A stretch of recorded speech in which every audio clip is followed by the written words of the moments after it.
ਬਹੁਤ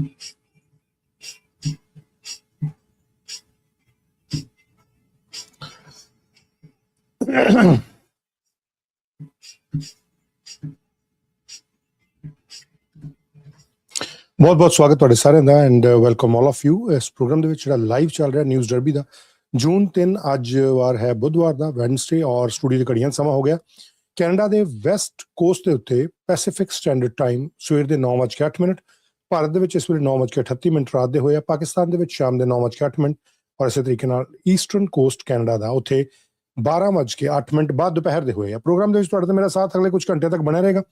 ਨਿਊਜ਼ ਤੇ current affair, ਬਿਲਕੁਲ ਲਾਈਵ ਨਿਊਜ਼, ਉਹ ਵਾਲੀਆਂ ਨਿਊਜ਼ ਜਿਹੜੀਆਂ ਦੁਨੀਆ ਭਰ ਦੇ ਵਿੱਚੋਂ ਆ ਰਹੀਆਂ, ਬੜੀਆਂ ਮਹੱਤਵਪੂਰਨ ਨੇ। ਇਨਫੋਰਮੇਸ਼ਨ ਬੇਸਡ ਇਹ ਸਾਰਾ ਪ੍ਰੋਗਰਾਮ ਹੈ and let me just tell you give you ਜਿਹੜੀ ਤੁਹਾਨੂੰ ਮੈਂ ਇਨਫੋਰਮੇਸ਼ਨ ਦਊਂਗਾ that is going to be with proof ਦੇ ਨਾਲ ਹੋਣੀ ਹੈ ਔਰ ਕੋਈ ਵੀ ਇਨਫੋਰਮੇਸ਼ਨ ਐਸੀ ਨਹੀਂ ਹੋਣੀ ਜਿਹੜੀ ਕਿ ਹਾਫ ਕੁਕਡ ਹੋਏ। ਕੋਸ਼ਿਸ਼ ਕੀਤੀ ਜਾਂਦੀ ਹੈ ਇਹ ਸਾਰੀ ਇਨਫੋਰਮੇਸ਼ਨ ਜਿਹੜੀ ਹੈ ਉਹ ਫਸਟ ਹੈਂਡ ਇਨਫੋਰਮੇਸ਼ਨ ਜਿਹੜੇ ਸੋਰਸਿਸ ਤੋਂ ਦਿੱਤੀ ਜਾਂਦੀ ਹੈ ਉਹੀ ਤੁਹਾਡੇ ਨਾਲ ਇੱਥੇ ਸਾਂਝੀ ਕੀਤੀ ਜਾਏ। ਸੋ ਪ੍ਰੋਗਰਾਮ ਦੇ ਵਿੱਚ ਸ਼ੁਰੂਆਤ ਕਰਾਂਗੇ। ਟਰੰਪ ਦੇ ਵੱਲੋਂ ਜਿਹੜੇ ਟੈਰਿਫ ਲਾਏ ਗਏ ਆ, ਕੈਨੇਡਾ ਉੱਤੇ ਕੀ ਪ੍ਰਭਾਵ ਹੈ, ਹੋਰ ਮੁਲਕਾਂ ਉੱਤੇ ਕੀ ਪ੍ਰਭਾਵ ਹੈ ਉਹਦਾ।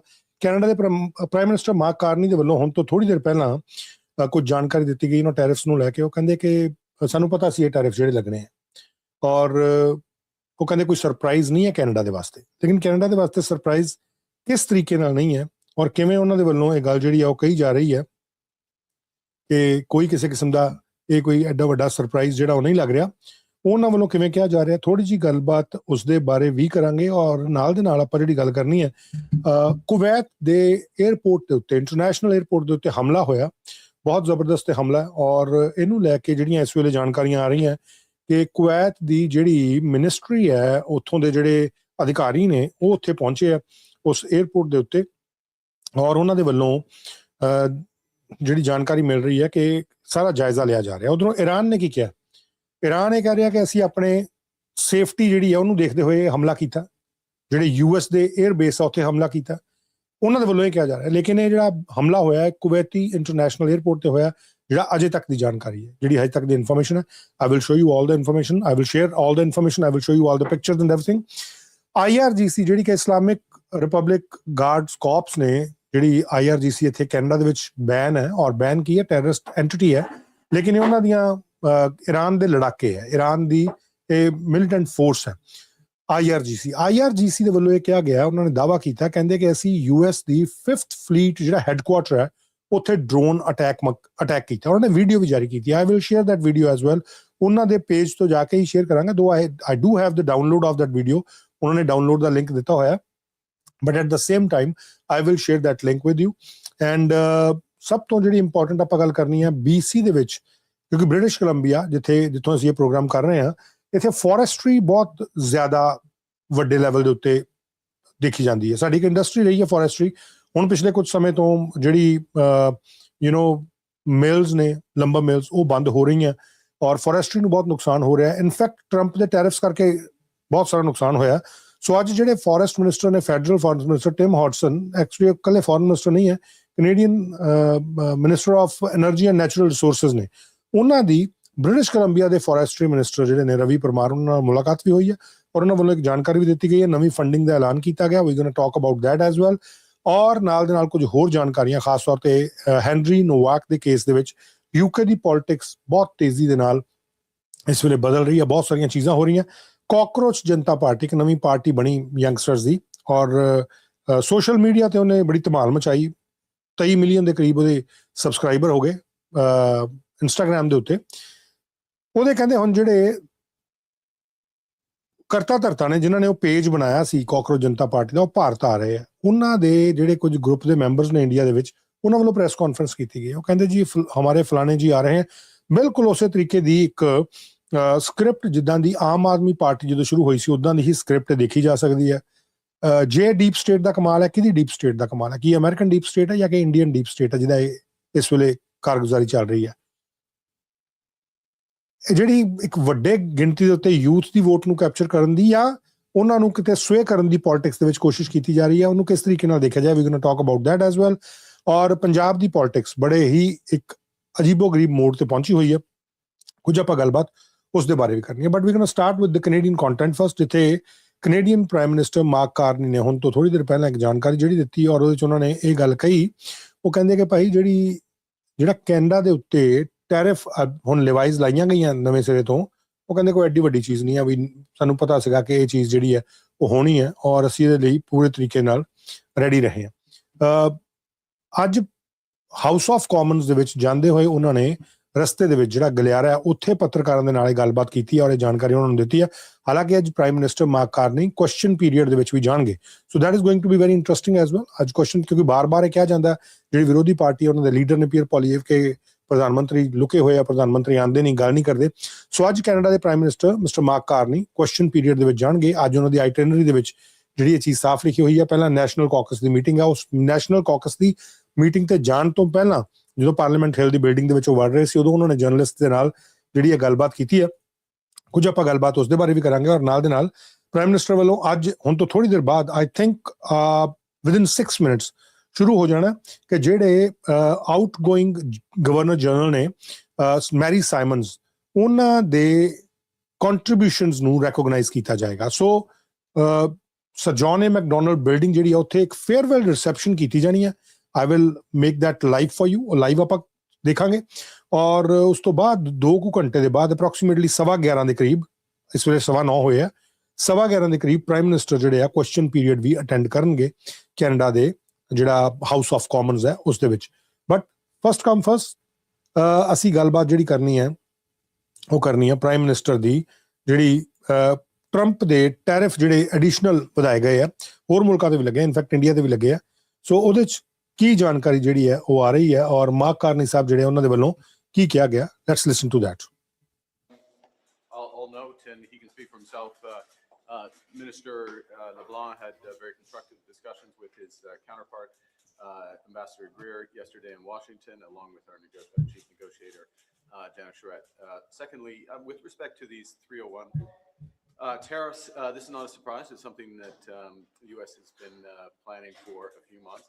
I think very importantly is that 2 things. One is that the tariffs are consulted for 30 days or 30 plus days. Secondly, explicitly in the decision, Canada, the carve out for CUSMA is referenced and maintained. So that puts us in a position where, again, we would still have the best trade deal of sometime I feel surprise ਕਿ ਇਸ ਵਿਅਕਤੀ ਨੂੰ, ਜਿਹਨੂੰ politics ਦਾ ਕੋਈ ਇਲਕੁੱਕੜ ਨਹੀਂ ਸੀ ਪਤਾ, with all due respect to the prime minister, ਜਿਨ੍ਹਾਂ ਨੂੰ ਮਤਲਬ ਬੇਸਿਕ ਜਿਹੜੀ ਹੈ ਪੋਲਿਟਿਕਸ ਦੀ ਜਿਹੜੀ ਘੋਖ ਪੋਲਿਟਿਕਸ ਹੈ, ਆਪਣੇ ਅੰਦਰੂਨੀ ਜਿਹੜੇ ਤੁਹਾਡੇ ਇੰਸਟੀਚਿਊਟਸ ਹੁੰਦੇ ਆ, ਤੁਹਾਡੀਆਂ ਆਰਗੇਨਾਈਜੇਸ਼ਨਸ ਹੁੰਦੀਆਂ, ਤੁਹਾਡੇ ਘਰਾਂ ਦੇ ਵਿੱਚ ਵੀ ਪੋਲਿਟਿਕਸ ਚੱਲਦੀ ਹੈ, ਪਰ ਉਹ ਪੋਲਿਟਿਕਸ ਐਡੇ ਵੱਡੇ ਲੈਵਲ 'ਤੇ ਨਹੀਂ ਹੁੰਦੀ ਜਿਹੜੀ ਮਗਰਮੱਛਾਂ ਦੀ ਪੋਲਿਟਿਕਸ ਹੈ।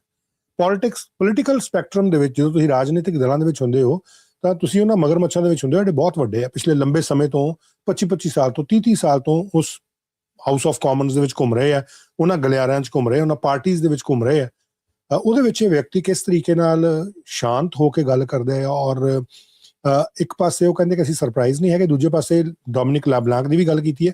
ਕੱਲ ਵੀ ਆਪਾਂ ਗੱਲ ਕੀਤੀ ਸੀ, ਡੋਮਿਨਿਕ ਲਾਬਲਾਂਕ ਜਿਹੜੇ ਉਹ ਜਿਹੜੇ ਮਿਸ ਗ੍ਰੀਡ ਨੇ ਉਹਨਾਂ ਦੇ ਨਾਲ ਜਿਹੜੇ ਡਿਸਕਸ਼ਨਸ ਨੈਗੋਸੀਏਸ਼ਨਸ ਚੱਲ ਰਹੀਆਂ ਕੁਸਮਾ ਨੂੰ ਲੈ ਕੇ, ਔਰ ਉਹਨਾਂ ਨੇ ਆਫੀਸ਼ੀਅਲੀ ਇਹ ਕਿਹਾ ਕਿ ਤਿੰਨੇ ਜਿਹੜੀਆਂ ਕੰਟਰੀਜ਼ ਨੇ ਉਹਨਾਂ ਦੇ ਵਿੱਚ ਹੁਣ ਜਿਹੜਾ ਰੀਨਿਊ ਹੋ ਜਾਣਾ ਚਾਹੀਦਾ, ਜਿਹੜਾ ਨਿਊ ਨਾਫਟਾ ਕਹੀਏ ਜਾਂ ਇਹਨੂੰ ਕੁਸਮਾ ਕਹੀਏ, ਵਟਐਵਰ ਜੋ ਵੀ ਇਹਨੂੰ ਕਹੀਏ, ਇਹ ਉਹ ਆਫੀਸ਼ੀਅਲੀ ਉਹਨਾਂ ਨੇ ਕੱਲ ਆਪਾਂ ਪ੍ਰੈਸ ਕਾਨਫਰੰਸ ਜਿਹੜੀ ਹੈ ਉਹ ਲਾਈਵ ਚਲਾਈ ਵੀ ਸੀ ਆਪਣੇ ਪ੍ਰੋਗਰਾਮ ਦੇ ਵਿੱਚ।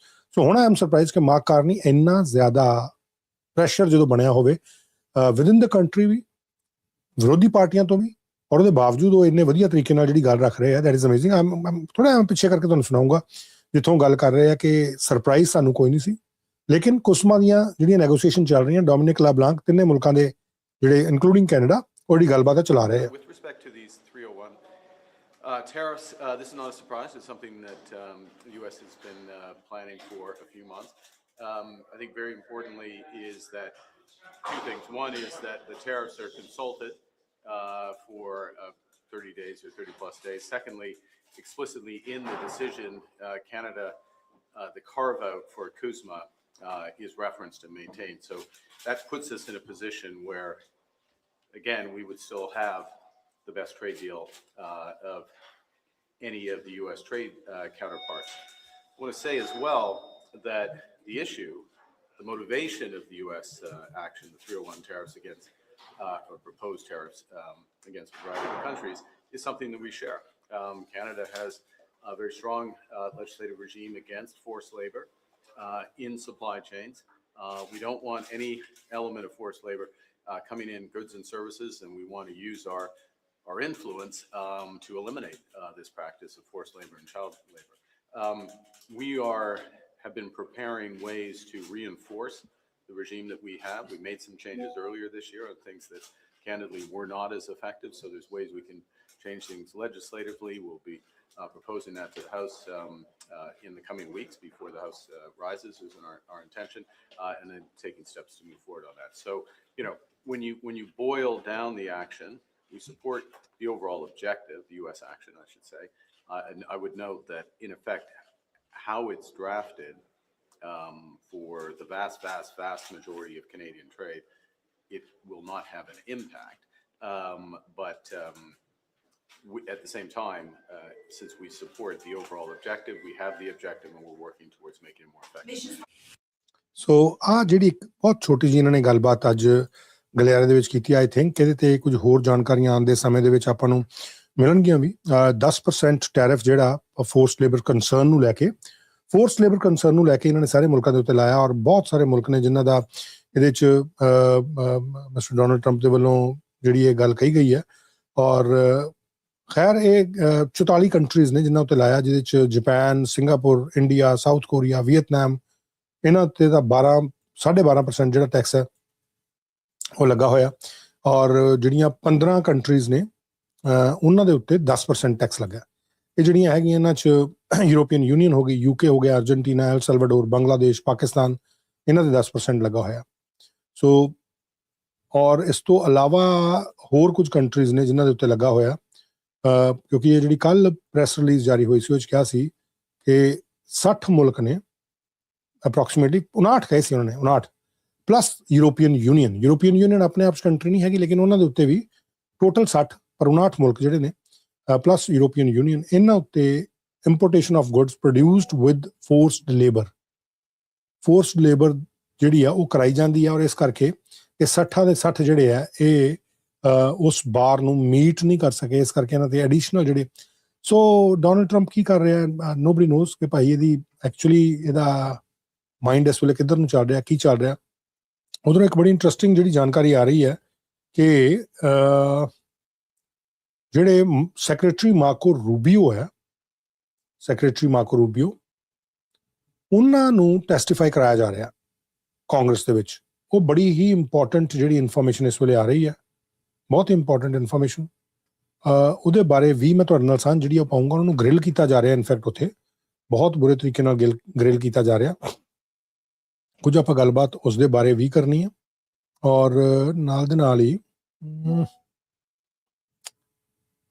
ਮੈਨੂੰ ਇਹ ਕਿ ਉੱਧਰੋਂ ਜੇ ਸ਼ੁਰੂ ਹੁੰਦਾ programme, so I should take you to that side.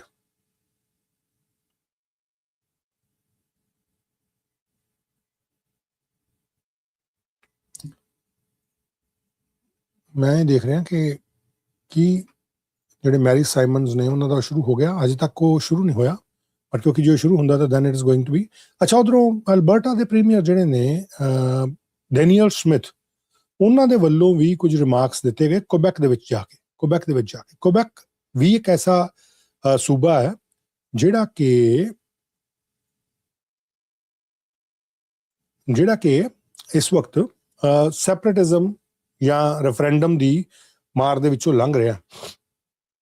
ਸੋ ਉਹਦੇ ਉੱਤੇ ਵੀ ਆਪਾਂ ਆਪਣੀ ਝਾਤ ਜਿਹੜੀ ਆ ਉਹ ਬਣਾ ਕੇ ਰੱਖਾਂਗੇ ਕਿ ਭਾਈ ਉੱਥੋਂ ਕੀ ਖਬਰ ਜਿਹੜੀ ਆ ਉਹ ਆ ਰਹੀ ਹੈ ਔਰ ਕਿਸ ਤਰੀਕੇ ਦੇ ਨਾਲ ਆ ਰਹੀ ਹੈ। ਜਿਹੜੇ ਆਊਟਗੋਇੰਗ ਗਵਰਨਰ ਜਨਰਲ ਨੇ ਕੈਨੇਡਾ ਦੇ, ਮੈਰੀ ਸਾਈਮਨ, ਉਹਨਾਂ ਦੀਆਂ ਕੰਟਰੀਬਿਊਸ਼ਨਸ ਨੂੰ ਅੱਜ ਰੈਕੋਗਨਾਈਜ਼ ਕਰਨ ਦੇ ਵਾਸਤੇ ਇੱਕ ਪ੍ਰੋਗਰਾਮ ਜਿਹੜਾ ਫੇਅਰਵੈਲ ਪਾਰਟੀ ਜਿਹੜੀ ਉਹ ਕੀਤੀ ਜਾ ਰਹੀ ਹੈ।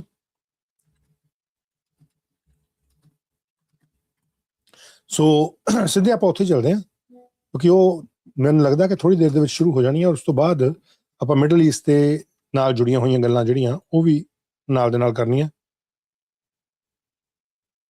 Let me just take you to that place. One sec.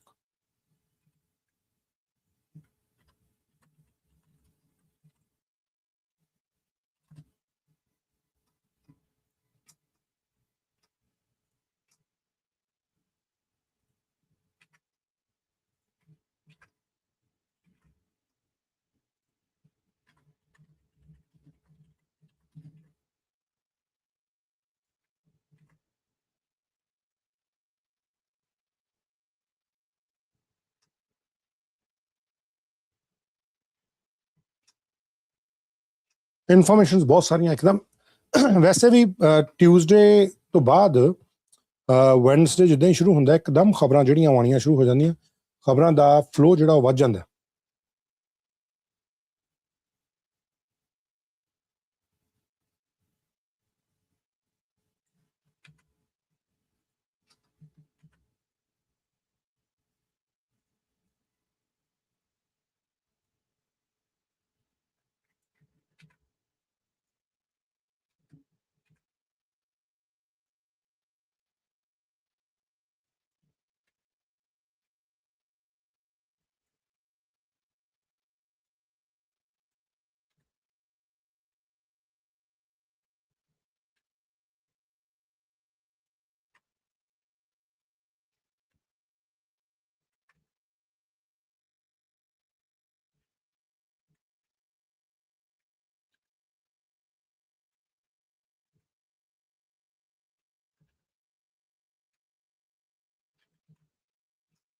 Light me just post that for you ਉੱਥੇ ਸ਼ੁਰੂ ਹੋ ਗਿਆ ਫੰਕਸ਼ਨ ਪਰ ਨਾਲ ਦੇ ਨਾਲ ਮੇਰੇ ਲਈ ਜ਼ਰੂਰੀ ਹੈ ਕਿ ਮੈਂ ਇਹਨੂੰ ਪੋਸਟ ਵੀ ਕਰ ਦਿਆਂ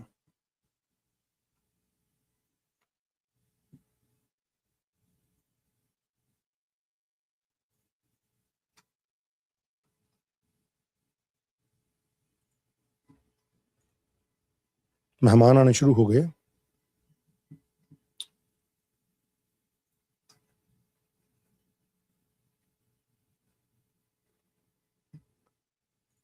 ਔਰ ਤੁਹਾਨੂੰ ਮੈਂ ਸਿੱਧਾ ਉਸ ਜਿਹੜੀ ਉਹ ਪਾਰਟੀ ਚੱਲ ਰਹੀ ਹੈ ਜਾਂ ਜਿਹੜੀ ਉਹ ਇਨਫੋਰਮੇਸ਼ਨ ਇਸ ਵੇਲੇ ਉੱਥੋਂ ਆਪਣੇ ਕੋਲ ਆ ਰਹੀ ਹੈ I'm gonna take you there.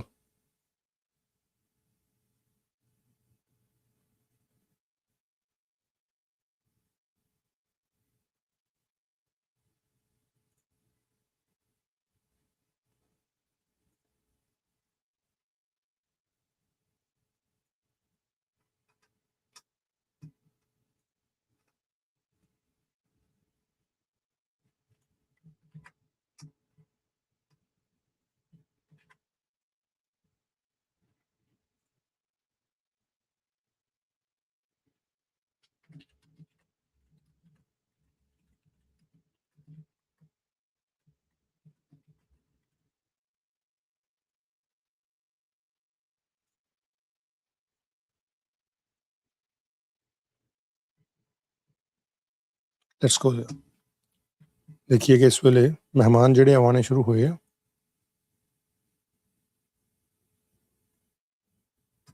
और अजय गवर्नर जनरल तो नहीं आए लेकिन सारे पहुंच गए आई कैन सी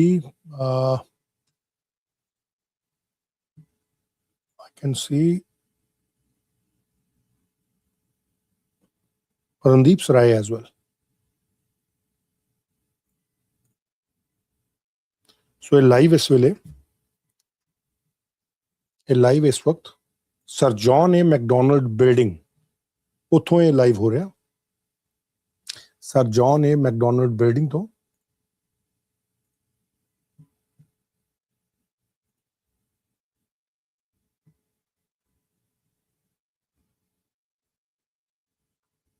जिद्दां ही इसदी शुरुआत होएगी अजे तो मेहमान जिहड़े पहुंचने शुरू होए लेट्स सी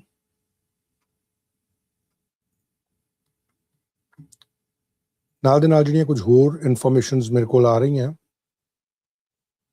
वो भी मैं तुहानूं थोड़ी थोड़ी दे देना एक अज बड़ा इंटरस्टिंग एक होर जानकारी जिहड़ी आई कि ग्राउस माउंटेन है बहुत सारे लोग जिहड़े वैनकूवर दे विच रहिंदे उन्हां नूं पता है लोग ग्राउस ग्राइंड ते भी जांदे आ उत्ते पहाड़ तक तुसीं पैदल तुर के जांदे हो हाइक करके जांदे हो ਅਦਰਵਾਈਜ਼ ਉਸ ਤਰ੍ਹਾਂ ਵੀ ਕਈ ਲੋਕ ਜਾਂਦੇ ਆ ਔਰ ਵਧੀਆ ਉੱਥੇ ਸੀਨਰੀ ਤੁਹਾਨੂੰ ਦੇਖਣ ਨੂੰ ਮਿਲਦੀ ਆ ਵਧੀਆ ਤਰੀਕੇ ਨਾਲ ਜਦੋਂ ਬਰਫ਼ ਪੈ ਜਾਂਦੀ ਤਾਂ ਸਕੀਇੰਗ ਜਿਹੜੀ ਆ ਉਹ ਵੀ ਕੀਤੀ ਜਾਂਦੀ ਹੈ ਔਰ ਗਰਾਊਸ ਗ੍ਰਾਈਂਡ ਦੇ ਨਾਂ ਤੋਂ ਬਹੁਤ ਜ਼ਿਆਦਾ ਮਸ਼ਹੂਰ ਆ ਪਹਾੜ ਨੇ ਔਰ ਇੱਥੇ ਹੁਣ ਇੱਕ ਵਰਲਡ ਰਿਕਾਰਡ ਜਿਹੜਾ ਬਣਾਉਣ ਦੀ ਕੋਸ਼ਿਸ਼ ਕੀਤੀ ਜਾ ਰਹੀ ਹੈ ਉਹ ਵਰਲਡ ਰਿਕਾਰਡ ਕੀ ਹੈ ਕਿ ਵੈਨਕੂਵਰ ਜੇ ਤੁਸੀਂ ਸਰੀ ਵੱਲੋਂ ਡੈਲਟਾ ਵੱਲੋਂ ਬਰਨਬੀ ਵੱਲੋਂ ਤੁਸੀਂ ਦੇਖਦੇ ਹੋ ਨਾਰਥ ਵਾਲੇ ਪਾਸੇ ਨੂੰ ਤੁਹਾਨੂੰ ਉਹ ਪਹਾੜੀਆਂ ਦਾ ਸਮੂਹ ਦਿਖਦਾ ਤੁਹਾਨੂੰ ਸਕਾਈਲਾਈਨ ਦਿਖਦੀ ਹੈ ਉੱਥੋਂ ਤੁਹਾਨੂੰ ਗਰਾਊਸ ਮਾਊਂਟੇਨ ਜਿਹੜਾ ਉਹਦੀ ਉਤਰਾਈ ਦਿਖਦੀ ਹੈ ਸਲੋਪ ਜਿਹੜੀ ਉਹ ਦਿਖਦੀ ਹੈ ਜਦੋਂ ਬਰਫ਼ ਪਈ ਹੁੰਦੀ ਹੈ ਤਾਂ ਤੁਹਾਨੂੰ ਉਹ ਜਿਹੜਾ ਇੱਕ ਚਾਦਰ ਜੀ ਬਰਫ਼ ਦੀ ਸਟ੍ਰੇਟ ਚਾਦਰ ਜਿੱਥੇ ਸਕੀਇੰਗ ਅਕਸਰ ਜਾ ਕੇ ਲੋਕ ਕਰਦੇ ਆ ਉਹ ਵੀ ਤੁਹਾਨੂੰ ਦਿਖਦੀ ਹੈ ਲੇਕਿਨ ਉੱਥੇ ਹੁਣ ਕਿਉਂਕਿ ਅੱਜ ਕੱਲ੍ਹ ਤਾਂ ਬਰਫ਼ ਨਹੀਂ ਹੈ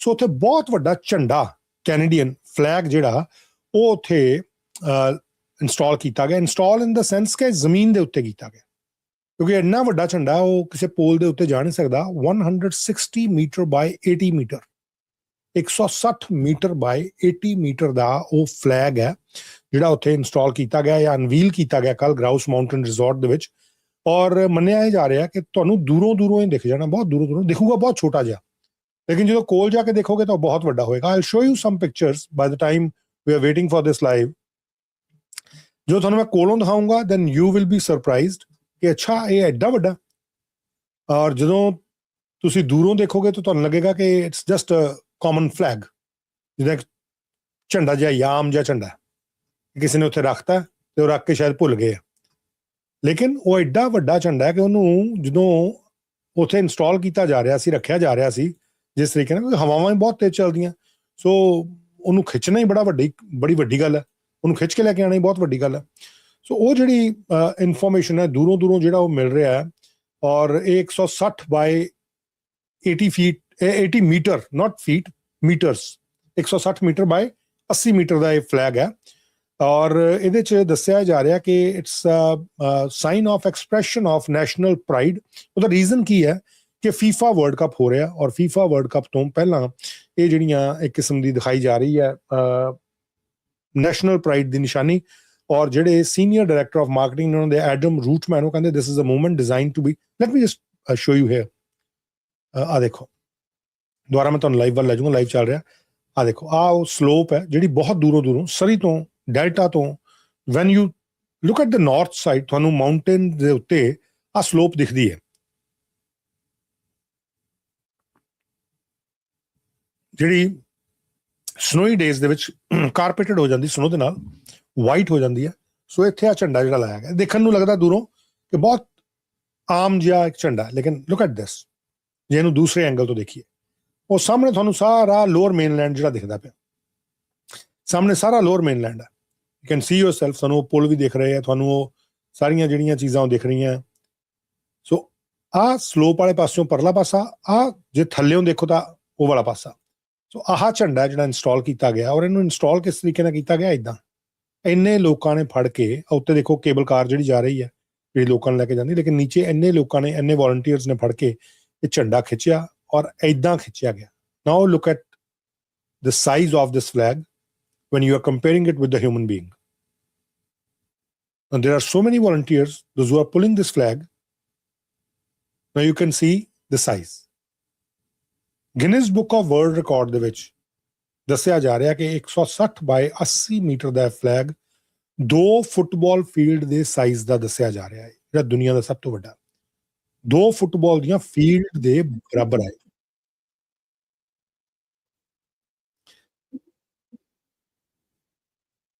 Let me just take you to that ceremony. Simon et Monsieur Whit Fraser. My name is Sanara Corbin, and I am the Chief of Protocol for the Parliament of Canada and your Master of Ceremonies this afternoon. I now welcome the arrival of the official party.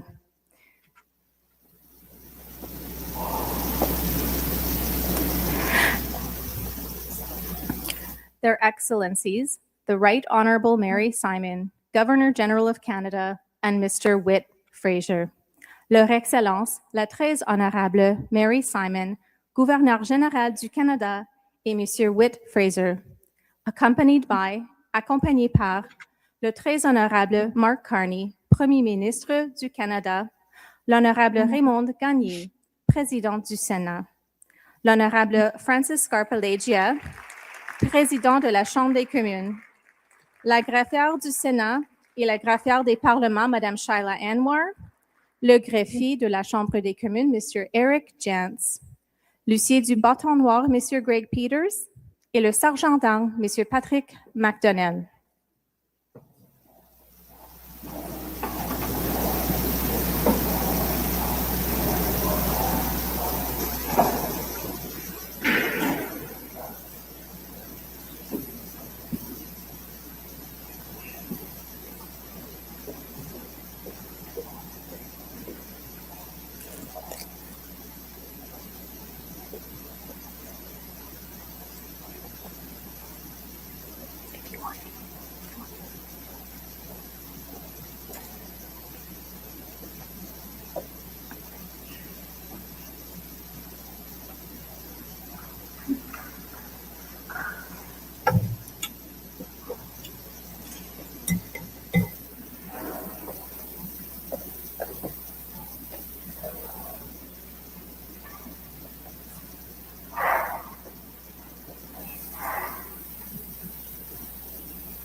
Please join us, and I'll ask everyone to please rise, for the singing of our national anthem led by the Senate and House of Commons pages.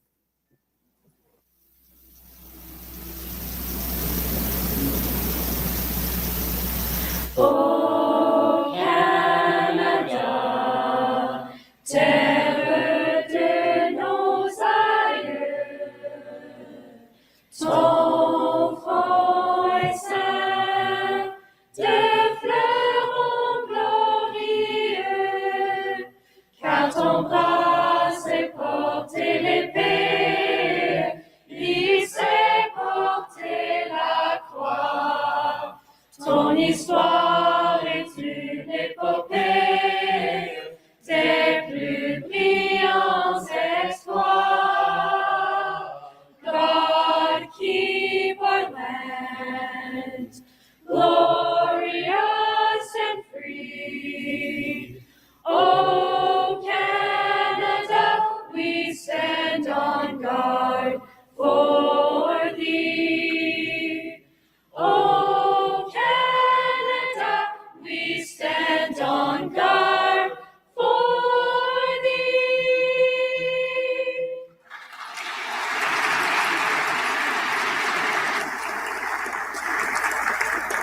Thank you. You may be seated, Louise, as well. I would like to now invite Elder Verna McGregor from the Algonquin community of Kitigan Zibi Anishinaabe to offer a blessing. Elder McGregor. Do you want to go on the stage, actually? Thank you so much.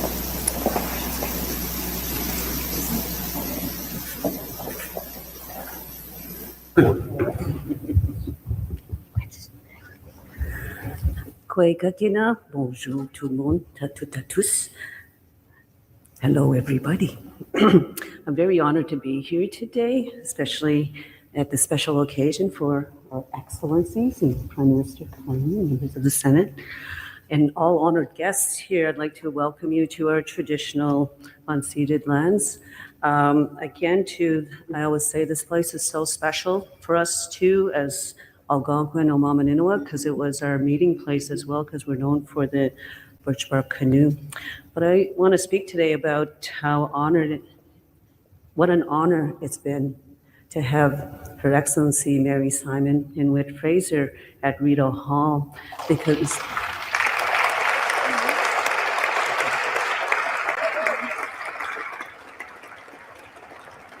I was thinking about that really quickly because I sit with the elders in the lodge throughout the years, but one of the stories came up was one of our ancestors, Antoine Shawapanesi.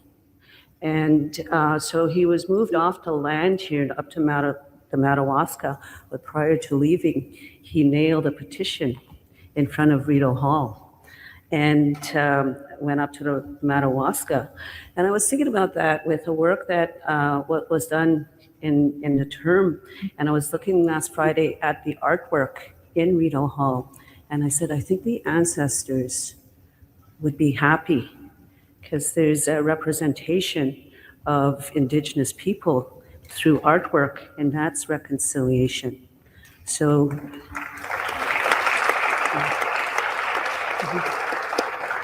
and like the canoe, we're all on a journey here, and we're all given assignments and challenges. And so I honor everybody today, and I say, miigwech, onjenagash kitochama and dose koshe nongo, mom weka kinapa matsajik. Mom de ge, the Gino and dog and this were gonshe. This is kakinap matsajik gonshe.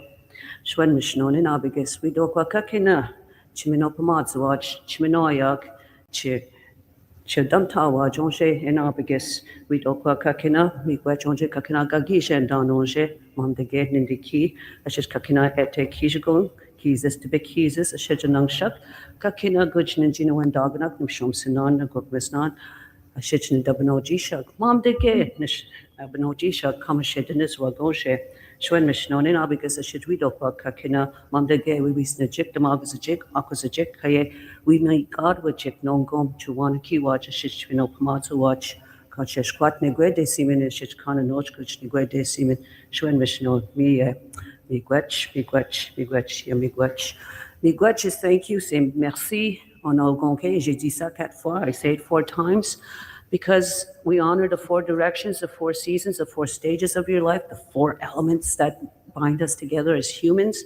Because that's the significance of the site, because we're at that confluence of the rivers coming together from the 4 directions. And that's the role also of government and leadership, is also to bring balance to the collective. And that's what the eagle feather's for too, because you're gifted to and a responsibility for the higher view, for the good of the and well-being of the collective. So miigwech, everybody, most of all, miigwech. For all the work that you do. Miigwech. Thank you, Elder McGregor. J'aimerais inviter le président de la Chambre des communes, l'honorable Francis Scarpaleggia, à prendre la parole. Mr. Speaker. Vos Excellences, Monsieur le Premier ministre, Madame la Présidente, collègues parlementaires, distingués invités, Mesdames et Messieurs. As Speaker of the House of Commons, I wish to express, on behalf of my colleagues, our profound gratitude and appreciation to Her Excellency Mary Simon and His Excellency Whit Fraser. Your Excellencies, while we are here to mark your departure from your vice-regal role, I want to note the lifetime of service that led to this august office. Service marked by wisdom, dignity, and resolve. Aujourd'hui, Votre Excellence, nous souhaitons vous rendre hommage pour votre longue et remarquable carrière au service du Canada. Your Excellency, when you became Canada's 30th Governor-General, you chose as your motto, Ayu Inata, an Inuktitut saying meaning, let us persevere. That principle has guided not only your own life of service, it has also inspired Canadians from coast to coast to coast. The saying has a distinct place in Inuit cultural traditions, and part of your legacy as Governor General was to bring that spirit of resilience and hope to all Canadians. During your tenure, our country has faced profound challenges, from geopolitical instability to climate change to the ongoing work of reconciliation with Indigenous peoples. Through these challenging times, you reminded Canadians from all regions and backgrounds that our identity, our sovereignty, our environment, and indeed our futures are forever intertwined. And while so many Canadians make their homes in the southern parts of the country, you reminded us of an undeniable fact of geography, We are an Arctic nation, deeply connected to the North and to the people who call it home. Long before we came to understand the urgency of climate change, you spoke with clarity and conviction about the need to protect the Arctic, its environment, and its people, linking these profound challenges to the imperative of reconciliation. Together, Your Excellencies have advanced reconciliation between Indigenous communities and non-Indigenous Canadians across the country. You have shared your deep connection to the North and reminded us of its vital place within our national identity. Vous avez travaillé aux côtés des dirigeants autochtones et des premiers ministres pour que les droits des peuples autochtones soient reconnus et inscrits dans la Constitution du Canada. Votre leadership et votre sagesse ont également contribué à faire entendre la voix des Inuits et des habitants du Nord sur la scène internationale. Your legacy will be inextricably linked to the story of reconciliation in Canada as we remember the very first National Day of Truth and Reconciliation when you said, quote, "Reconciliation requires effort every day, and this effort we must carry out for all time, for it has no end date or finish line." May we always remember these wise words, the leader who spoke them. Your Excellency, you have inspired us to learn that real leadership is based on listening, respect, and perseverance. Votre exemple et votre vie dévouée à notre beau, vaste pays et son peuple continuera d'inspirer les générations futures de Canadiennes et de Canadiens. Ayuinata. Merci. Thank you, Mr. Speaker. J'aimerais inviter la présidente du Sénat, l'honorable Raymonde Gagné, à prendre la parole. Vos Excellences, Monsieur le Premier ministre, Monsieur le Président de la Chambre des communes, Mesdames et Messieurs parlementaires, distingués invités. Au nom du Sénat du Canada et des honorables sénatrices et sénateurs, j'ai l'honneur d'exprimer toute notre gratitude envers Son Excellence Mary Simon et Son Excellence Whit Fraser. Your Excellency, over the course of your 5-year mandate, you have helped steer Canada through tumultuous times, both internationally and within our borders. Thanks to your leadership, our country is stronger and better adapted to face the changes to come. Le monde dans lequel nous vivons n'est plus celui qu'il était. Vous êtes la dernière personne au poste de gouverneur général du Canada dont la nomination a été approuvée par Sa Majesté la Reine Élisabeth II, marquant ainsi la fin d'une époque cruciale dans l'histoire du Canada.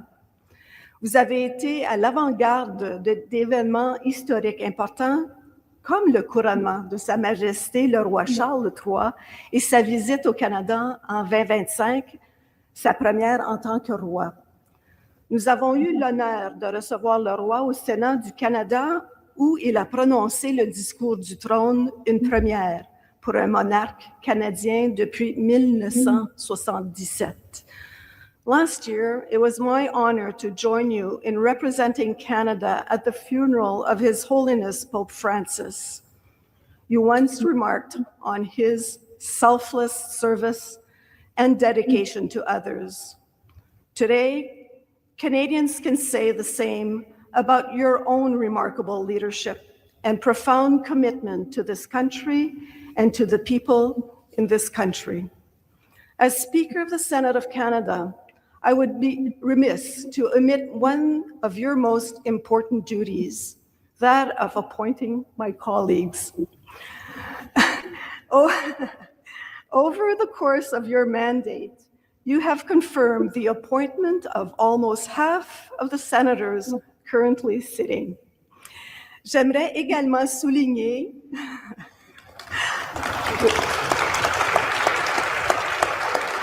as you can see, there are quite a few senators in the room. J'aimerais également souligner l'importance de votre nomination pour la nation. En tant que 5e femme nommée gouverneur général et première personne autochtone à ce poste, vous vous inscrivez dans l'histoire de notre pays. In today's world, Indigenous women remain underrepresented in positions of leadership. Having a woman as Canada's head of state is and remains an act of defiance against those who would not want to see us achieve our goals. And as an Inuk woman, your bold, impactful leadership will no doubt inspire generations of Indigenous girls.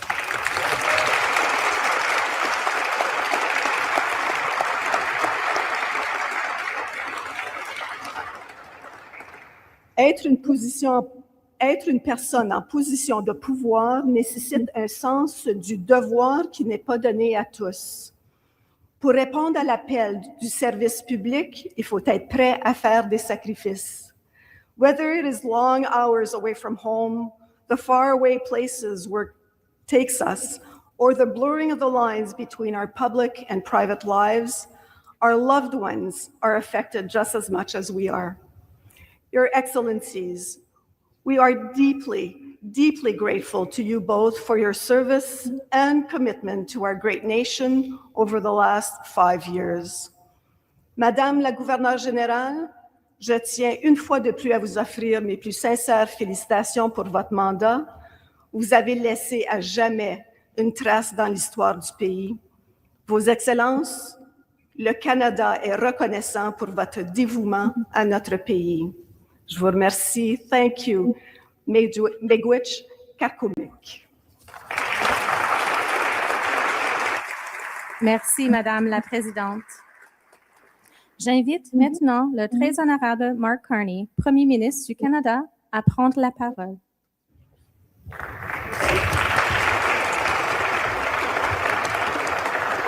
Merci beaucoup. Vos Excellences, Madame la Présidente, Monsieur le Président, distingués collègues, distingués invités, bonjour tout le monde. It is an honor for me to help celebrate our 30th Governor General, Mary Simon, and His Excellency, Whit Fraser. Le jour de sa nomination, Mary Simon a affirmé devant les Canadiens et Canadiennes qu'elle était fermement convaincue que si nous assumons notre responsabilité commune les uns envers les autres, les jours les plus radieux du Canada sont à venir. Elle a affirmé avec conviction qu'elle était déterminée à faire tout ce qui était en son pouvoir pour bâtir et inspirer cet avenir.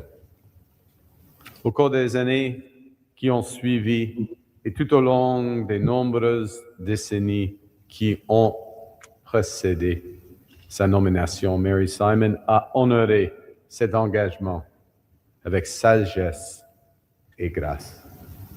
Aujourd'hui, nous sommes plus près de cet avenir grâce à sa longue histoire de contribution au service public. Merci. Today, the rights of more than 1 million Indigenous peoples are protected in Canada's Constitution, in large part because of Mary Simon's leadership in the negotiations that entrenched Aboriginal and treaty rights. Today, Indigenous peoples have a leading role in shaping northern communities because of the Arctic Council she established. And today, we are walking the road of reconciliation, a long road of reconciliation. A renewed relationship between Indigenous peoples and the Crown is taking shape because of Mary Simon's efforts to bring together His Majesty King Charles and national Indigenous leaders in a historic meeting. True to those decades of service, true to herself, true to her character, Mary Simon's service will not end with the last boxes leaving Rideau Hall. In part, it will live on through Ahu Winata, the Mary Simon Catalyst for Mental Wellness, a new initiative to expand mental health care to communities across the North. And our government is committing an initial $5 million of investment to launch this project and matching every dollar up to $10 million that the Rito Hall Foundation invests. That's good. That's good. Your Excellency, your legacy will be long, it will be deep, and it will endure not only in your accomplishments and your service, but also in how you served, with determination, with compassion, and with grace. And of course, that legacy wouldn't have been possible without the tremendous sacrifice, support, and contributions of your loved ones. So may I thank Whit Fraser, who has also worked tirelessly to build a more just Canada with Indigenous peoples, Northerners, and all Canadians.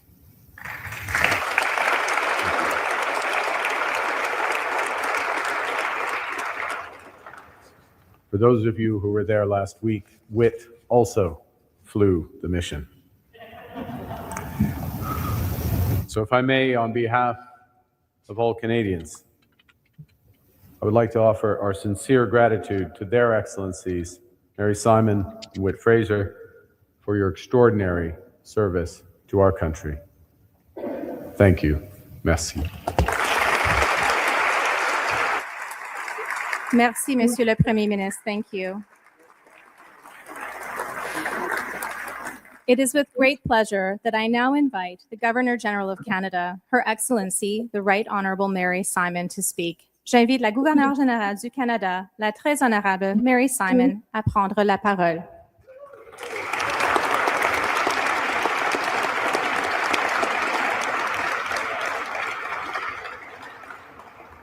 Monsieur le Prime Ministre, Speakers of the Senate and the House of Commons, Senator et Député, thank you so much for this very touching tribute for the work that Whit and I have done over the past 5 years. So over the past 5 years, we have stood with Canadians through pivotal moments, from the COVID-19 pandemic to periods of transformation in Canadian public life and around the world. Par moments, il est difficile de mesurer toute la portée des 5 dernières années. We witnessed the passing of Queen Elizabeth II and a historic moment in our constitutional life, the coronation of His Majesty King Charles III. I was proud to help organize on this occasion the first audience between His Majesty, the King, and the national Indigenous leaders.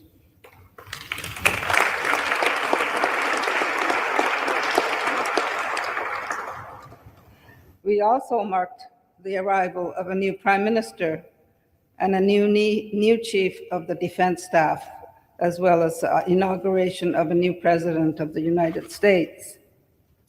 One might say, history has been keeping us gainfully employed. Throughout these changes, I have remained confident in the strength of our democracy, our institutions, and our sovereignty.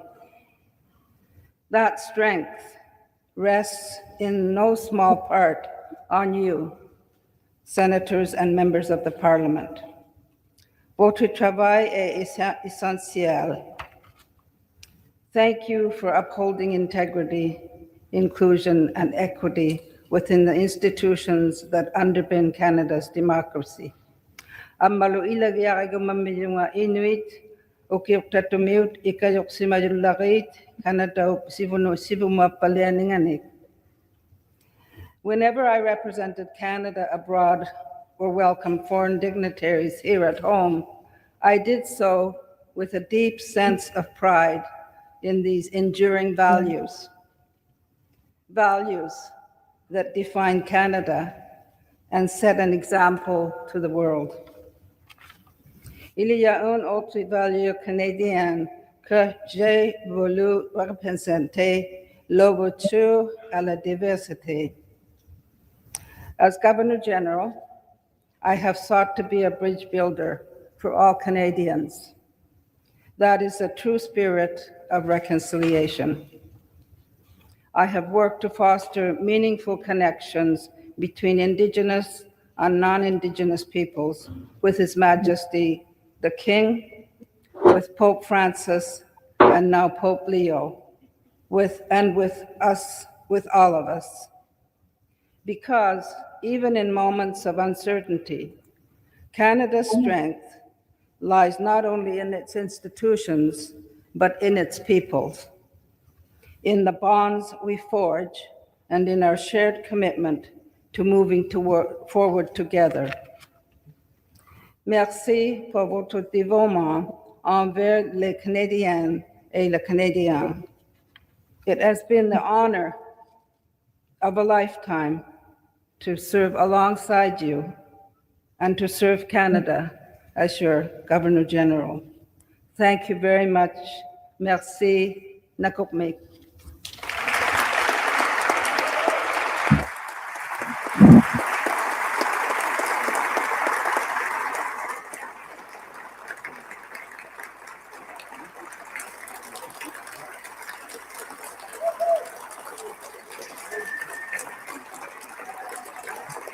Thank you, Excellency. Merci. Before beginning the reception, the pages will lead us in the singing of the royal anthem. I would ask everyone to please rise. Thank you.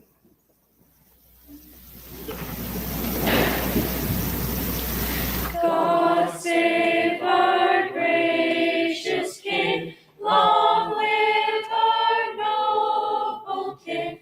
God save the King. Que règne glorieux, long et victorieux, grandeur son peuple heureux. God save the King. This concludes the formal portion of the ceremony. Their Excellencies will now join you for the reception. Leurs Excellences vont maintenant se joindre à vous pour la réception. Merci et bonne journée. I think program ਜਿਹੜਾ ਇਹ ਖਤਮ ਹੈ ਹੁਣ ਔਰ ਤੁਹਾਨੂੰ ਮੈਂ ਲੈ ਕੇ ਜਾਣਾ ਹੈ ਆਟਵਾ ਤੋਂ ਸਿੱਧਾ ਵਿਕਟੋਰੀਆ ਜਿੱਥੋਂ ਕਿ ਇਨਫੋਰਮੇਸ਼ਨ ਆ ਰਹੀ ਹੈ ਜਿਹੜੇ ਕੈਨੇਡਾ ਦੇ ਐਨਰਜੀ ਮਿਨਿਸਟਰ ਨੇ ਉਹਨਾਂ ਦੇ ਵੱਲੋਂ ਨੈਚੁਰਲ ਰਿਸੋਰਸ ਮਿਨਿਸਟਰ ਟੌਮ ਹੌਡਸਨ ਉਹਨਾਂ ਵੱਲੋਂ ਫੋਰੈਸਟਰੀ ਨੂੰ ਲੈ ਕੇ ਇੱਕ ਅਨਾਉਂਸਮੈਂਟ ਜਿਹੜੀ ਕੀਤੀ ਗਈ ਹੈ which is very important ਆਪਾਂ ਉਹਦੇ ਬਾਰੇ ਗੱਲ ਕਰਨੀ ਹੈ ਔਰ ਮੇਰੇ ਖਿਆਲ ਨਾਲ ਹੁਣ ਤੋਂ 15 ਮਿੰਟ ਦੇ ਬਾਅਦ ਆਪਣੇ ਕੋਲ ਇਨਫੋਰਮੇਸ਼ਨ ਆ ਜਾਣੀ ਹੈ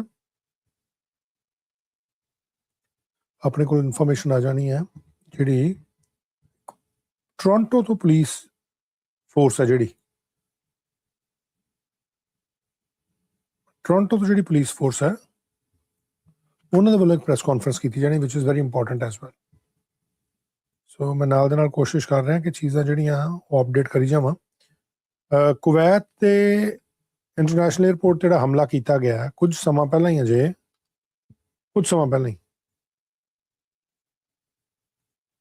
ਉਹਨੂੰ ਰੈਨੋਵੇਟ ਕਰਕੇ ਉਹਨੂੰ ਖੋਲਿਆ ਗਿਆ ਸੀ ਜਿਹੜਾ ਉੱਥੇ ਹਮਲਾ ਹੋਇਆ ਉਹਦੇ ਵਿੱਚੋਂ ਵੀ ਕੁਝ ਇਨਫੋਰਮੇਸ਼ਨ ਜਿਹੜੀਆਂ ਸਾਹਮਣੇ ਆ ਰਹੀਆਂ ਬਟ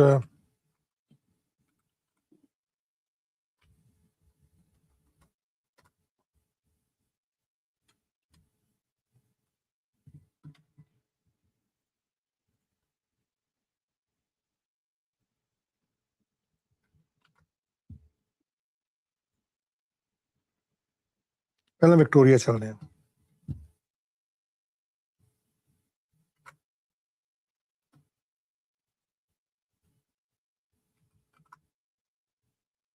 ਔਰ ਉੱਥੋਂ ਇਹ ਜਾਣਕਾਰੀ ਜਿਹੜੀ ਉਹ ਲੈਂਦੇ ਹਾਂ ਕਿ ਕੈਨੇਡਾ ਦੀ ਫੋਰੈਸਟਰੀ ਜਿਹੜੀ ਹੈ ਉਹਦੇ ਲਈ ਗਵਰਨਮੈਂਟ ਕੀ ਕੁਝ ਕਰ ਰਹੀ ਹੈ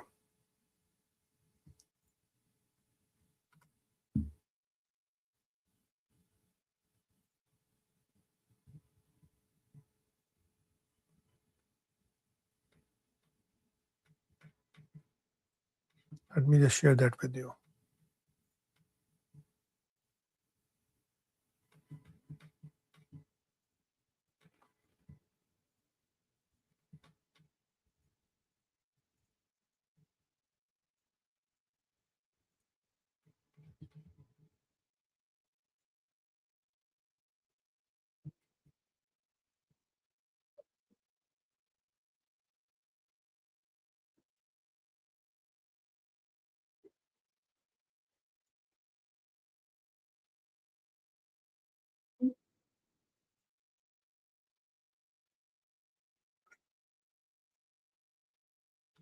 माफ करना एक second. I think there is some issue. One sec.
Specifically, this Esquimalt First Nation, Songhees, Beecher Bay, and the Saanich peoples represented by the Sartlip, excuse me, Paquachin, Sayut, Sakum, and Malahat nations.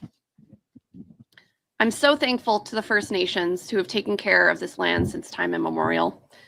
Across the country, our government is working to strengthen Canada's forestry sector so that communities like those here on the island where Tim grew up can count on stable jobs, sustainable growth, and a more resilient economy.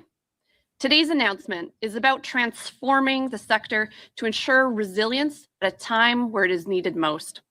So without further ado, let's get to the matter at hand. Please join me in welcoming the Honourable Tim Hodgson, Minister of Energy and Natural Resources.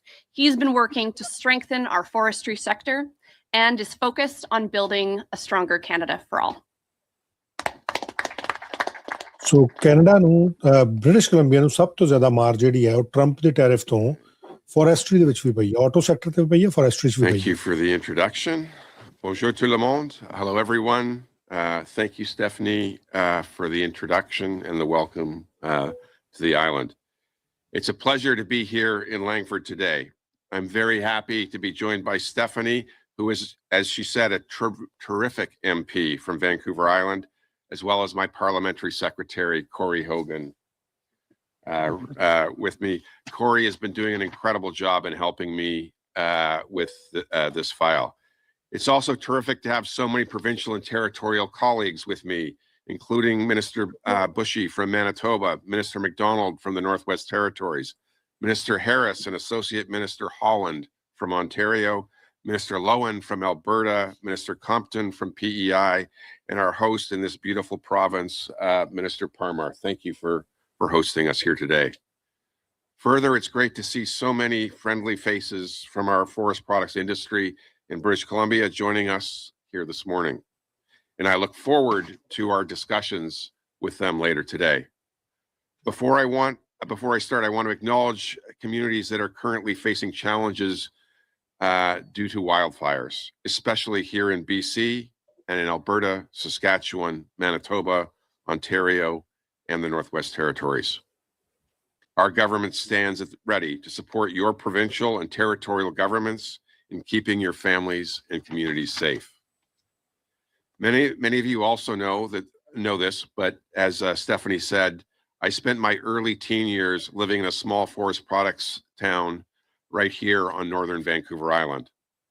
That experience taught me a great deal.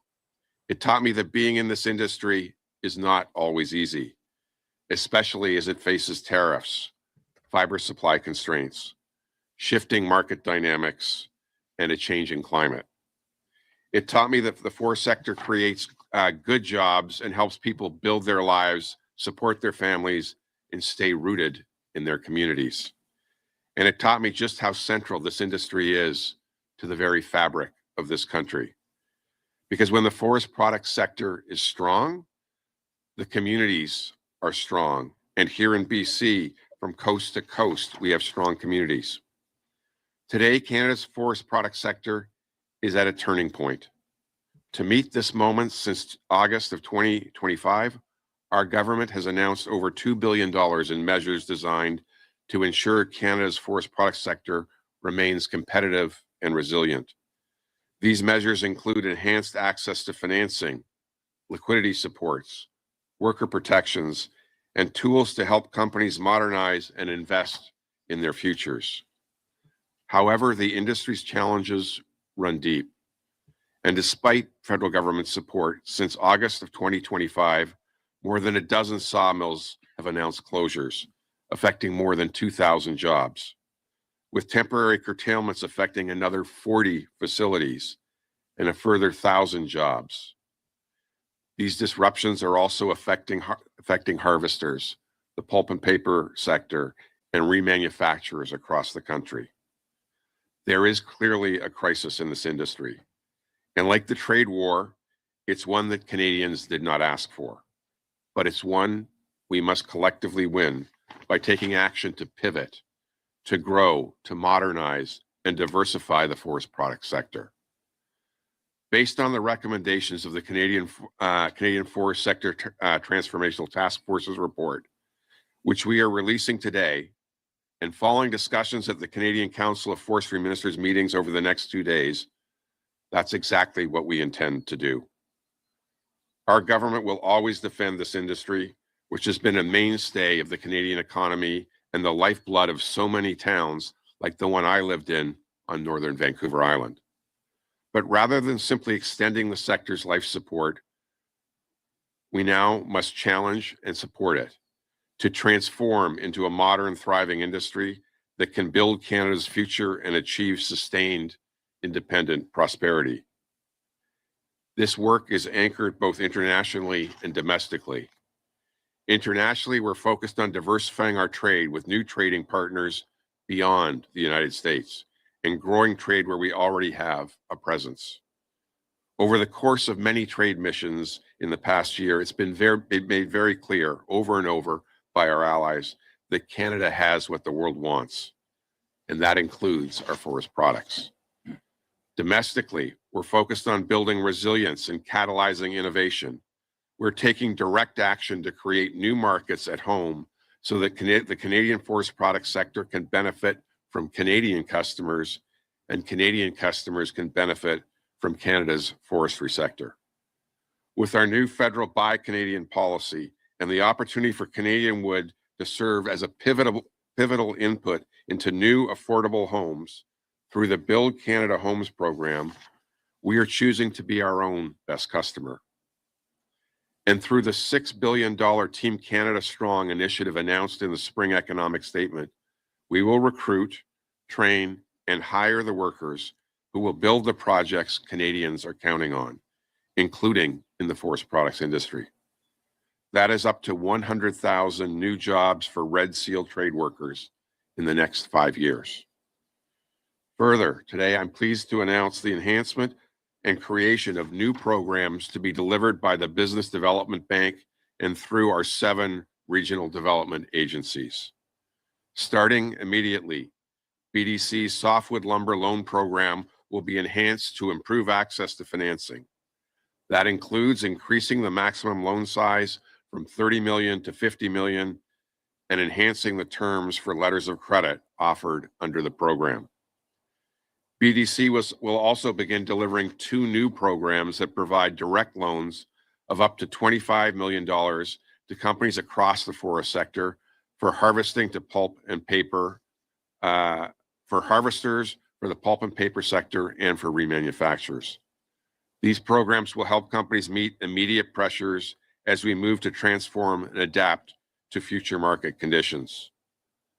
The federal government is also adding $300 million in regional trade response initiatives to help ensure that small and medium-sized businesses have access to the financing they need to invest in market diversification and enhance productivity. Further, we're establishing a new $100 million regional development fund to provide targeted funding dedicated to community mobilization and economic diversification in regions significantly impacted by disruptions in the forest sector. To support the implementation of these programs, we expect Canadian financial institutions to continue working with businesses to support the sector. In addition to these measures, I'm pleased to announce the Government of Canada is investing nearly $130 million in 56 forest sector projects across the country via the Natural Resources Canada Forest Sector Transformation Programs, which we recently recapitalized with $500 million of new funding. These projects will advance new low-carbon wood technologies. They will expand the use of mass timber in construction, which is a key part of our plan to build more homes faster. They will support Indigenous participation and forest sector businesses. They will help manufacturers create higher value products for Canadian wood, and they will open doors to new export markets around the world as part of our strategy to diversify Canadian trade. Of the nearly $130 million announced today, the Forest Enhancement Society of British Columbia will receive $37 million for their project, which is developing a new approach to turn more low value and residual forest fiber into valuable end products. This money will go towards gathering, processing, and transporting material to facilities that can convert it into useful and innovative products. So instead of being burned, fiber can be used to make pulp, bioenergy, pellets, and other products, creating more value from every tree. At the same time, this past year it has been clear that in moments such as this, investments alone are not enough. Investments without strategy will not create a sector that thrives in the long term, or one that maintains jobs and diversifies beyond the cyclical nature and pain associated with unfair and unjust U.S. tariffs. Many provinces and territories who manage 88% of our forests have done great work encouraging their industries towards a longer-term transformation. But coordination has not existed previously on a Team Canada level. That's why the Government of Canada established the Canadian Forest Sector Transformational Task Force. Earlier this year, the task force brought together leaders from across the country. They listened to provinces and territories. They engaged partners. They engaged industry. They engaged workers, and they engaged Indigenous peoples. They focused on what we can control with the tools we have at our disposal to ensure a competitive, resilient, and relevant forest sector. And they delivered. Today, I'm pleased to release their report, which includes a set of recommendations for governments, federal, provincial, and territorial, on where action is most needed. The task force recommendations focused on a few critical areas. First, the provinces and territories must improve access to competitively priced wood fiber supply, the foundation of the sector's value chain. Second, the report outlines investments governments can make that would be strategic and transformative, not simply Band-Aid solutions. Third, the task force has recommended ways to expand the use of wood in construction, including mass timber, to make construction more affordable and accelerate the work being done by Build Canada Homes. Fourth, the report discusses appropriate support for workers and communities. Finally, it suggests how we can build more resilience by growing domestic and global market opportunities. We are taking this advice seriously, and now I want to move from advice to action. So this week, as I gather with my provincial and territorial colleagues, industry, and Indigenous partners at the Canadian Council of Forest Ministers meeting here in Langford, we will discuss and plan how we can work together as one united Canada to implement the task force recommendations. The provinces and territories will be crucial to this effort because they are responsible for making the decisions that affect the forest sector on the ground. Indigenous partners who form almost 10% of the sector's workforce and who have intimate knowledge of the land and forest will also bring critical perspectives to this work, ensuring it is sustainable and workable for the people who will need to lead this transformation on a daily basis. I look forward to hearing from my provincial and territorial counterparts as well as Indigenous partners, on the actions they plan to take to tackle the challenges before us. For our part at the federal government, I intend to bring forward proposals for the federal response. All these commitments will inform an action plan for the sector, which we will share publicly at the end of this week's meetings. This action plan will serve as the foundation of our upcoming national forestry strategy, which will contain concrete measures and be released by the end of 2026. Ladies and gentlemen, the reality is this: the pressures facing Canada's forestry sector are not temporary. They are structural, they are global, and they are accelerating. Responding to them will require more than incremental change. It will require coordination, urgency, and a shared commitment to building a stronger, more resilient sector for the future. Only by working together will we reduce regulatory overlap between the levels of government. Will we tie our investments to long-term certainty on wood supply? Can we create functional, sustainable funding tools and send more Canadian forest products to customers around the globe? This work will not be easy, but I think back to the younger Tim Hodgson living in the forest products community on the northern tip of this island, and how much he loved that experience. And I look forward to the next generation of young Canadians, knowing that the industry in which they grow up in will sustain them and their children. And it's clear that we have no choice but to do the hard work for those next generations of Canadians. Ladies and gentlemen, it's now or never, and together we will choose now. Thank you. Merci. I think Ravi Parmar will bolਣਗੇ ਜਿਹੜੇ BC ਦੇ forest minister. Thank you, Minister Hodgson. I know we particularly appreciated your reflections growing up on the island in a forestry community. Our next speaker is wearing two hats today. Not only is he BC's Minister of Forests, but he is also the chair of the Canadian Council of Forest Ministers meeting, which brings many of us to beautiful Langford today. Please join me in welcoming my friend and colleague here on the island, the Honourable Ravi Parmar, to say a few words. Thanks, Sophie. Good morning. Bonjour tout le monde. It's such an honor and privilege to be here with you. I've actually got three hats on today. I'm also the very proud MLA for Langford Highlands as well. Yes. One of the reasons why we chose this beautiful part of the world was I get the opportunity of Minister Hodgson to get home every night, which I know is not something my colleagues share, so I hate to bring it in. A little bit jealous.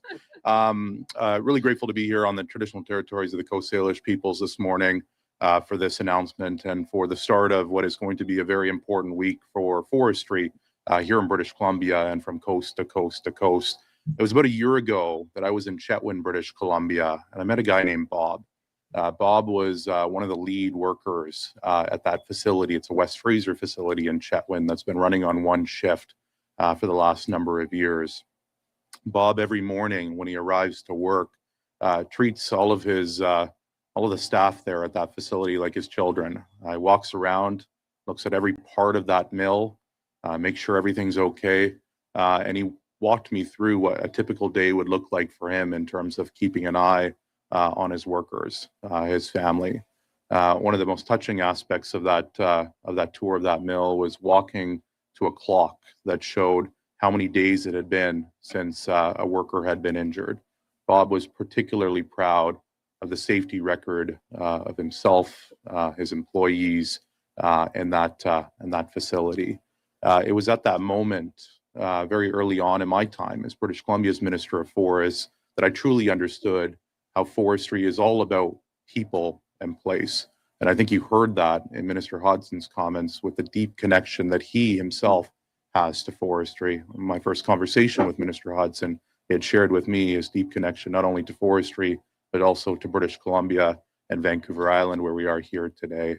Today is a good news story for forestry workers, and for forestry communities, not only just here in British Columbia, but throughout Canada. As Minister Hodgson acknowledged, forestry is facing a difficult period in time, and one would argue the most difficult period in the history of our country, with unfair, unjust, two duties and tariffs by Donald Trump and the United States government, we've been working together to not only forge powerful partnerships, not only make more in British Columbia, make more in Canada, but also defend and fight like hell for forestry workers from coast to coast to coast. I want to thank Minister Hodgson. I want to thank Parliamentary Secretary Corey Hogan and the federal government for their leadership. I look forward to the conversations, and in particular want to thank the task force for their detailed work. It is not easy to be given a short timeline, but I want to thank the co-chairs in particular who are going to get an opportunity to brief my colleagues over the next couple of days on their important findings. And you certainly have, Minister Hodgson, a commitment from British Columbia to work with you to restore confidence in this important sector and once again stand up for those forestry workers and get this sector not only back on its feet, but also move it, structurally change the sector from boom and bust to stability and certainty. Once again, I want to thank all of my colleagues behind me and those that are here from provinces and territories for their leadership, for the work that they are doing to defend the interests of forestry workers. And I very much look forward to the dialogue that we're going to have over the next couple of days. Thanks very much.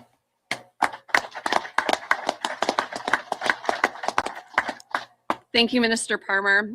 Next up, please join me in welcoming Jason Fisher, the Executive Director of the Forest Enhancement Society of BC. His dedication and leadership are helping to strengthen and restore forests across this province. Jason.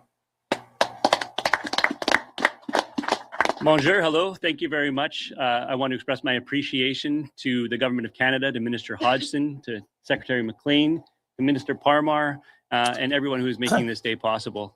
You've already heard a little bit about the project that is being funded through NR. I think ਇਹ almost ਹੁਣ ਖਤਮ ਵਾਲੇ ਪਾਸੇ ਹੈ ਕਿਉਂਕਿ ਇਹਨਾਂ ਨੇ ਜਾਣਕਾਰੀ ਜਿਹੜੀ ਦਿੱਤੀ $130 ਮਿਲੀਅਨ ਜਿਹੜਾ ਉਹ ਇਸ ਇੰਡਸਟਰੀ ਨੂੰ ਜ਼ਿੰਦਾ ਰੱਖਣ ਵਾਸਤੇ ਕੋਸ਼ਿਸ਼ ਕੀਤੀ ਜਾ ਰਹੀ ਹੈ ਹਾਲਾਂਕਿ ਬਹੁਤ ਬੁਰੇ ਹਾਲ ਹੈ ਇਸ ਵੇਲੇ ਇਸ ਇੰਡਸਟਰੀ ਦੇ ਜਿਹੜੀ ਫੋਰੈਸਟਰੀ ਹੈਗਾ ਮਿਨਿਸਟਰੀ ਤਾਂ ਚਲੋ ਖੈਰ ਕੋਸ਼ਿਸ਼ ਕਰ ਰਹੀ ਹੈ ਆਪਣੇ ਵੱਲੋਂ ਲੇਕਿਨ ਅਦਰਵਾਈਜ਼ ਬਹੁਤ ਬੁਰੇ ਹਾਲਾਤਾਂ ਦੇ ਵਿੱਚੋਂ ਇਸ ਵੇਲੇ ਨਿਕਲ ਰਹੇ ਆ ਖੈਰ we not going to talk about that now ਆਪਾਂ ਚੱਲਦੇ ਹਾਂ ਟੋਰਾਂਟੋ ਦੇ ਵਿੱਚ ਉੱਥੋਂ ਦੀ ਪੁਲਿਸ ਏਜੰਸੀ ਜਿਹੜੀ ਹੈ ਉਹ ਇਸ ਵਕਤ ਇੱਕ ਇਨਫੋਰਮੇਸ਼ਨ ਦੇ ਰਹੀ ਹੈ ਜੈਲ ਬਲਾਸਟਰ ਦੇ ਨਾਲ ਕੁਝ ਹਮਲੇ ਹੋਏ ਸੀ ਪਿਛਲੇ ਦਿਨਾਂ ਦੇ ਵਿੱਚ ਜੈਲ ਬਲਾਸਟਰ ਦੇ ਨਾਲ ਉਹਦੇ 'ਚ ਕੁਝ ਐਡੀਸ਼ਨਲ ਅਰੈਸਟ ਹੋਈਆਂ ਟੋਰਾਂਟੋ ਪੁਲਿਸ ਦੇ ਵੱਲੋਂ ਜਿਹਦੀ ਜਾਣਕਾਰੀ ਦਿੱਤੀ ਜਾ ਰਹੀ ਹੈ ਔਰ ਲਾਈਵ ਹੈ ਬਿਲਕੁਲ ਲਾਈਵ ਤੁਹਾਨੂੰ ਮੈਂ ਜਿਹੜੀ ਦਿਖਾਉਣ ਲੱਗਾ ਹੇਟ ਮੋਟੀਵੇਟਡ ਅਸੌਲਟ ਇਨਵੈਸਟੀਗੇਸ਼ਨ ਹੋਈ ਸੀ ਸੋ ਵੀ ਗੋਣਾ ਚੈੱਕ ਦੈਟ ਔਰ ਉਹਨੂੰ ਆਪਾਂ ਪ੍ਰੋਗਰਾਮ ਨੂੰ ਥੋੜਾ ਜਿਹਾ ਅੱਗੇ ਵਧਾਉਂਦੇ ਹਾਂ let me just take you to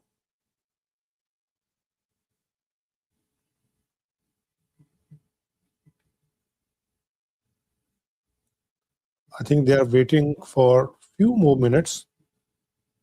ਸ਼ੁਰੂ ਤਾਂ ਉਹਨਾਂ ਨੇ ਕਰਤੀ ਹੈ ਬਟ ਆਪਾਂ ਇਹਦੇ ਤੇ ਮੈਂ ਹੁਣ ਤੁਹਾਨੂੰ ਦਿਖਾਣੀ ਇਹੀ ਹੈ ਆਪਾਂ ਇੱਥੇ ਚੱਲਣਾ ਟੋਰਾਂਟੋ ਜਾਣਾ ਟੋਰਾਂਟੋ ਤੋਂ ਹੀ ਖਬਰ ਜਿਹੜੀ ਹੈ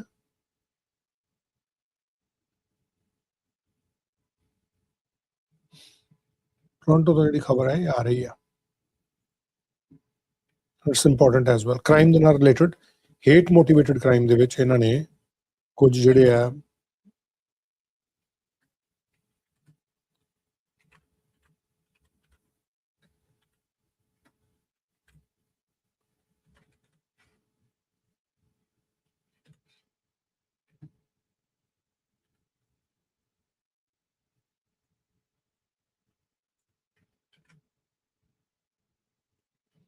ਹੇਟ ਮੋਟੀਵੇਸ਼ਨ ਹੇਟ ਕ੍ਰਾਈਮ ਨੂੰ ਲੈ ਕੇ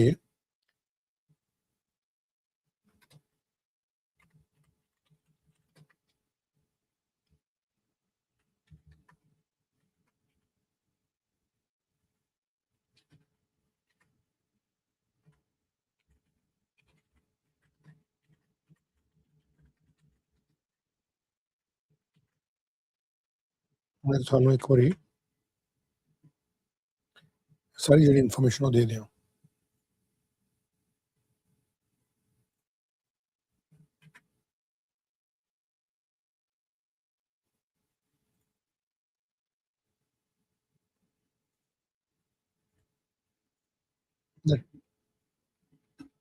ਸੋ ਅਜੇ ਉਹ ਸਿਰਫ ਫਿਕਸ ਕਰ ਰਹੇ ਆ ਸੋ ਵੀ ਗੋਣਾ ਗੋ देयर ਔਰ ਇਹਦੇ ਨਾਲ ਜਿਹੜਾ ਮੈਂ ਦੱਸ ਦੇਣਾ ਤੇ ਹੈ ਹੋਣਾ ਕੀ ਹੈ ਚੀਫ ਸੁਪਰਿੰਟੈਂਡੈਂਟ ਨੇ ਕੈਥਰੀਨ ਸਟੈਫਨਸਨ ਉਹ ਆਉਣਗੇ ਔਰ ਅਨਾਉਂਸ ਕਰਨਗੇ ਐਡੀਸ਼ਨਲ ਅਰੈਸਟ ਜਿਹੜੀਆਂ ਹੋਈਆਂ 2 ਹੇਟ ਮੋਟੀਵੇਟਡ ਅਸੌਲਟ ਹੋਏ ਸੀ ਨਫ਼ਰਤ ਦੇ ਨਾਲ ਫੈਲੇ ਹੋਏ ਔਰ ਇਹ 'ਚ ਵੈਪਨ ਦਾ ਇਸਤੇਮਾਲ ਕੀਤਾ ਗਿਆ ਸੀ ਇੱਕ ਹਥਿਆਰ ਦਾ ਇਸਤੇਮਾਲ ਕੀਤਾ ਗਿਆ ਸੀ ਔਰ ਦੱਸਿਆ ਜਾ ਰਿਹਾ ਕਿ ਇਹਦੇ ਵਿੱਚ ਜੈਲ ਬਲਾਸਟਰ ਫਾਇਰ ਆਰਮ ਪਿਛਲੇ ਦਿਨਾਂ ਦੇ ਵਿੱਚ ਵੀ ਆਪਾਂ ਦੇਖਿਆ ਜਿਹੜੇ ਉਹ ਜਿੱਦਾਂ ਬੀਨ ਗਨਸ ਹੁੰਦੀਆਂ ਔਰ ਹੋਰ ਇਸ ਤਰੀਕੇ ਦੀਆਂ ਗਨਸ ਹੁੰਦੀਆਂ ਉਹ 'ਚ ਜੈਲਸ ਜਿਹੜੇ ਹੁੰਦੇ ਜੈਲ ਬਲਾਸਟਰ ਵੈਪਨ ਵਾਂਗੂ ਉਹਨੂੰ ਦੇਖਿਆ ਜਾਂਦਾ ਜੈਲ ਬਲਾਸਟਰ ਗਨ ਵੀ ਉਹਨੂੰ ਕਹਿ ਦਿੰਦੇ ਆ ਪੇਂਟ ਬਾਲ ਵਰਗੀ ਆ ਜੈਲੀ ਵਰਗੇ ਟॉयਜ਼ ਉਹ 'ਚ ਹੁੰਦੇ ਆ ਲੇਕਿਨ ਇਹ ਜਿਹੜਾ ਬੇਸ਼ੱਕ ਇਹਦੇ ਨਾਲ ਕੋਈ ਕਿਸੇ ਦਾ ਜਾਨੀ ਨੁਕਸਾਨ ਹੋਣ ਦੇ ਚਾਂਸਸ ਲਗਭਗ ਸੰਭਵ ਹੈ ਇਹ ਨਹੀਂ ਹੈ ਅਸੰਭਵ ਤਾਂ ਨਾ ਕਮਾਲ ਬਹੁਤ ਘੱਟ ਹੈ ਕਿਉਂਕਿ ਕੋਈ ਥਿਰਕ ਕੇ ਡਿੱਗ ਜਾਏ ਕੋਈ ਘਬਰਾ ਕੇ ਮਰ ਜਾਏ ਰੀਜ਼ਨ ਤਾਂ ਉਹਦਾ ਉਹ ਬਣ ਸਕਦਾ ਲੇਕਿਨ ਇਹ ਜ਼ਰੂਰ ਹੈ ਕਿ ਕਿਉਂਕਿ ਇਹ ਹੇਟ ਮੋਟੀਵੇਟਡ ਹੈ ਇਹ ਇੱਕ ਕਮਿਊਨਿਟੀ ਨੂੰ ਟਾਰਗੇਟ ਕਰਕੇ ਕੀਤੇ ਜਾਂਦੇ ਆ ਸੋ ਦੈਟ ਇਜ਼ ਦ ਰੀਜ਼ਨ ਕਿ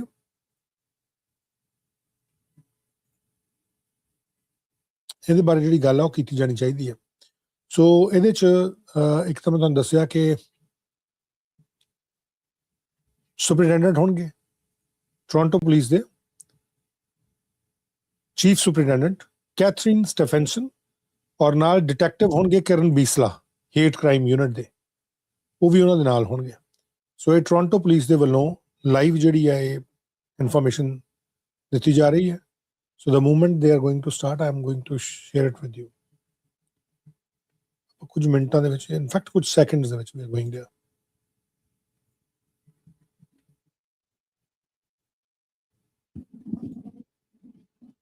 ਇੱਕ ਮਿੰਟ ਹਜੇ ਪਿਆ ਕਿਉਂਕਿ ਉਹ ਸੈਟਿੰਗ ਨੂੰ ਟਾਈਮ ਜਿਹੜਾ ਉਹ ਦੇ ਦਿੰਦੇ ਆ ਜਾਂ ਲੱਗ ਜਾਂਦਾ ਸੋ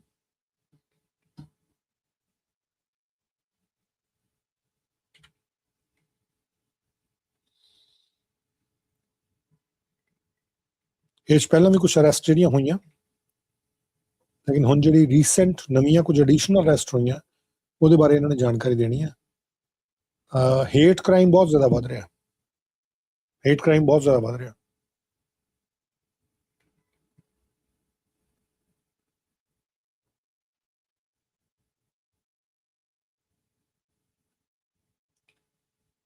ਲੇਕਿਨ ਆਫਿਸਰ ਜੇ ਲੂਮੈਨਸ ਨੇ ਜਿਹੜੇ ਸਭ ਤੋਂ ਪਹਿਲਾਂ ਜਾਣਕਾਰੀ ਦੇਣਗੇ and let me take you directly rather than wasting time. Headquarters. Today, Chief Superintendent Catherine Stevenson will be providing an update on 2 hate-motivated assault with a weapon investigations. She will be joined by Detective Sergeant Kieran Bisla of the Hate Crime Unit. Following remarks, they will take questions from the media. Chief Superintendent? So it's live right now from Toronto Police Headquarters.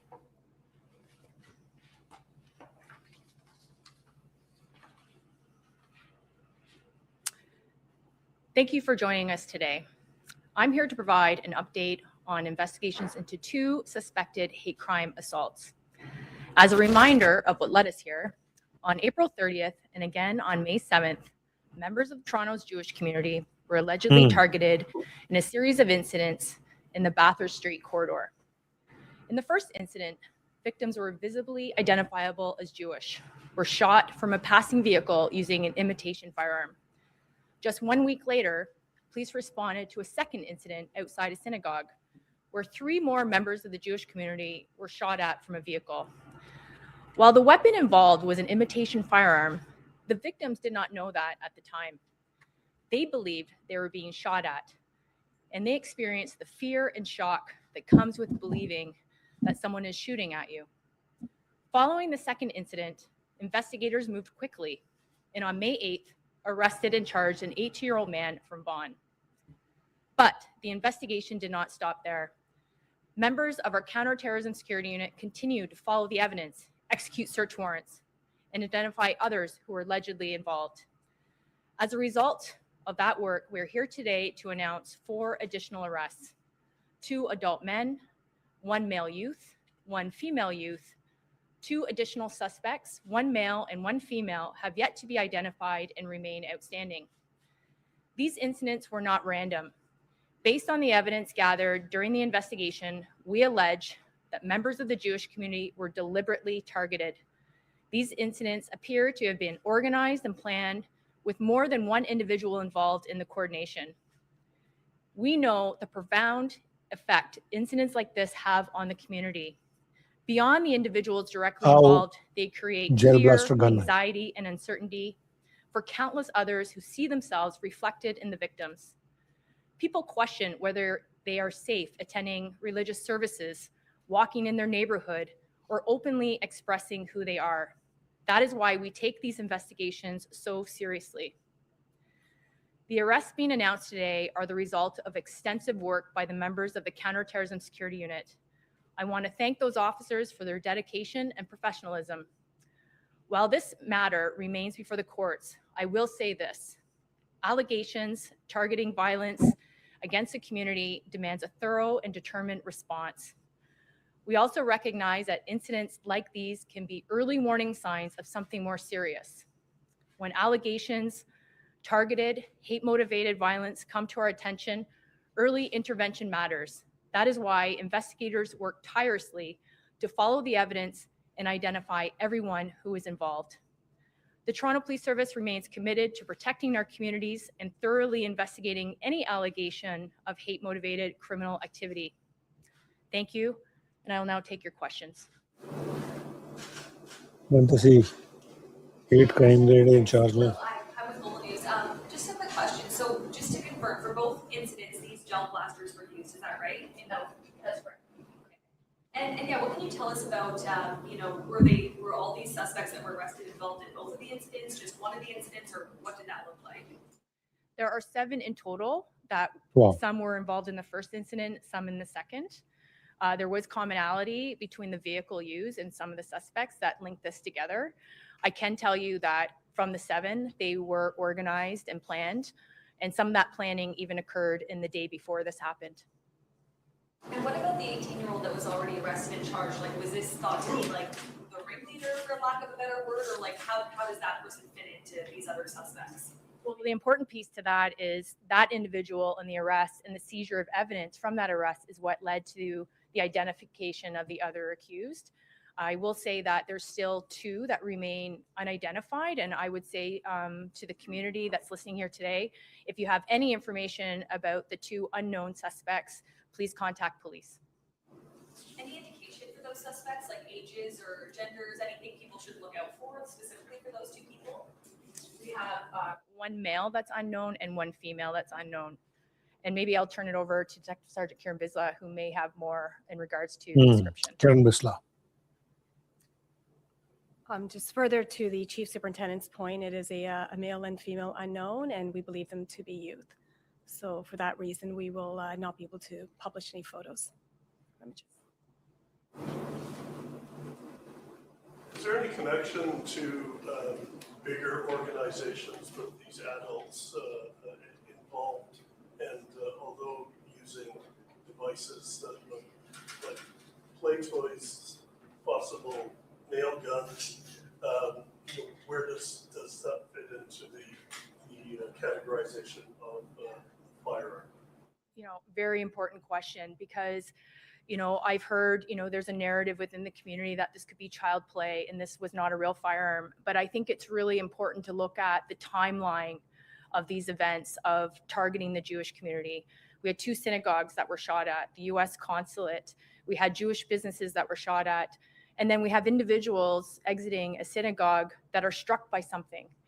Well, immediately that person's going to believe that that's a real firearm. That is something that's real fear that sits in them, and they will live with that forever. I think whether it's a real firearm or not, we take these equally as seriously. Is there a connection to that, just with the earlier part of the question, to bigger organizations perhaps? Or the broader picture? 100%. We look at these cases not in isolation. We looked at them collectively. There's been a number of incidents targeting the Jewish community. They feed a broader threat picture. We're always looking at the evidence to see if there's linkages between these cases, and if they do surface, then they obviously will be linked together and will prosecute as such. Also looking at the continuum of how hate crime is often a precursor to terrorism. And, that is why our hate crime unit is embedded in our counterterrorism unit to make sure that these investigations can streamline easily into the terrorism space. Colin Freesfield Mail. Is an Iranian-backed terror group known as Hay driving any of the incidents you just talked about? There's no evidence to suggest that, no. Well, there was, though. I'm aware of a U.S. FBI agent in New York swearing an affidavit saying they arrested a foreign terrorist associated with that group, who started that group, and he claimed that the consulate shooting and possibly synagogue shooting was something that Hay inspired, but I've never heard Canadian police give their version of events as to whether that's true. So I can tell you I am aware of that arrest, the individual by the last name of Al-Sadi. It's been quite largely publicized in media. We are connected with our federal and international partners on that, but currently I can tell you there's no direct linkage to this case, and that we have no direct threat against the Jewish community at this time. The consulate shootings or any of the synagogue shootings, could that be a potential foreign inspired by the foreign terrorist group we're talking about here in Al-Sadi, or is that? As I said, we're looking at all evidence, all avenues. It's important to not have our minds closed to any potential linkages to foreign actor, and that we're well connected with our federal partners. We have a framework here in Canada that, we have an embedded TPS member with the RCMP that's looking at these cases, and we also are connected internationally with our partners down in New York. Any other questions? Just lastly, what additional, are you doing any additional coverage within that Bathurst community, or to consideration of these additional arrests above and beyond the presence that you see in malls and stuff like that via these vehicles? In terms of increasing our presence, yes, there is, times where these incidents occur and we increase our uniform visibility, knowing that's a key preventative measure. We have increased our resources in that area. I can also say we're very aware of the Walk for Israel that's upcoming on June 7th, and we have a very robust plan for visible presence at that event for the safety. I have a question just about the firearms. So was it just one for each incident or multiple? I know you were showing some photos where I think there was more than one in one of the photos. Can you tell us how many weapons were at each of these incidents here? I'm going to just turn that question over to Detective Sergeant Bisla. Just based on the evidence that we have right now, we believe it was one. Okay, thank you everybody. Thank you everybody. I think press conference ਜਿਹੜੀ ਹੈ that's done. ਇਹਨਾਂ ਨੇ ਦੱਸਦੀਆਂ ਜਿਹੜੀਆਂ arrest ਹੋਈਆਂ ਔਰ hate crime ਜਿਹੜੇ case ਜਿਸ ਤਰੀਕੇ ਨਾਲ ਵੱਧ ਰਿਹਾ ਔਰ ਆਉਂਦੇ ਦਿਨਾਂ ਦੇ ਵਿੱਚ, ਔਰ ਖਾਸ ਤੌਰ ਤੇ ਜਿਹੜਾ ਮਿਡਲ ਈਸਟ ਦੇ ਵਿੱਚ ਜਿਹੜਾ ਹੈ ਇਜ਼ਰਾਈਲ, ਇਰਾਨ, ਲੈਬਨਾਨ, ਆਹ ਜਿਹੜਾ ਸਾਰਾ ਰੌਲਾ ਜਿਹਾ ਫਸਿਆ ਹੋਇਆ ਨਾ, ਇਹਦੇ ਕਰਕੇ ਜ਼ਿਆਦਾ ਇੱਥੇ ਵੀ ਸਾਡੇ ਇੱਥੇ ਵੀ ਬਹੁਤ ਤੁਸੀਂ ਦੇਖੋਗੇ ਪ੍ਰਾਈਮ ਮਿਨਿਸਟਰ ਦੇ ਵੱਲੋਂ ਥੋੜ੍ਹੇ ਦਿਨ ਪਹਿਲਾਂ ਇਹ ਗੱਲ ਜਿਹੜੀ ਆ ਉਹ ਕਹੀ ਗਈ ਹੈ ਕਿ ਭਾਈ ਆਪਣੇ ਤੁਸੀਂ ਇੱਥੇ ਆਓ, ਬਹੁਤ ਵਧੀਆ ਗੱਲ ਹੈ, ਕੈਨੇਡਾ 'ਚ ਤੁਸੀਂ ਆਓ, ਆ ਕੇ ਤੁਸੀਂ ਆਪਣੀ ਗੱਲਬਾਤ ਜਿਹੜੀ ਆ ਉਹ ਕਰੋ, ਰੱਖੋ, ਰਹੋ ਜਿੱਦਾਂ ਮਰਜ਼ੀ, ਲੇਕਿਨ ਆਪਣੇ ਜਿਹੜੇ ਐਨੋਮਿਟੀਜ਼ ਨੇ ਉਹ ਛੱਡੋ, ਉੱਥੇ ਛੱਡ ਕੇ ਆਓ, ਜਿਹੜਾ ਉਹ ਤੁਹਾਡਾ ਆਪਸ ਦੇ ਵਿੱਚ ਜਿਹੜੇ ਨਫ਼ਰਤ ਹੈ ਉਹ ਛੱਡ ਕੇ ਆਓ।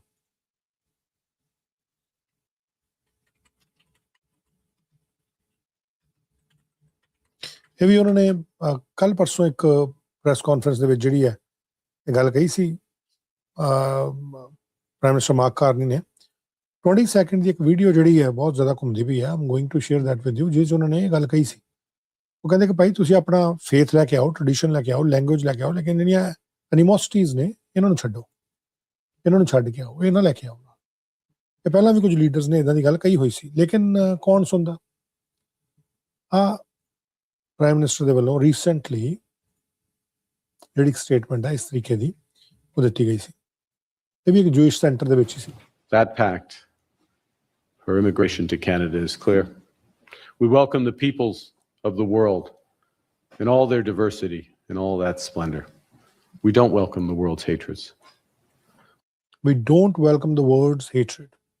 ਅਸੀਂ ਨਫ਼ਰਤ ਨੂੰ ਨਹੀਂ ਇੱਥੇ welcome When you come to Canada, you bring your faith, your tradition, your language, your story. You leave behind your animosities. ਆਪਣੀਆਂ ਜਿਹੜੀਆਂ ਕਹਿੰਦੇ ਤੁਸੀਂ ਆਪਣਾ ਕਲਚਰ, ਆਪਣਾ ਫੇਥ, ਤੁਸੀਂ ਜੋ ਮਰਜ਼ੀ ਇੱਥੇ ਤੁਸੀਂ ਲਿਆਓ, ਔਰ ਕਹਿੰਦੇ ਅਸੀਂ ਉਹਦਾ ਸਵਾਗਤ ਕਰਦੇ ਹਾਂ। ਕੈਨੇਡਾ ਜਿਹੜਾ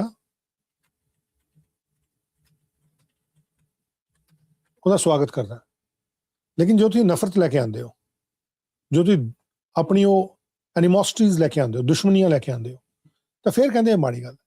ਜੋ ਤੁਸੀਂ ਆਓ, ਆਪਣਾ ਧਰਮ ਲੈ ਕੇ ਆਓ, ਆਪਣੀ ਪਰੰਪਰਾ ਲੈ ਕੇ ਆਓ, ਆਪਣੀ ਭਾਸ਼ਾ ਲੈ ਕੇ ਆਓ, ਲੈਂਗੁਏਜ ਲੈ ਕੇ ਆਓ, ਫੇਥ ਲੈ ਕੇ ਆਓ, ਬਲੀਫ ਲੈ ਕੇ ਆਓ, ਬਟ ਲੀਵ ਬਿਹਾਈਂਡ ਯੋਰ ਐਨੀਮੋਸਿਟੀਜ਼। ਬਹੁਤ ਕਲੀਅਰ ਲਫ਼ਜ਼ਾਂ ਦੇ ਵਿੱਚ, ਇਸ ਤੋਂ ਕਲੀਅਰ ਲਫ਼ਜ਼ਾਂ 'ਚ ਹੋਰ ਪ੍ਰਧਾਨ ਮੰਤਰੀ ਕੀ ਕਹਿ ਦੇਣ। ਔਰ ਇਹ ਸ਼ਰੀਫ ਮੁਲਕ ਨੇ ਅਜੇ ਤੱਕ ਜਿਹੜੇ ਇਸ ਤਰੀਕੇ ਦੀ ਗੱਲ ਕਰ ਰਹੇ। Let's listen to mister Mark Carney once again. That pact for immigration to Canada is clear. We welcome the peoples of the world in all their diversity, in all that splendor. We don't welcome the world's hatreds. When you come to Canada, you bring your faith, your tradition, your language, your story. You leave behind your animosities. That ਬਹੁਤ clear ਲਫ਼ਜ਼ਾਂ ਦੇ ਵਿੱਚ ਇਹਨਾਂ ਨੇ ਵੀ ਇਹ ਕਿਹਾ ਸੀ ਕਿ ਭਾਈ ਇੱਦਾਂ, ਕਿਉਂਕਿ ਹੇਟ ਕ੍ਰਾਈਮ ਵੱਧ ਰਿਹਾ, ਹੇਟ ਕ੍ਰਾਈਮ ਇੰਨਾ ਜ਼ਿਆਦਾ ਵੱਧ ਰਿਹਾ ਕਿ ਜਿਹੜਾ ਆਉਣ ਵਾਲੇ ਸਮੇਂ ਦੇ ਵਿੱਚ ਪਰੇਸ਼ਾਨੀ ਪੈਦਾ ਕਰ ਸਕਦਾ।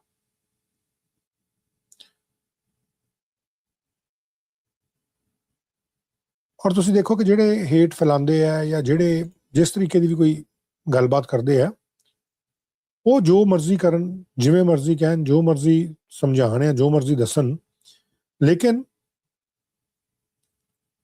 ਜਿਹੜੇ ਲੋਕ ਆਪਣੀਆਂ ਦੁਸ਼ਮਣੀਆਂ ਇੱਥੇ ਲੈ ਕੇ ਆਉਂਦੇ ਨਾ, ਪਰ ਜਿਹੜੇ ਲੋਕ ਉਹਨਾਂ ਨੂੰ ਨੁਕਸਾਨ ਵਾਲੇ ਆ, ਜਿਹੜੇ ਲੋਕ ਉਹਨਾਂ ਨੂੰ ਉਂਗਲ ਲਾਉਂਦੇ ਆ ਕਿ ਭਾਈ ਇਹ ਕਰੋ, ਕੋਈ ਨਹੀਂ, ਇਹਨੂੰ ਤੁਸੀਂ ਚੱਕ ਦਿਓ ਫੱਟੇ, ਕੋਈ ਦਿੱਕਤ ਵਾਲੀ ਗੱਲ ਨਹੀਂ,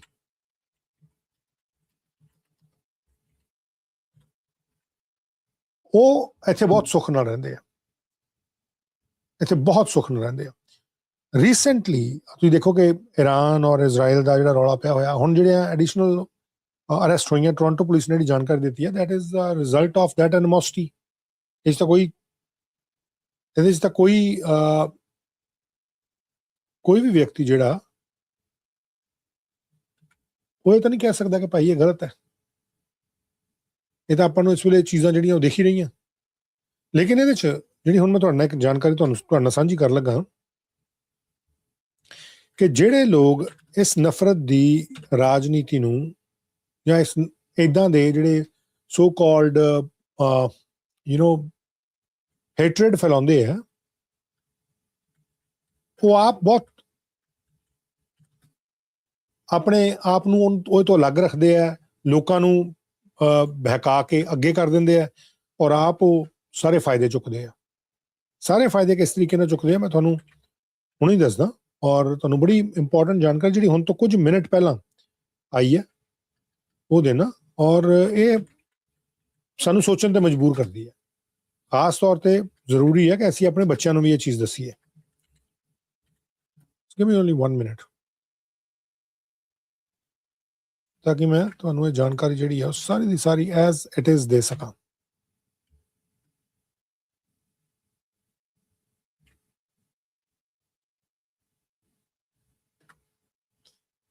ਤੁਹਾਨੂੰ ਸਾਰੀ ਇਨਫੋਰਮੇਸ਼ਨ ਜਿਹੜੀ ਹੈ ਮੈਂ ਐਜ਼ ਇਟ ਇਜ਼ ਦੇ ਸਕਾਂ। Just give me only 1 minute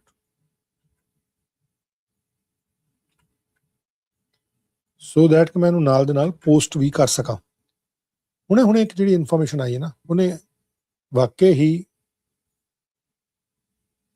ਸੋਚਣ ਤੇ ਮਜਬੂਰ ਕਰਤਾ ਕਿ ਭਾਈ ਦਰਅਸਲ ਇਹ ਸਾਰੀ ਜਿਹੜੀ ਕਹਾਣੀ ਬਣੀ ਹੈ ਉਹ ਹੈ ਕਿਸ ਪਾਸੇ ਦੀ ਹੈ। ਔਰ ਤੁਹਾਨੂੰ ਮੈਂ ਲਾਈਵ ਦਿਖਾਊਂਗਾ ਜੋ ਵੀ ਹੈ, ਜਿੱਥੋਂ ਮੈਂ ਲਾਈਵ ਦਿਖਾਊਂਗਾ ਉਹ ਵੀ ਆਫੀਸ਼ੀਅਲ ਸਰਕਾਰੀ ਜਿਹੜੇ ਦਸਤਾਵੇਜ਼ ਨੇ ਉਹਨਾਂ ਦੇ ਆਧਾਰ ਤੇ ਹੋਊਗੀ। ਕੋਈ ਵੀ ਐਸੀ ਚੀਜ਼ ਨਹੀਂ ਹੋਊਗੀ ਜਿਹੜੀ ਕਿ ਮੈਂ ਆਪਣੇ ਵੱਲੋਂ ਕੋਈ ਆਪਣੇ ਓਪੀਨੀਅਨ ਦੇ ਵਾਈਜ਼ ਦੇ ਰਿਹਾ। ਲੇਕਿਨ ਜਿਹੜੀ ਐਨੀਮੋਸਿਟੀ ਦੀ ਗੱਲ ਪ੍ਰਾਈਮ ਮਿਨਿਸਟਰ ਦੇ ਵੱਲੋਂ ਕੀਤੀ ਗਈ ਹੈ, this is really very important, this is very important. ਔਰ ਦਾ ਰੀਜ਼ਨ ਵੀ ਸਭ ਤੋਂ ਵੱਡਾ ਇਹੀ ਹੈ ਕਿ ਕੈਨੇਡਾ ਦੇ ਵਿੱਚ ਵੀ ਇਹ ਚੀਜ਼ ਬਹੁਤ ਤੇਜ਼ੀ ਦੇ ਨਾਲ ਆ ਰਹੀ ਹੈ। ਕੈਨੇਡਾ ਕਿਉਂਕਿ ਡਾਈਵਰਸ ਕੰਟਰੀ ਹੈ, ਔਰ ਇੱਥੇ ਜੋ ਹਾਲਾਤ ਇਸ ਵੇਲੇ ਬਣੇ ਹੋਏ ਆ, ਦੁਨੀਆ ਭਰ ਦੇ ਲੋਕ ਆਏ ਹੋਏ ਆ, ਔਰ ਬਹੁਤ ਸਾਰੇ ਲੋਕ ਉਹਦਾ ਫਾਇਦਾ ਚੁੱਕਦੇ ਆ, ਔਰ ਆ ਕੇ ਚੁੱਕ ਕੇ ਉਹਨਾਂ ਨੂੰ ਕੇਵਲ ਇਹੀ ਹੁੰਦਾ ਕਿ ਅਸੀਂ ਕਿਸੇ ਵੀ ਤਰੀਕੇ ਨਾਲ ਇੱਥੇ ਪਾੜ ਪਾ ਦਈਏ, ਇੱਥੇ ਝਗੜੇ ਕਰਾ ਦਈਏ, ਇੱਥੇ ਰੌਲਾ ਪਵਾ ਦਈਏ। ਔਰ ਜਿਹੜੇ ਲੋਕ ਪਿੱਛੋਂ ਇਸ ਸਾਰੀ ਗੱਲ ਨੂੰ ਹਵਾ ਦਿੰਦੇ ਆ, ਉਹ ਆਪਣੇ ਤੇ ਨਹੀਂ ਅਸਰ ਪੈਣ ਦਿੰਦੇ, ਉਹ ਆਪ ਬੜੀ ਸੁੱਖ ਦੀ ਜ਼ਿੰਦਗੀ ਗੁਜ਼ਾਰਦੇ। ਦੁਨੀਆ ਦੇ ਕਈ ਕੋਨਿਆਂ 'ਚ ਆਹ ਚੀਜ਼ਾਂ ਜਿਹੜੀਆਂ ਦੇਖਣ ਨੂੰ ਆਈਆਂ, ਔਰ ਇਨਫੈਕਟ ਆਪਾਂ ਦੇਖ ਰਹੇ ਹਾਂ ਕਿ UK ਦੇ ਵਿੱਚ ਕੀ ਕੁਝ ਹੋ ਰਿਹਾ, US ਦੇ ਵਿੱਚ ਕੀ ਕੁਝ ਹੋ ਰਿਹਾ, ਔਰ ਇੱਦਾਂ ਹੀ ਕੈਨੇਡਾ ਦੇ ਵਿੱਚ ਕੀ ਕੁਝ ਹੋ ਰਿਹਾ। ਕੈਨੇਡਾ ਦੇ ਵਿੱਚ ਤਾਂ ਆਪਾਂ ਹੁਣੇ ਸੁਣ ਕੇ ਵੀ ਹਟੇ ਹਾਂ, ਲੇਕਿਨ ਜਿਹੜੀ ਇਨਫੋਰਮੇਸ਼ਨ ਹੁਣ ਮੈਂ ਤੁਹਾਡੇ ਨਾਲ ਸਾਂਝੀ ਕਰਨ ਜਾ ਰਿਹਾ ਨਾ, this is also very important. ਇਹ US ਤੋਂ ਆਈ ਹੈ। US ਦੇ ਜਿਹੜੇ ਅਧਿਕਾਰੀ ਨੇ ਉਹਨਾਂ ਦੇ ਵੱਲੋਂ ਆ ਇਨਫੋਰਮੇਸ਼ਨ ਦਿੱਤੀ ਗਈ ਹੈ। ਲੈਟ ਮੀ ਜਸਟ DOJ ਦੇ ਵੱਲੋਂ, ਡਿਪਾਰਟਮੈਂਟ ਆਫ ਜਸਟਿਸ ਦੇ ਵੱਲੋਂ, ਲੈਟ ਮੀ ਜਸਟ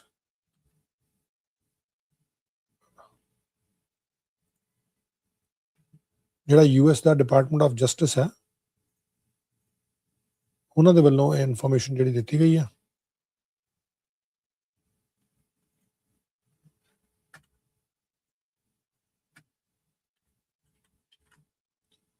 ਔਰ ਆਪਾਂ ਦੇਖ ਰਹੇ ਹਾਂ ਕਿ ਪਿਛਲੇ ਕੁਝ ਦਿਨਾਂ ਤੋਂ ਕਿਸ ਤਰੀਕੇ ਨਾਲ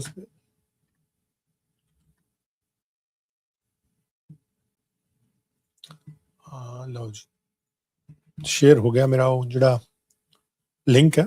ਸੋ ਨਾਓ ਵੀ ਕੈਨ ਸਟਾਰਟ। ਹੁਣ ਤੋਂ ਕੁਝ ਮਿੰਟ ਪਹਿਲਾਂ ਇੱਕ ਇਨਫੋਰਮੇਸ਼ਨ ਨੈਸ਼ਨਲ ਸਿਕਿਉਰਿਟੀ ਡਿਵੀਜ਼ਨ ਜਿਹੜੀ US ਡਿਪਾਰਟਮੈਂਟ ਆਫ ਜਸਟਿਸ ਦੀ ਹੈ ਉਹਨਾਂ ਦੇ ਵੱਲੋਂ ਦਿੱਤੀ ਗਈ ਆ। ਔਰ US ਦੇ ਡਿਪਾਰਟਮੈਂਟ ਆਫ ਜਸਟਿਸ ਨੇ ਵੀ ਇਸ ਗੱਲ ਦੇ ਉੱਤੇ ਜਿਹੜੀ ਨਾਲ ਦੇ ਨਾਲ ਇਨਫੋਰਮੇਸ਼ਨ ਦਿੱਤੀ। Light me just share it with you ਕਿ ਇਹ ਹੈ ਕੀ ਆ।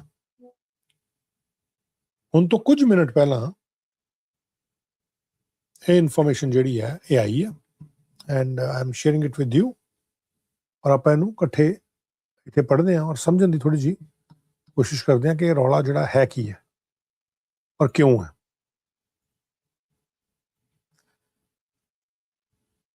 ਈਰਾਨੀ ਮੂਲ ਦਾ ਇੱਕ ਵਿਅਕਤੀ ਹੈ ਜਿਹੜਾ ਕਿ ਇੱਕ ਬੜੀ ਵੱਡੀ ਟੈਕ ਕੰਪਨੀ ਦਾ US ਦੇ ਵਿੱਚ ਇੱਕ ਬੜੀ ਵੱਡੀ ਟੈਕ ਕੰਪਨੀ ਹੈ ਉਹਦਾ ਉਹ CEO ਹੈ ਉਸ ਕੰਪਨੀ ਦਾ। ਉਹਨੂੰ ਅਰੈਸਟ ਕੀਤਾ ਗਿਆ। ਅਰੈਸਟ ਇਸ ਕਰਕੇ ਕੀਤਾ ਗਿਆ ਕਿ ਉਹਦੇ ਉੱਤੇ ਇਹ ਦੋਸ਼ ਲਾਏ ਗਏ ਕਿ ਭਾਈ ਫੈਡਰਲ ਚਾਰजेस ਲਾਏ ਗਏ ਕਿ ਇਹਨੇ US ਦਾ ਇਕਵਿਪਮੈਂਟ ਈਰਾਨ ਦੀ ਨਿਊਕਲੀਅਰ ਤੇ ਮਿਲਟਰੀ ਐਸਟੈਬਲਿਸ਼ਮੈਂਟ ਨੂੰ ਸਪਲਾਈ ਕੀਤਾ। ਆ ਜਿਹੜੀ ਇਨਫੋਰਮੇਸ਼ਨ ਹੈ ਦੈਟਸ ਦਾ ਇਨਫੋਰਮੇਸ਼ਨ ਹੁਣ ਤੋਂ ਕੁਝ ਮਿੰਟ ਪਹਿਲਾਂ ਆਈ ਹੈ। United States division department of justice, you can see yourself, ਇਹ ਉੱਥੋਂ ਇਨਫੋਰਮੇਸ਼ਨ ਆ ਰਹੀ ਹੈ। ਔਰ ਕਹਿੰਦੇ CEO of Iran tech company arrested on federal charges of supplying US equipment to Iran's nuclear and military establishment as alleged। ਇਹਨਾਂ ਨੇ ਕੋਟ ਦਿੱਤਾ ਹੋਇਆ, ਉਹਦਾ ਲਾਸਟ ਨੇਮ ਘੋਮੀ ਲਾਸਟ ਨੇਮ, ਲੇਕਿਨ ਉਹਦੀ ਪੂਰੀ ਜਿਹੜੀ ਜਾਣਕਾਰੀ ਹੈ let me just show you ਕਿ ਉਹ ਰਹਿੰਦਾ ਕਿੱਥੇ ਸੀ, ਕਿਹੜੀ ਜਗ੍ਹਾ ਤੇ ਰਹਿੰਦਾ ਸੀ। ਆ ਉਹਦਾ ਘਰ ਹੈ। $35 million ਦਾ ਉਹਦਾ ਘਰ ਦੱਸਿਆ ਜਾਂਦਾ। $35 million ਇਹ ਅਪਰੋਕਸੀਮੇਟ ਵੈਲਿਊ ਹੈ if I am correct. $35 million ਦਾ ਇਹ ਉਹਦਾ ਘਰ ਜਿਹੜਾ ਦੱਸਿਆ ਜਾਂਦਾ। ਨਿਊਪੋਰਟ ਬੀਚ ਮੈਂਸ਼ਨ ਇਹਨੂੰ ਕਿਹਾ ਗਿਆ। ਨਿਊਪੋਰਟ ਬੀਚ ਮੈਂਸ਼ਨ ਇਹਦੇ ਵਿੱਚ ਉਹ ਰਹਿੰਦਾ ਸੀ। ਇਹ ਤਸਵੀਰਾਂ ਜਿਹੜੀਆਂ ਇਹ ਵੀ US ਦੇ ਡਿਪਾਰਟਮੈਂਟ ਆਫ ਜਸਟਿਸ ਨੇ ਜਾਰੀ ਕੀਤੀਆਂ, ਜਿਹੜਾ ਉਹਨਾਂ ਦਾ ਉਹ ਵਿੰਗ ਹੈ ਉਹਨਾਂ ਵੱਲੋਂ ਜਾਰੀ ਕੀਤੀਆਂ ਗਈਆਂ ਕਿ ਇਸ ਘਰ ਦੇ ਵਿੱਚ ਉਹ ਈਰਾਨ ਦਾ ਟੈਕ ਜਿਹੜਾ ਉਹ ਰਹਿੰਦਾ ਸੀ। $35 million ਇਸ ਘਰ ਦੀ ਕੀਮਤ ਹੈ। ਨਿਊਪੋਰਟ ਬੀਚ ਮੈਂਸ਼ਨ। ਔਰ ਇਹ $35 million ਜਿਹੜੇ ਆ ਅਮਰੀਕਨ ਡਾਲਰ ਹੈ। ਕਨਫਿਊਜ਼ ਨਾ ਹੋਈਓ ਕਿ ਇਹ ਕਿਤੇ ਕੈਨੇਡੀਅਨ ਡਾਲਰ ਹੈ। 1.40 ਦੇ ਨਾਲ ਤੁਸੀਂ ਇਹਨੂੰ ਮਲਟੀਪਲਾਈ ਕਰ ਲਓ 35 ਨੂੰ, ਕੈਨੇਡੀਅਨ ਡਾਲਰ ਜਿਹੜਾ ਤੁਹਾਡੇ ਸਾਹਮਣੇ ਆ ਜਾਊਗਾ ਕਿ ਕਿੰਨਾ। ਸੋ ਇਹ ਜਿਹੜੇ ਲੋਕ ਨੇ ਨਾ ਜਿਹੜੇ ਇਸ ਤਰੀਕੇ ਦੇ ਕੰਮ ਕਰਦੇ ਆ ਉਹ ਆਪਣੇ ਆਪ ਨੂੰ ਸੇਫ ਰੱਖ ਕੇ ਚੱਲਦੇ ਆ।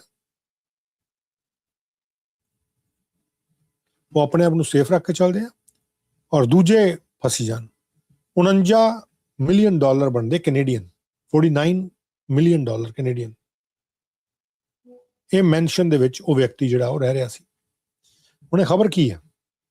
ਇਹ ਇਸੇ US ਦੇ national security division department of justice United States ਦਾ ਉਹਨਾਂ ਦੇ ਵੱਲੋਂ ਇਨਫੋਰਮੇਸ਼ਨ ਦਿੱਤੀ ਗਈ ਹੈ। This is just excerpt of that information.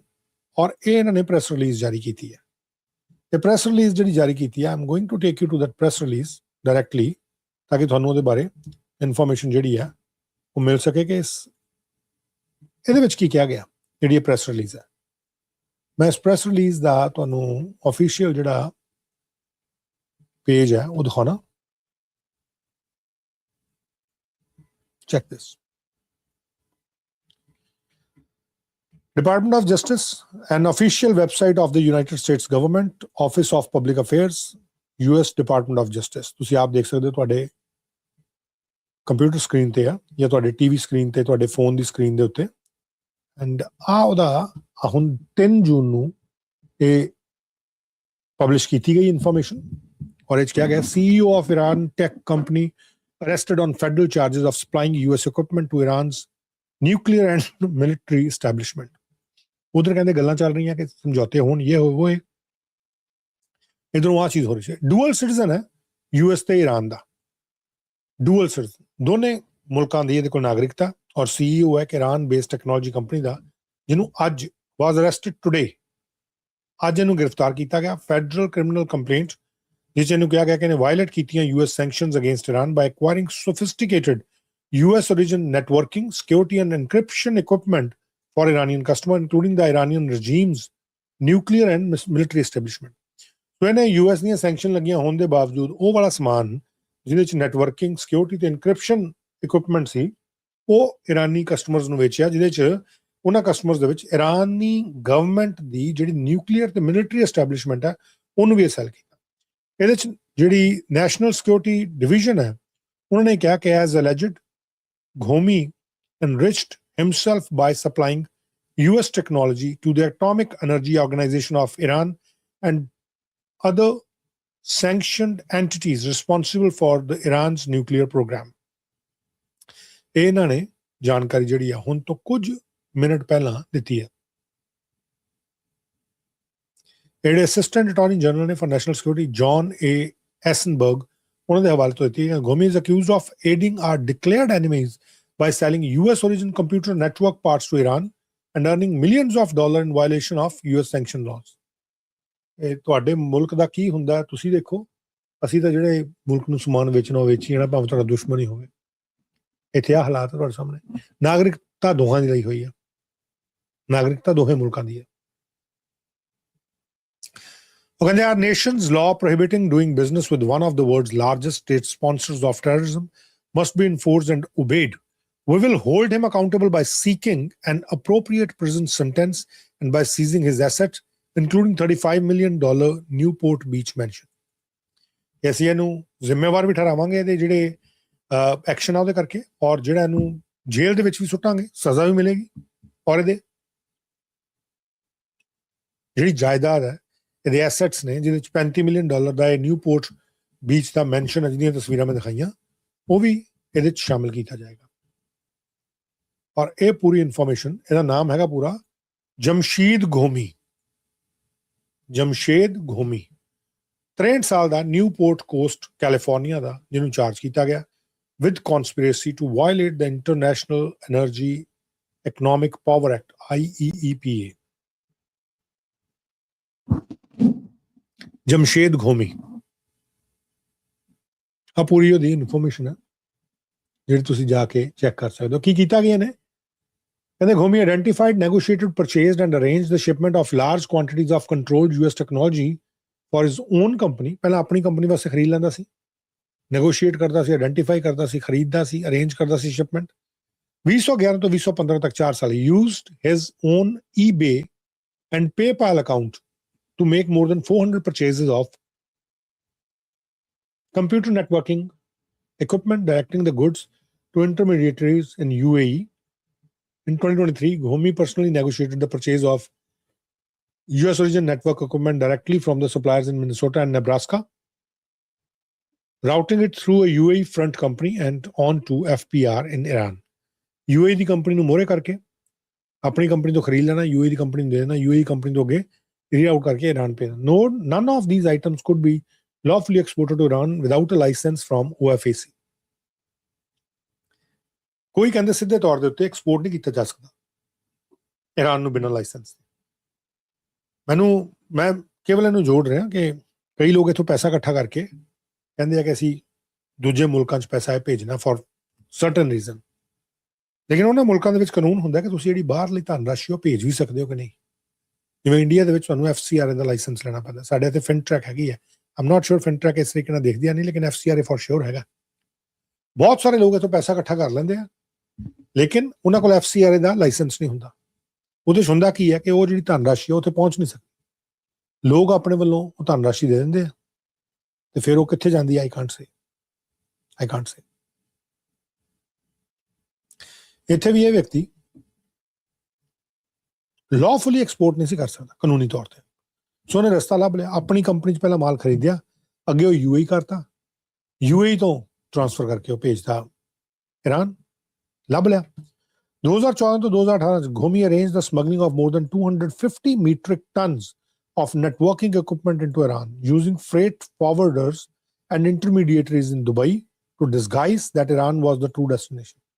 ਕਹਿੰਦਾ ਅਸੀਂ ਭੇਜਣਾ ਦੁਬਈ ਦੇ ਵਿੱਚ ਕਿ ਉੱਥੇ ਮੇਰੇ ਕਲਾਇੰਟ ਹੈ, ਔਰ ਦੁਬਈ ਤੋਂ ਭੇਜਣਾ ਸ਼ੁਰੂ ਕਰਤਾ ਈਰਾਨ ਦੇ ਵਿੱਚ। ਅੱਜ ਤੁਸੀਂ ਦੇਖੋ ਕਿ ਜਿਹੜੇ ਮੁਲਕਾਂ ਨੇ ਇਹ ਚੀਜ਼ਾਂ ਖੋਲ੍ਹੀਆਂ ਕਿ ਕੋਈ ਨਹੀਂ ਆਉਣ ਦਿਓ, ਇੱਕ ਵਾਰ ਤੇ ਪੈਸਾ ਬਣੇ, ਅੱਜ ਉਹ ਕਿੱਥੇ ਫਸੇ ਹੋਏ ਆ। FPR's annual sales exceed 10 million and ran to hundreds of Iranian companies and government entities, many of which were subject to US sanctions.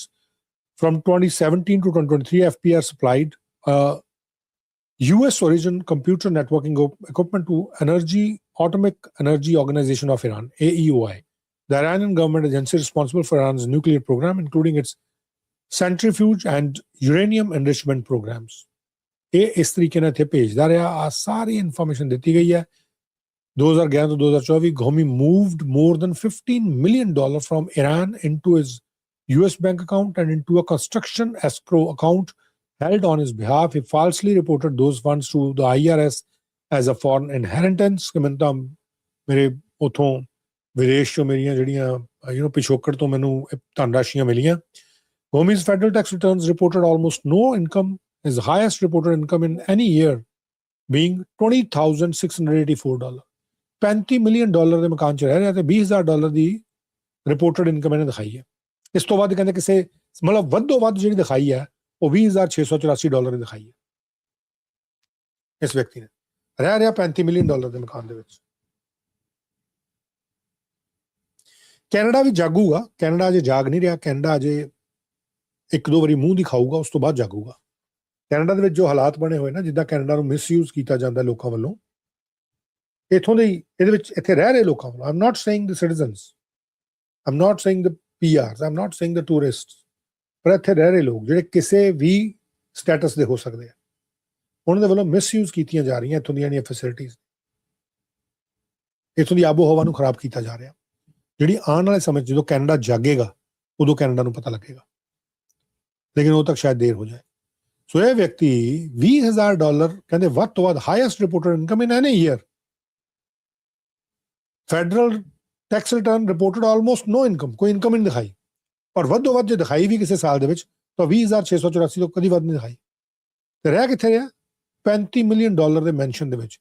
$15 million Iran ਤੋਂ ਮੂਵ ਕਰਕੇ ਲਿਆਇਆ ਆਪਣੇ US ਦੇ ਬੈਂਕ ਅਕਾਊਂਟ 'ਚ ਕਿ ਮੈਨੂੰ ਤਾਂ ਜੀ ਫੋਰਨ ਇਨਹੈਰੀਟੈਂਸ ਹੈ ਮੇਰਾ, ਇਹ ਤਾਂ ਉੱਥੇ ਸੀ ਮੇਰਾ ਜਿਹੜਾ ਮੈਨੂੰ ਦਿੱਤਾ ਗਿਆ।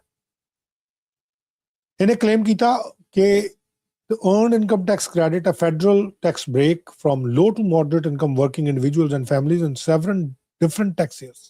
Over the same period, Ghommi reported more than $1.7 million in home mortgage interest, $1.25 million in state and local real estate taxes. ਆ ਇਹਦਾ ਘਰ ਹੈ ਜੀ, ਤੁਹਾਨੂੰ ਮੈਂ ਤਸਵੀਰ ਦਿਖਾਈ, $35 million the. Look at this. ਆ ਸਾਰੀ ਇਨਫੋਰਮੇਸ਼ਨ ਹੈ। Ghommi purchased a vacant lot in Newport Coast in March 2010 for $4.4 million. 45 lakh ਦਾ ਲਾ ਲਓ, $10,000 ਹੀ ਘੱਟ ਹੈ। $45 ਲੱਖ ਦਾ ਇਹ $4.5 ਮਿਲੀਅਨ ਦੀ ਇਹਨੇ ਖਾਲੀ ਇਹ ਲੈਂਡ ਖਰੀਦੀ, vacant lot, and paid approximately $10 million, more than $10 million to construct the residence from 2010 to 2013. $5 million the land ਖਰੀਦੀ ਤੇ $10.5 ਮਿਲੀਅਨ ਉਹਦੇ ਉੱਤੇ ਲਾਇਆ। 3 ਸਾਲ ਘਰ ਬਣਦਾ ਰਿਹਾ, 3 ਸਾਲ, $15 ਮਿਲੀਅਨ ਲਾ ਕੇ ਅੱਜ ਉਹਦੀ ਵੈਲਿਊ $35 ਮਿਲੀਅਨ ਤੇ ਪਹੁੰਚ ਗਈ। ਜੇ ਕਹਿੰਦੇ ਇਹਨੂੰ ਸਜ਼ਾ ਹੁੰਦੀ ਤਾਂ 20 ਸਾਲ ਇਹ ਉੱਥੇ ਜੇਲ੍ਹ 'ਚ ਰਹੂਗਾ, 20 ਸਾਲ। ਆਹ ਘਰ ਦੇ ਵਿੱਚ ਜਮਸ਼ੇਦ ਘੋਮੀ ਸਾਹਿਬ ਰਹਿ ਰਹੇ ਸੀ। ਹੁਣ ਤੁਸੀਂ ਆਪ ਹਿਸਾਬ ਲਾ ਲਓ ਕਿ ਜਿਹੜੀ ਇਹ ਕਹਾਣੀ ਹੈ ਉਹ ਕਿੱਥੇ ਤੱਕ ਜਾਂਦੀ ਹੈ ਔਰ ਕਿਵੇਂ ਜਾਂਦੀ ਹੈ, ਔਰ ਕੌਣ ਹੈ ਪੁੱਛਣ ਵਾਲਾ ਇਹਨਾਂ ਲੋਕਾਂ ਨੂੰ। ਇੱਥੋਂ ਦੇ ਲੋਕਾਂ ਨੂੰ ਚੱਕ ਪੱਟ ਦੇਣਾ ਕਿ ਕਰ ਲਓ, ਕੋਈ ਗੱਲ ਨਹੀਂ, ਪਰਵਾਹ ਨਾ ਕਰੋ, ਚੱਕ ਲਿਓ ਫੱਟੇ, ਇਹ ਕਰ ਦਿਓ, ਉਹ ਕਰ ਦਿਓ, ਆਪ ਚੀਜ਼ਾਂ ਕਰੀਆਂ ਨਹੀਂ। ਹੁਣ ਇਹਦੇ ਉੱਤੇ ਜਿਹੜੇ ਐਕਟਿੰਗ ਅਟਾਰਨੀ ਜਨਰਲ ਨੇ ਟੌਡ ਬਲੈਂਸ਼ੇ, ਉਹਨਾਂ ਨੇ ਵੀ ਇਹਨੂੰ ਇਸੇ ਚੀਜ਼ ਨੂੰ ਹੁਣ ਤੋਂ ਥੋੜ੍ਹੀ ਦੇਰ ਪਹਿਲਾਂ 1 ਘੰਟਾ ਪਹਿਲਾਂ, ਆਪਾਂ ਨੂੰ ਵੀ ਘੱਟੋ ਘੱਟ ਮੇਰੇ ਖਿਆਲ ਨਾਲ ਹੋ ਗਏ 20 ਮਿੰਟ ਗੱਲ ਕਰਦੇ ਨੂੰ, 1 ਘੰਟੇ ਪਹਿਲਾਂ ਜਿਹੜੇ ਐਕਟਿੰਗ ਅਟਾਰਨੀ ਜਨਰਲ ਆ ਉਹਨਾਂ ਨੇ, ਔਰ ਇਸੇ ਤਰੀਕੇ ਨਾਲ ਜਿਹੜੇ ਫਸਟ ਅਸਿਸਟੈਂਟ US ਅਟਾਰਨੀ ਨੇ ਸੈਂਟਰਲ ਡਿਸਟ੍ਰਿਕਟ ਆਫ ਕੈਲੀਫੋਰਨੀਆ ਦੇ, ਉਹਨਾਂ ਦੇ ਵੱਲੋਂ ਵੀ ਇਹਦੇ ਉੱਤੇ ਆਪਣੇ ਜਿਹੜੇ ਕਮੈਂਟਸ ਨੇ ਪਾਏ ਗਏ ਆ। ਆਪਣੀ ਸਟੇਟਮੈਂਟ ਜਿਹੜੀ ਹੈ ਉਹ ਜਾਰੀ ਕੀਤੀ ਗਈ ਹੈ। ਉਹਨਾਂ ਵੱਲੋਂ ਕੀ ਕਿਹਾ ਗਿਆ ਮੈਂ ਤੁਹਾਨੂੰ ਸੁਣਾਉਣਾ।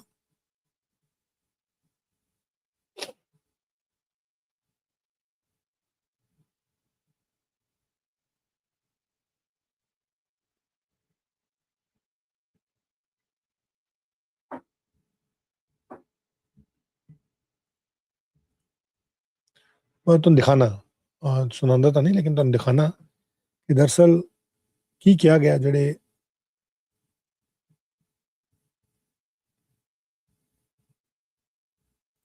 look at this. Acting Attorney General Todd Blanche. Today, Jamshed Ghomi, a dual US Iranian citizen who lives in a $35 million mansion in Orange County, California, was arrested on a federal criminal complaint charging him with selling computer technology to Iranian companies and Iran's government, including technology to help. ਇਹ US ਦੇ acting attorney general ਜਿਹੜੇ ਆ ਉਹਨਾਂ ਦੇ ਵੱਲੋਂ ਕਿਹਾ ਜਾ ਰਿਹਾ, ਨਾਲ ਘਰ ਦੀਆਂ ਤਸਵੀਰਾਂ ਲਾਈਆਂ। ਆ ਜਿਹੜੇ ਕੈਲੀਫੋਰਨੀਆ ਦੇ ਅਟਾਰਨੀ ਜਨਰਲ ਨੇ, first attorney general United States attorney Bill Essayli, ਉਹਨਾਂ ਵੱਲੋਂ ਕਿਹਾ ਗਿਆ, the fact that the case we are announcing today was shocking. Jamshed Ghomi is accused of violating US sanctions laws by providing technological equipment to the government of Iran, including its military and nuclear power program. He did this while living and enjoying the freedoms our great country provides. मैं similar ਤੁਹਾਨੂੰ ਦੱਸ ਰਿਹਾ, Canada ਦੇ ਵਿੱਚ ਚੀਜ਼ਾਂ ਹੋ ਰਹੀਆਂ, ਲੇਕਿਨ ਕੈਨੇਡਾ ਜਾਗੇਗਾ। Let's see ਕਿੱਦਾਂ ਜਾਗਦਾ। Today he is under arrest and will face the full force of justice.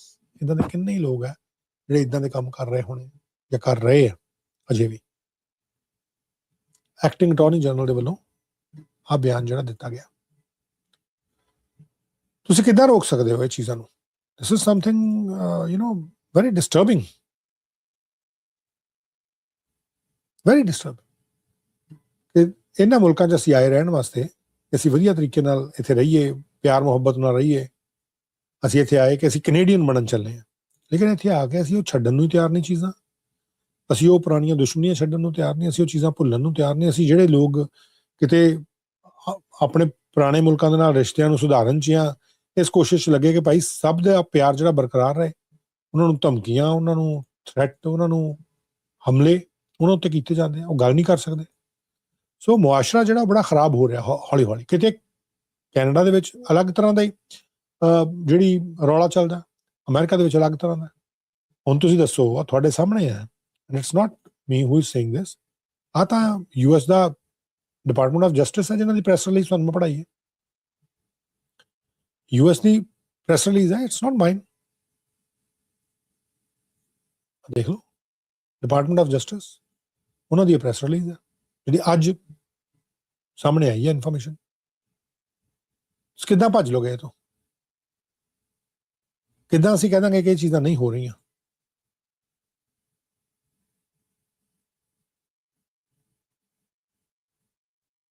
ਉਧਰੋਂ ਅਜੀ ਤਸਵੀਰ ਵੀ ਇੱਕ ਆ ਗਈ ਹੈ ਇਸ ਵਿਅਕਤੀ ਦੀ। Let me show you.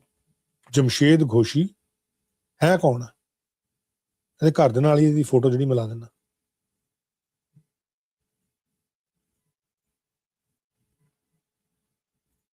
ਆ ਜੇ $35 ਮਿਲੀਅਨ ਵਾਲਾ।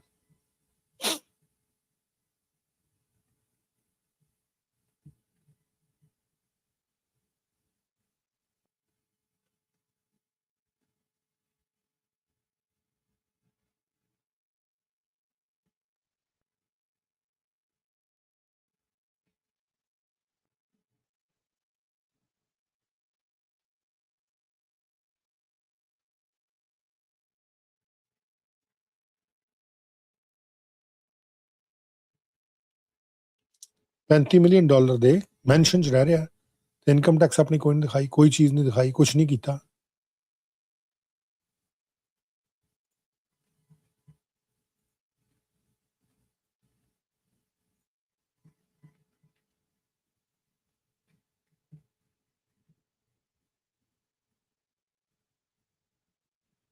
ਸੋ ਆਹ ਜਿਹੜਾ ਇੱਕ ਸਿਸਟਮ ਇੱਥੇ ਚੱਲ ਰਿਹਾ,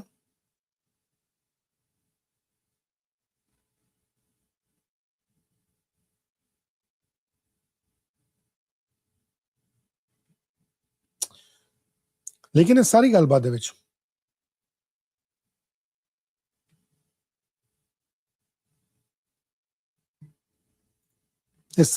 ਵਿੱਚ ਯੂਐਸ ਦੇ ਵਿੱਚ ਇਸ ਵੇਲੇ ਇੱਕ ਅਲੱਗ ਤਰ੍ਹਾਂ ਦੀ ਬਹਿਸ ਛਿੜੀ ਹੋਈ ਹੈ ਕਿ ਕੀ ਉੱਥੇ ਹੋਰ ਪੈਸਾ ਦਿੱਤਾ ਜਾਏ,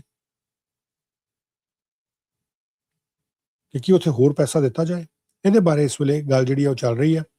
ਉੱਥੇ ਜਿਹੜੇ ਉਹਨਾਂ ਦੇ ਸੈਕਟਰੀ ਆਫ ਸਟੇਟ ਨੇ, ਉਹਨਾਂ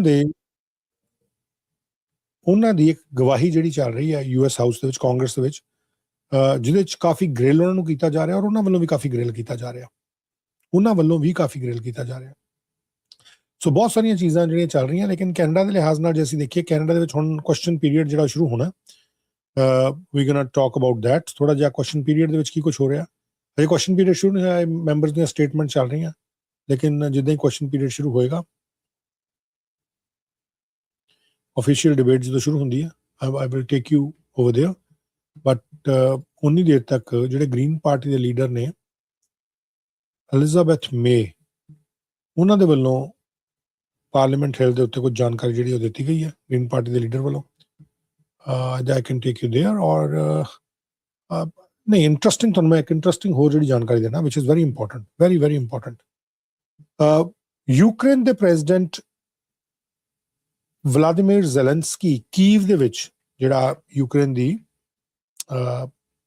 ਰਾਜਧਾਨੀ ਹੈ ਕੀਵ, ਉੱਥੇ ਉਹਨਾਂ ਨੇ ਇੱਕ ਪ੍ਰੈਸ ਕਾਨਫਰੰਸ ਕੀਤੀ ਹੈ ਕੀਵ ਦੇ ਵਿੱਚ ਨੇਟੋ ਦੇ ਸੈਕਟਰੀ ਜਨਰਲ ਦੇ ਨਾਲ। ਨੇਟੋ ਦੇ ਸੈਕਟਰੀ ਜਨਰਲ ਹੈਗੇ ਆ ਮਾਰਕ ਰੂਟੇ, ਉਹਨਾਂ ਦੇ ਸੈਕਟਰੀ ਜਨਰਲ ਦੇ ਨਾਲ ਉਹਨਾਂ ਨੇ ਇੱਕ ਪ੍ਰੈਸ ਕਾਨਫਰੰਸ ਕੀਤੀ ਹੈ, which I am going to share with you। ਥੋੜਾ ਜਿਹਾ ਆਪਾਂ ਇਹਨੂੰ ਦੇਖ ਕੇ ਫਿਰ ਆਪਾਂ ਉਸ ਤੋਂ ਬਾਅਦ ਉਧਰ ਚੱਲਾਂਗੇ, because that is also very important.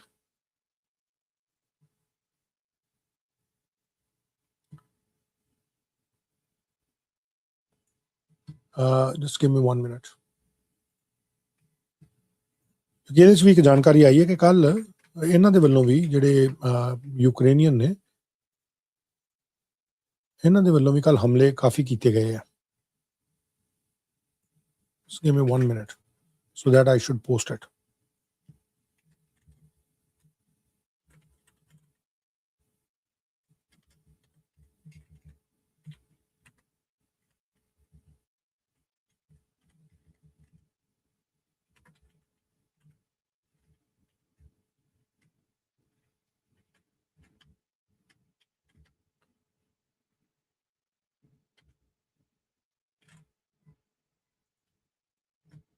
Canada ਦੇ ਵਿੱਚ ਬਹੁਤ ਸਾਰੇ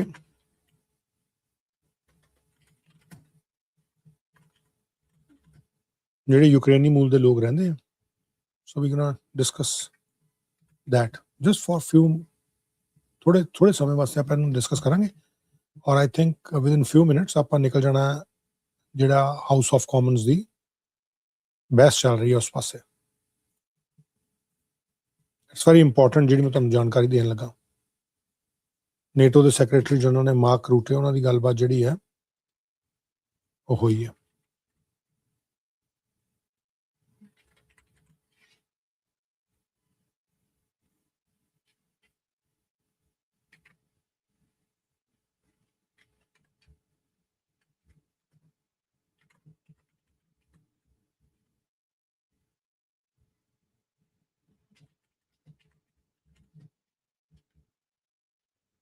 ਯੂਕਰੇਨ ਦੇ ਪ੍ਰੈਜ਼ੀਡੈਂਟ ਦੇ ਨਾਲ ਜਿਹੜੀ ਪ੍ਰੈਸ ਕਾਨਫਰੰਸ ਹੋਈ ਹੈ,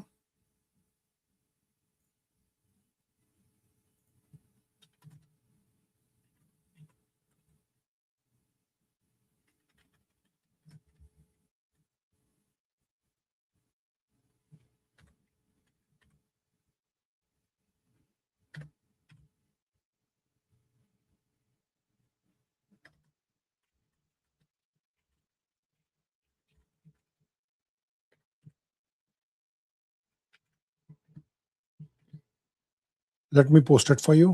ਤਾਂ ਆਪਾਂ ਇਸ ਤੋਂ ਬਾਅਦ ਅੱਗੇ ਚੱਲਦੇ ਹਾਂ।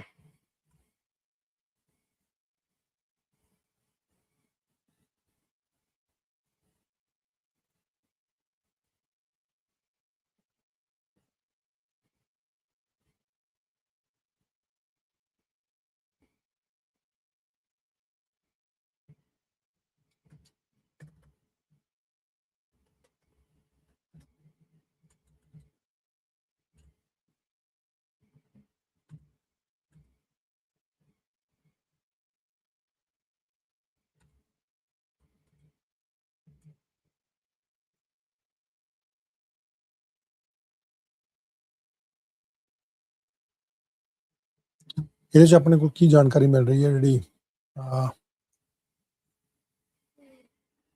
ਜਿਹੜੀ ਨੈਟੋ ਤੋਂ ਆ ਰਹੀ ਆ?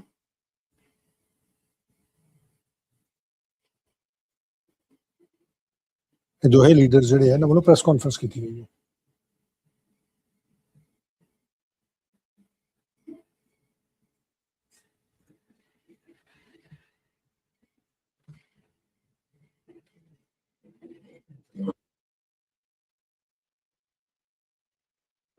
Overnight to Mark Rutte, the statement of the President of Ukraine. Thank you very much. And I Very strong wish statement. everyone strong health. Mark, dear friend, I'm glad that today you are in Ukraine, with Ukraine.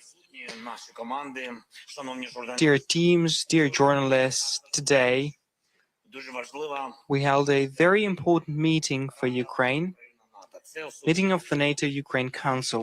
This is a special format of our cooperation. This was a first meeting in such format in Kyiv. This is truly historic, and it's important that this format helps focus our partners' attention on the key security priorities. First and foremost, air defense. What is needed most of all, protection against Russian missiles. We now have more opportunities to defend ourselves against cruise missiles, as the corresponding interceptor missiles are simply more available around the world, and it would help greatly if our partners focused particularly on protection against ballistic missiles. We've spoken a lot about it today. Ballistic missiles, which Russia has begun using more frequently and which are objectively much more difficult to shoot down. Ballistic missiles are Russia's last argument in this war against Ukraine, and we must find a sufficient response to them. We have so far one and only proven tool that works, and that is American-made Patriot systems. We're finding funding in Europe and from our other partners to purchase missiles for Patriots through Pearl program, and I want to thank all our partners, and I thank you personally, Mark. Thank you for ensuring that the Pearl program exists and that it continues and that it works. There were contributions in May, there were these contributions, and there will be contributions in June as well. And it is extremely important, and there are confirmations for this. But the pace of deliveries through Pearl and the volume of those deliveries are not sufficient, and it's also a fact. Additional steps are needed, and we discussed this today with the Secretary General. And in practical terms, there are 5 key areas for further work. First, we must continue Pearl, undoubtedly, and engage with all countries that are capable of investing in this program more. In particular, today, there were decisions from several countries. 6 countries have confirmed that they will make contributions to Pearl. We thank them a lot, thank them very much. We won't name the countries, and we won't name the names of, we won't name their contributions, but this is something that we can buy from the United States of America. Today, all of the countries reaffirmed that Pearl is a priority, just as our new format, drone deals. We're working with our partners to make this format fully effective. Second, Europe must move more quickly on developing its own anti-ballistic capabilities. All of us need it, and we're already working with some countries, France, Norway, Germany, Sweden, Denmark, Italy, and some other partners on building European anti-ballistic capabilities. It's a tremendously difficult project, but it's very much needed. We spoke with the previous administration of the United States, and we are speaking with the current administration regarding licenses for Patriot systems so that they can be produced in Ukraine or jointly with our NATO partners. This is a healthy way to increase our collective strength, and it aligns with President Trump's stated course that Europe should be able to do more for its own defense. We will remain focused on this effort, and I'm grateful to all partners who are helping convey this message to America, that we in Europe can produce what will help both Europe and America. our allies, and this applies to Patriot systems first and foremost. I also thank all our partners who are already working with us on joint production and are helping with funds to expand weapons production in Ukraine. Today, Ukraine directs, as of today, around $45–50 billion per year toward weapons production. We have succeeded in reaching this high level, in my view. Funding for the armed forces of Ukraine is secured. We must ensure so sufficient level of financing, both for production and for the military. And not only for today or for the coming years, but over the long term as well. This is an ambitious task and a very real, tangible security guarantee for Ukraine, for our people, and our independence. Sufficient defense funding. If anyone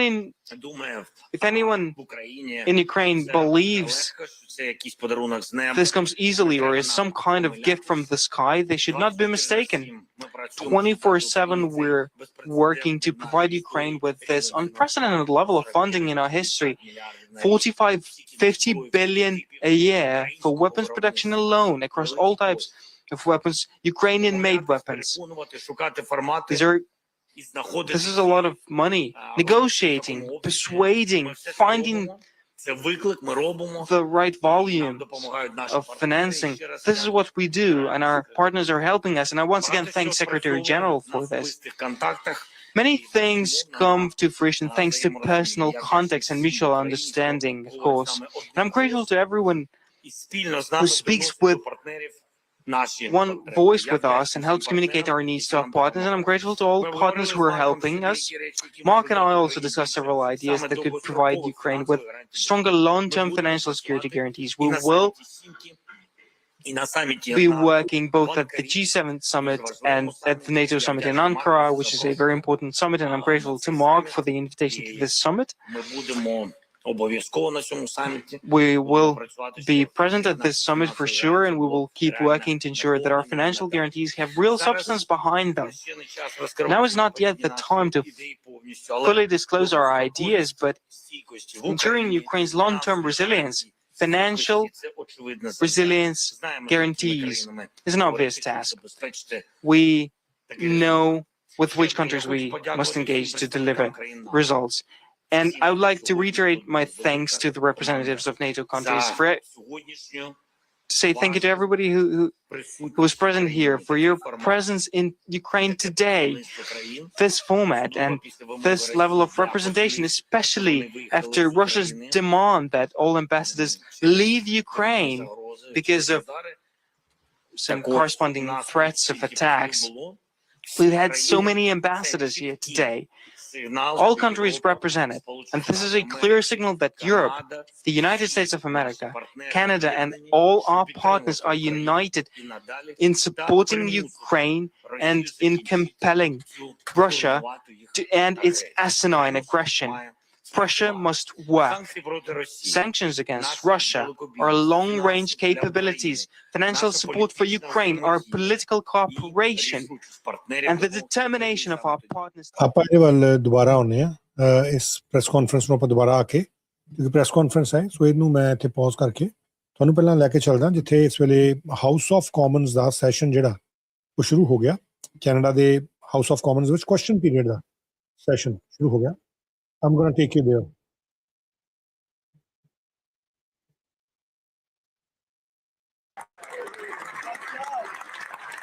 Let's watch this.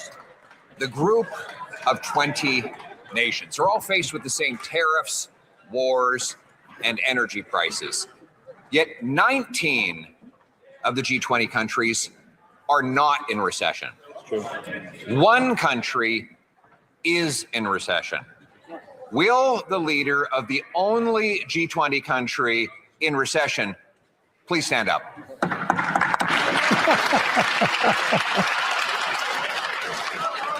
That is not a question, it's a request. We'll go on to the next question.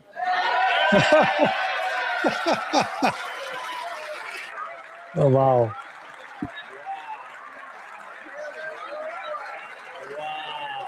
Pum pum pum pum pum pum pum pum pum pum pum pum.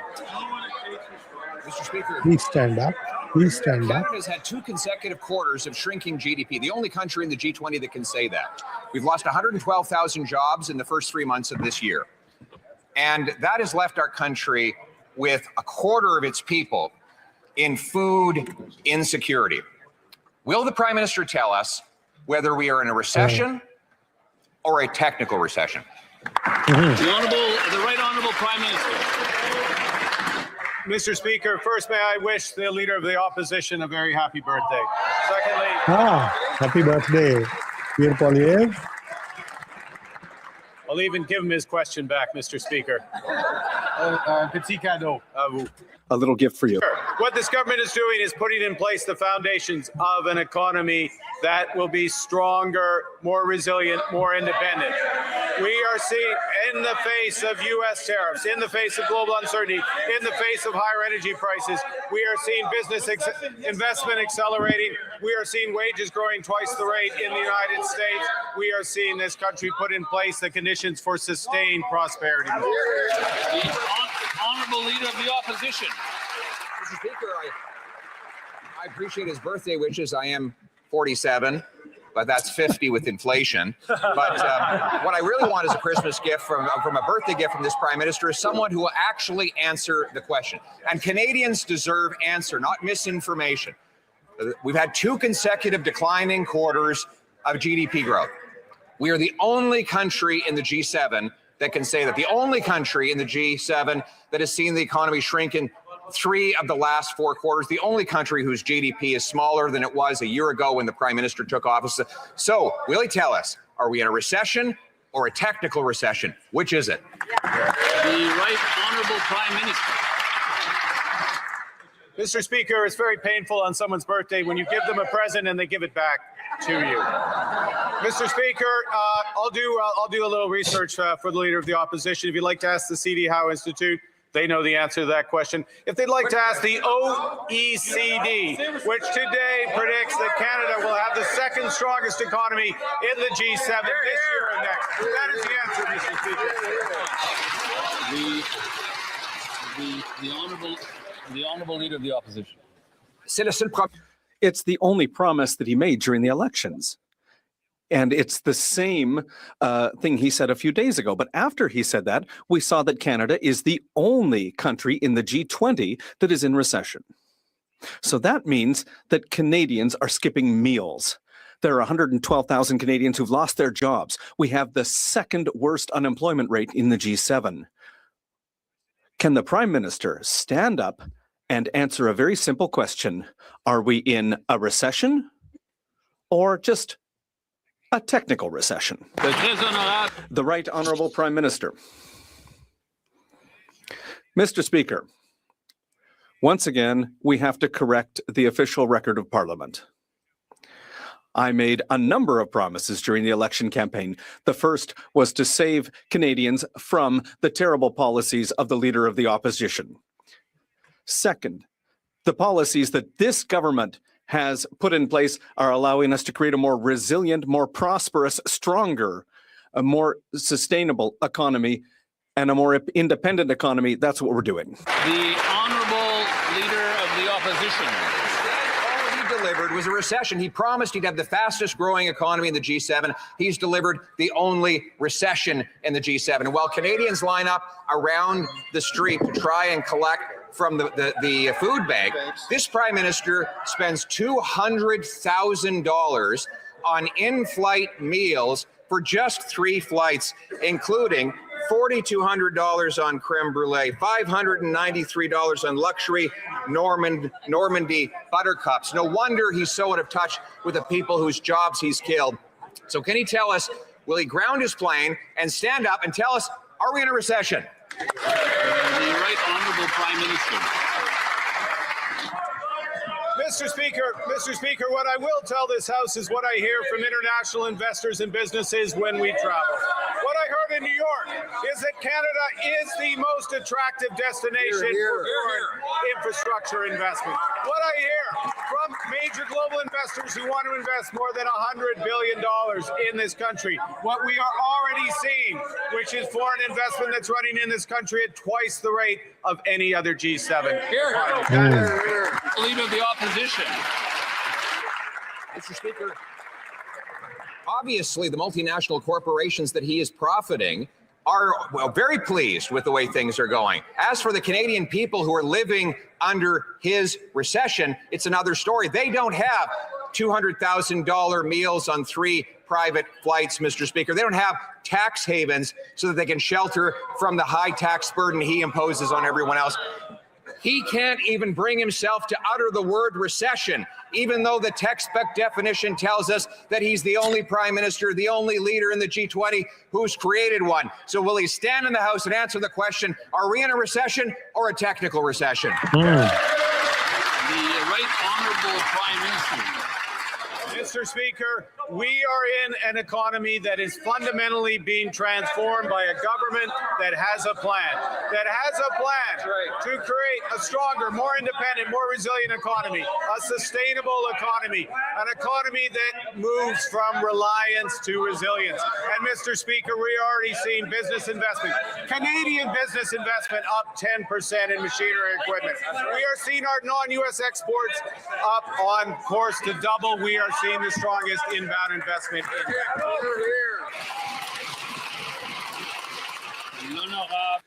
The honourable member for Belleuil-Chambly. Mr. Speaker, another betrayal of Quebec culture.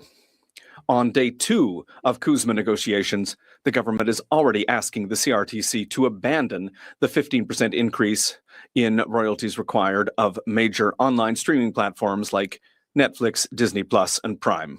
After abandoning the digital services tax, Ottawa is once again sacrificing funding for cultural creation by allowing digital giants to avoid paying their fair share.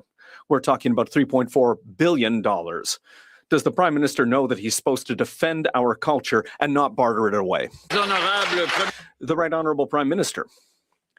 Mr. Speaker, the government is starting by defending everyday Canadians. We are focused on affordability. This is a decision focused on affordability for families in Quebec and families across Canada. At the same time, we are investing $600 million more in Canadian culture and in Quebec culture. The honourable member for Belleuil-Chambly. Well, Mr. Speaker, the Prime Minister had already abandoned the digital services tax with no concession from Washington, not a single thing. In doing so, he deprived the cultural sector of $1.4 billion a year. Today, he's asking the CRTC to back down on the 15% that would have been taxed on major online streaming platforms. So that's $2 billion that would come from the United States. He's depriving the cultural sector of billions of dollars, which he claims he can compensate with $600 million taken from taxpayers' pockets. How can the Prime Minister justify that everyone is losing except for the American web giants? The Right Honourable Prime Minister. Mr. Speaker, I have news for the member for Belleuil-Chambly. Who pays for that tax on streamers? Well, everyday people with increased streaming costs. That's the truth. So we have chosen that we are going to focus on affordability to make sure that the cultural sector is supported and to focus on affordability for everyone. The honourable member for Belleuil-Chambly. He is letting $3.4 billion a year from the United States go away, and he's taking $600 million out of taxpayers' pockets. By asking the CRTC to cancel the 15%, the Prime Minister is doing worse than capitulating. He's validating the Americans' claim that Quebec's culture and the French language are a barrier to trade. And by replacing those royalties with public funds, he's validating the Conservatives' criticism by making taxpayers foot the bill for the web giants. The Prime Minister says, I am weak in doing this. Is he going to reverse this cowardly decision? The Right Honourable Prime Minister. Mr. Speaker, the government is investing in Canadian culture, in Francophone culture, in Quebec culture. They are pillars of our identity. We have more than made whole the cultural sector with the decision taken today. And in the budget that the Honourable Member for Belleuil-Chambly was against, we have invested $750 million in the cultural sector. The Honourable Leader of the Opposition. My question for the Prime Minister is about the human cost of Canada being the only G20 country in the recession. Zara from Toronto lost her administrative job at a real estate business. She can't find a new job and now has to sleep on a friend's couch. What's the Prime Minister going to tell her if he cares enough to stand up and answer? Is he going to tell her that she's just technically homeless and technically jobless? The Right Honourable Prime Minister. Mr. Speaker, I'd like to wish the Chief of the Opposition, Leader of the Opposition, a happy birthday. I hope his day improves.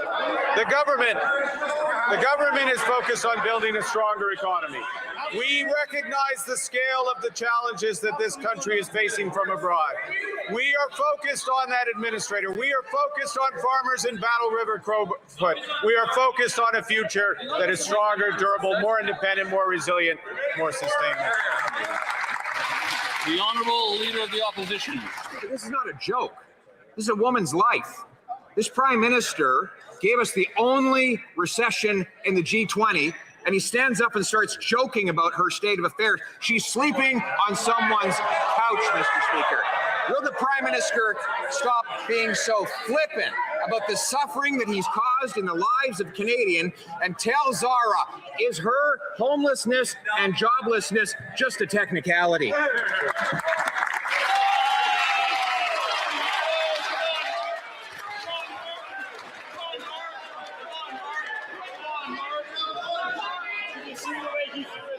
The Honourable Minister of Jobs and Families. Well, thanks, Mr. Speaker. And you know what's not a joke?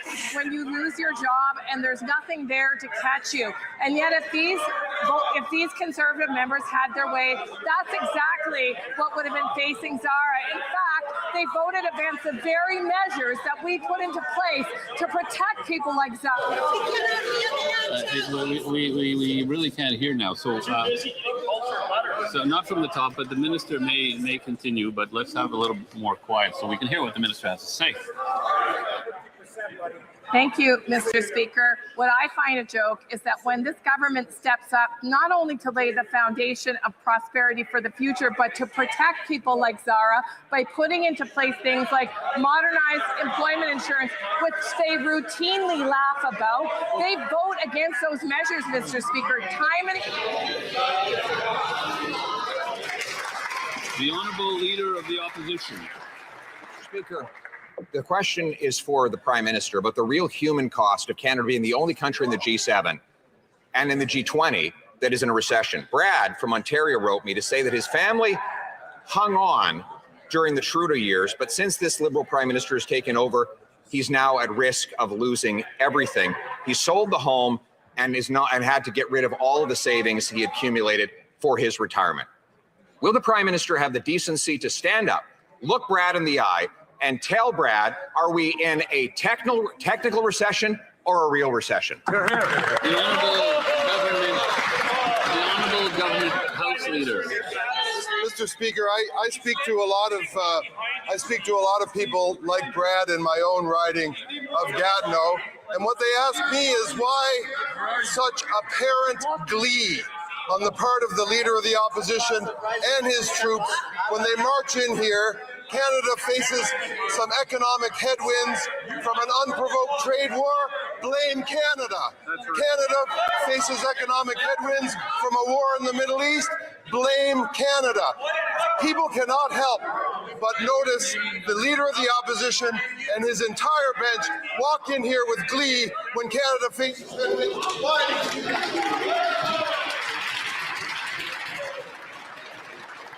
the honourable leader of the opposition. Mr. Speaker, when there's only one country in the G20 that faces a recession, while all the other countries face the same wars and tariffs, then we know that it's appropriate to blame this Liberal government. I can assure you, he talks about glee. Jacqueline has no glee. She actually had to put her dog down because she can't afford the veterinary bills along with the inflation in her food, her rent, and her gas. The Prime Minister actually cares about Jacqueline. Will he stand up and answer the question, are we in a recession or a technical recession? Which is it? The Honourable Minister. Colleagues, please. An instant, please. Just a moment, please. I still haven't given the Minister the green light. The Honourable Minister of Finance.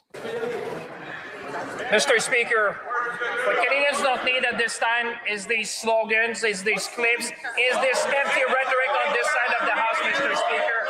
Jacqueline knows, and she should know, that every step of the way, the leader of the opposition has voted against every affordability measure on this House, Mr. Speaker. Jacqueline knows that, and we know it, and Canadians know it, Mr. Speaker. When it comes to affordability, we're going to stand with families, we're going to stand with workers, we're going to support our industry, we're going to build Canada strong together.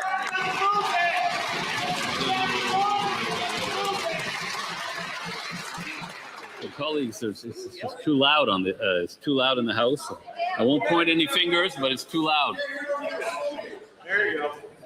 The honourable leader of the opposition. Mr. Speaker, the question was for the Prime Minister, and if he actually cared about the people who wrote these letters, he'd stand up and answer the questions himself instead of having a member get up and condemn slogans and then list 5 of them in a row. Here's another letter, Mr. Speaker, from Thomas in Sarnia. He runs a painting business, but is now stuck in a bind. The cost of his paints are too high to keep his prices low, and if his prices are too high, nobody can afford to hire him. He's worried he's going to lose his business. This is the human cost of being the only country in the G20 that's in a recession. Will the Prime Minister tell Thomas, is this just a technical recession? Is he technically on the verge of bankruptcy?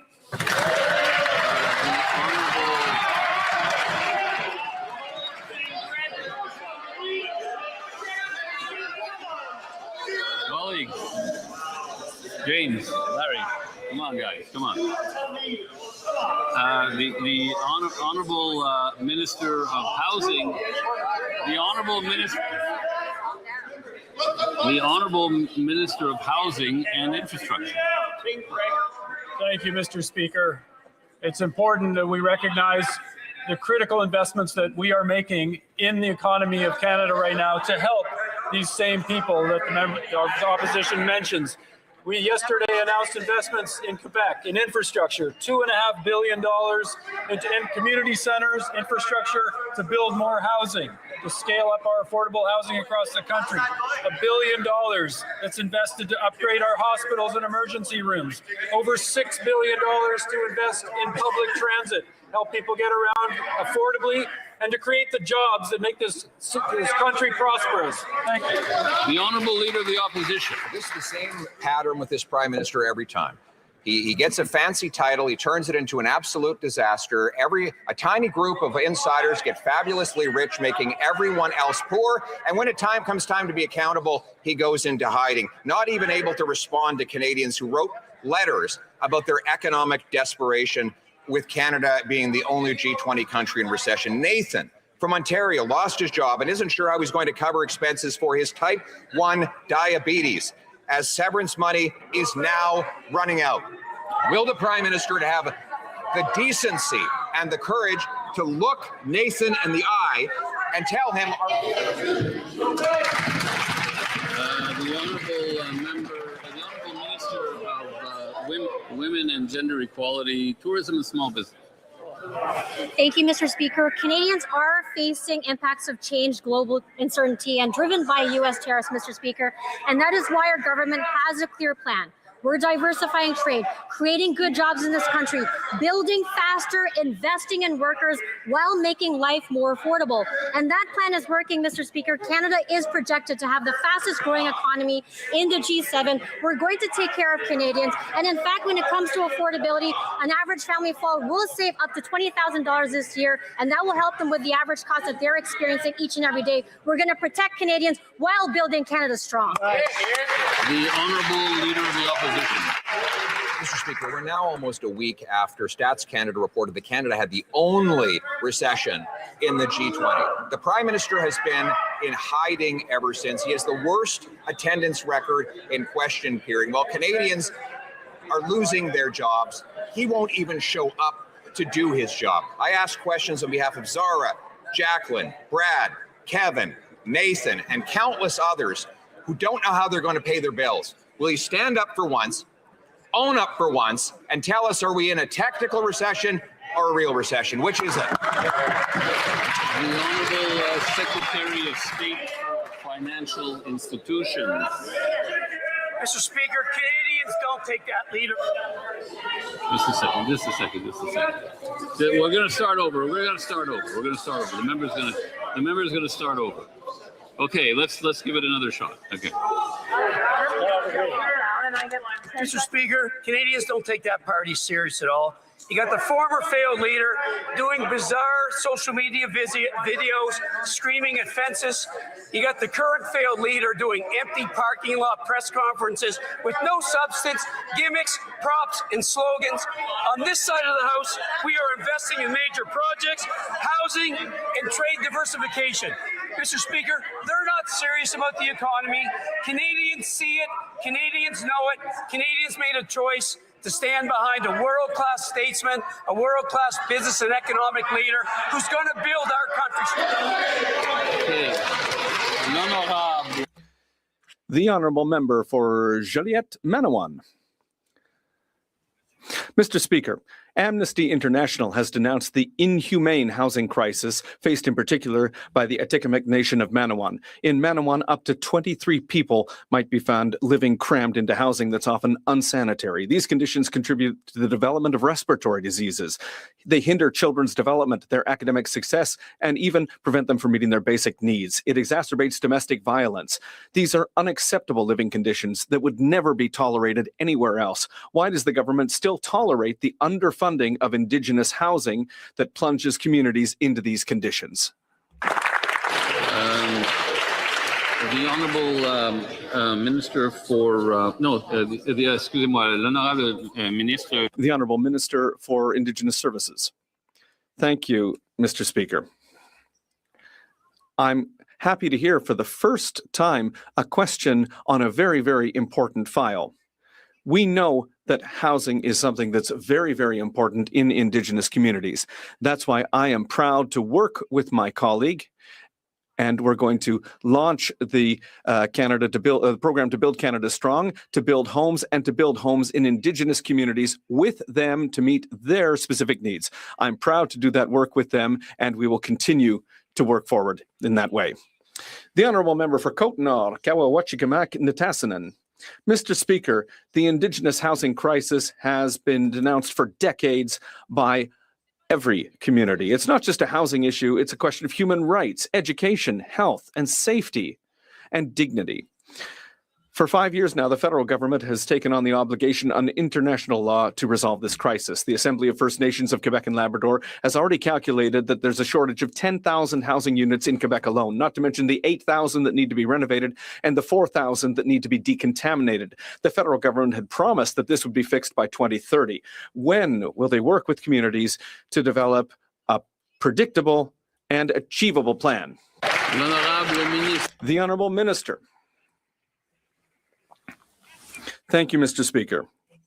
For decades, there was underinvestment and discrimination in this file. I am proud to work with this government, the only government that's decided to take a position to add and increase homes under this file to meet the needs of Indigenous nations in Quebec and across the country. I'm proud to do this work. I am very happy to know that in the urban, rural, and northern building program. We're doing this work together, not just with First Nations, but with those who are living in urban areas as well. It's very important to do that work. The government's excuses for the Liberal recession kept changing. First, they said it was world factors. Then we pointed out that none of the other G20 countries are in recession. Mexico, which shares a border with the U.S. and is fully integrated with the U.S. economy, is not in a recession. Only this country under this Liberal prime minister is in recession. So his explanation yesterday was we see some weakness in part because of clear decisions by the government. That's at least fair. He claims that we're not bringing enough immigration. If that's the case, Mr. Speaker, why is it that Canada has the lowest per capita GDP growth of any G7 country? The Honourable Parliamentary Secretary to the Minister of Energy. Mr. Speaker. Or something the Leader of the Opposition conveniently forget and doesn't forget, depending how it serves him. That's why today, with the lumber tariff remain unjustified and unfair to workers, businesses, and communities, we've actually announced enhanced BDC loans, 2 new direct lending facilities, $400 million through regional development agencies, and billions of dollars to support our forestry projects across Canada. We're going to continue to work with province and territory. The Honourable Leader of the Opposition. Mr. Speaker, the Prime Minister cannot even get up and defend his economic record. It is so bad. Instead, he has one of his backbenchers explain that they're spending billions and billions and billions of dollars on new bureaucracies that they've set up. That's exactly why the economy's in recession, because he's continued on with the same Liberal policies of the last 10 years, the same anti-development laws, the same expansion of the bureaucracy, the same corporate welfare, 12 new government agencies, and Canadians paying the bill with higher and higher prices. The question again, though, we all know that Canada is the only G20 country in recession. Can he explain why Canada has the lowest per capita GDP growth in the G7? The Honourable Secretary of State for Labour. Don't want theatrics. That Conservative leader knows full well that we are in a trade war. That is creating real headwinds for the Canadian economy. But Mr. Speaker, we have a plan and we are confident in that plan. Mr. Speaker, one key pillar of that plan is building infrastructure. Major projects in the national interest, community infrastructure like roads and bridges and hospitals right across this country with Canadian steel. Mr. Speaker, at the end of the day, Mr. Speaker, we made a historic investment in the skilled trades. That's how you build a Canada strong. The Honourable Leader of the Opposition. Mr. Speaker, if the Prime Minister really believed any of that, he'd get up and say it himself. But instead, he states a few falsehoods, and then he goes into hiding, and he can't defend his own position. Said he's spreading false information when he says investment is up. Let me quote Statistics Canada, just verbatim, from their own government stats agency. Business capital investment fell 0.7% in the first quarter of 2026, the 5th consecutive quarterly decline. Does this meet the master economist's definition of a technical recession? Yes or no? The Honourable Minister of National Defence. Mr. Speaker, what Canadians are hearing here is not the sound of fury, it's the sound of nothing. He has no plan, no fiscal plan, no economic plan, no industrial plan, no defense and security plan, no supports. Where is the attempt? Track record of spending $9 million in his personal office in 2024. The Honourable Leader of the Opposition. The question was for the Prime Minister, but he continues to be unable to defend his own economic track record. This was supposed to be his great strength. But once again, we see the same thing every time he goes anywhere. He gets a fancy title, a tiny group of people get very rich, making everybody else poor. There's a small group who get handouts and favors, whether for space pads or for $200,000 of meals in private jets, while the Canadian people end up paying the price with the only recession in the G20. Will he stand up today and tell us, are we in a technical recession or a real recession? Which is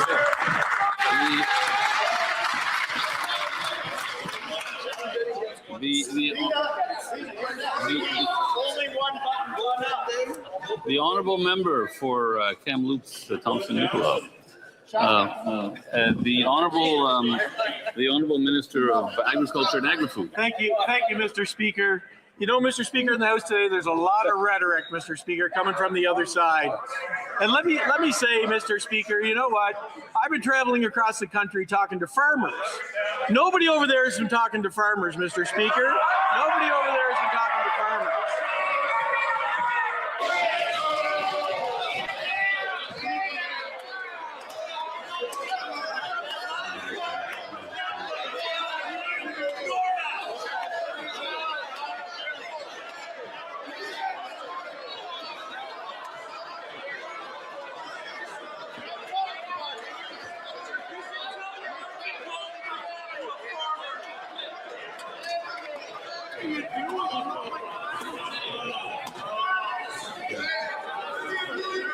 बाबा रौला पै गया है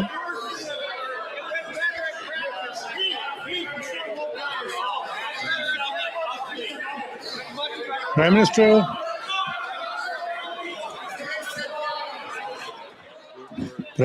बहुत देर बाद आए हैं तो The honourable, okay, colleagues, we got to get through this. We have to get through this. We've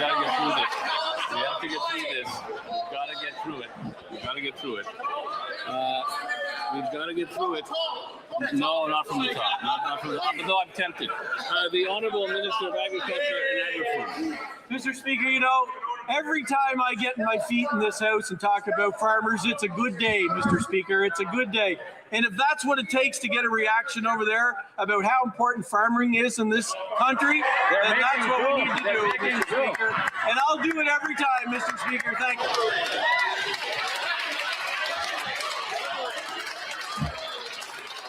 The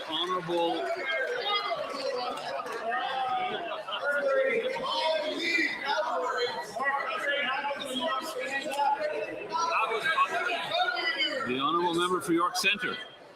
The Honourable Leader of the Opposition. Mr. Speaker, the question was for the Prime Minister, and this is supposed to be his great strength. Remember, we were told he was a master economist. Well, I guess he must have some sort of unique ability to be the only leader in the G7 to find a way to negotiate his economy into a recession. Every other one of the 19 countries have avoided a recession. Mexico, neighbors with the United States as well, has avoided a recession. And it is because of the liberal policies that he continues to implement and even accelerate that we find ourselves in this place. But the problem is the Prime Minister can't get us out of a recession if he can't first admit that we are in one. So will he stand today and tell us, are we in a recession? The media से खबरां लगी हैं. It was in the media कैसी technical recessions हैं. Mr. Speaker, I want to share with everyone in the House and all Canadians listening some good news. Almost $1 billion for small craft harbors. What this means for Canada's rural, coastal, Indigenous communities is the place. The House of Commons है. जैसे इतना shouting हो रही है, booing हो रही है.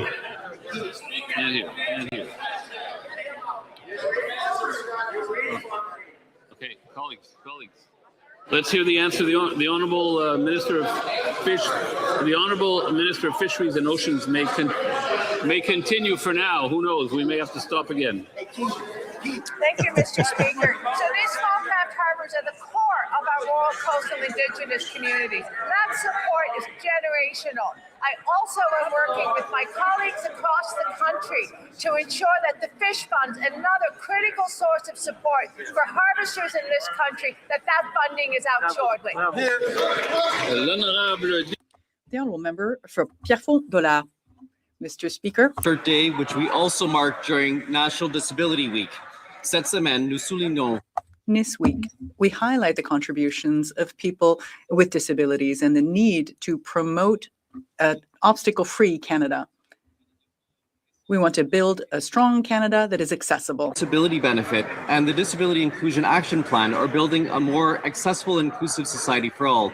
Can the Minister of Jobs and Families highlight how the Spring Economic Update is helping to build a barrier-free Canada? Honourable Minister of Jobs and Families. Well, thank you, Mr. Speaker. Inclusivity is not just the right thing to do, it's the smart thing to do. And because when people have a chance to thrive, our entire country grows. I thank my colleague for his question, and in our economic update, we announced 43 disabilities that will be eligible for a streamlined disability tax credit application. We've also expanded the list of practitioners who can certify people for the credit. The Disability and Inclusion Action Plan and the Canada Accessibility Act will continue to guide our government's work towards a barrier-free Canada by 2040. Thank you, Mr. Speaker. The Honourable Leader of the Opposition. The question is for the Prime Minister. Obviously, American tariffs on Canada are wrong, but so is forced labor. And this Liberal government refuses to crack down on forced labor products coming into our supply chain from the Xinjiang province in China. For example, in 2024 alone, the Americans blocked 6,947 shipments of products originating in the Xinjiang province in order to stop forced labor. Here, this Liberal government only stopped 2 shipments in 5 years. Will the government ban all products coming from the Xinjiang province and end slavery once and for all? The Honourable Minister of Foreign Affairs.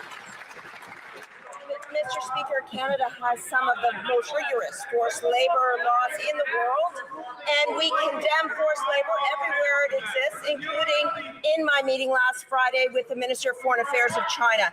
Every good that enters this country is subject to rigorous import controls and screening.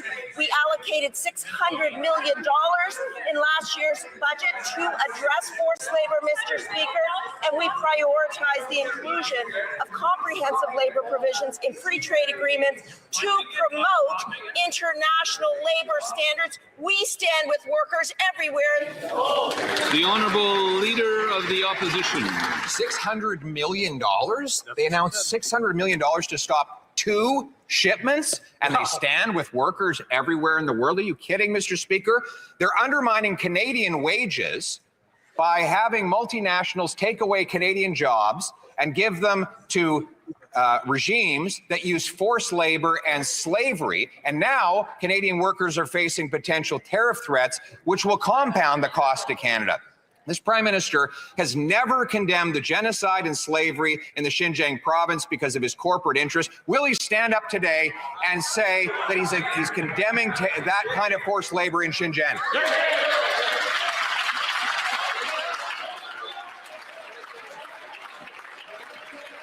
The Honourable, The Honourable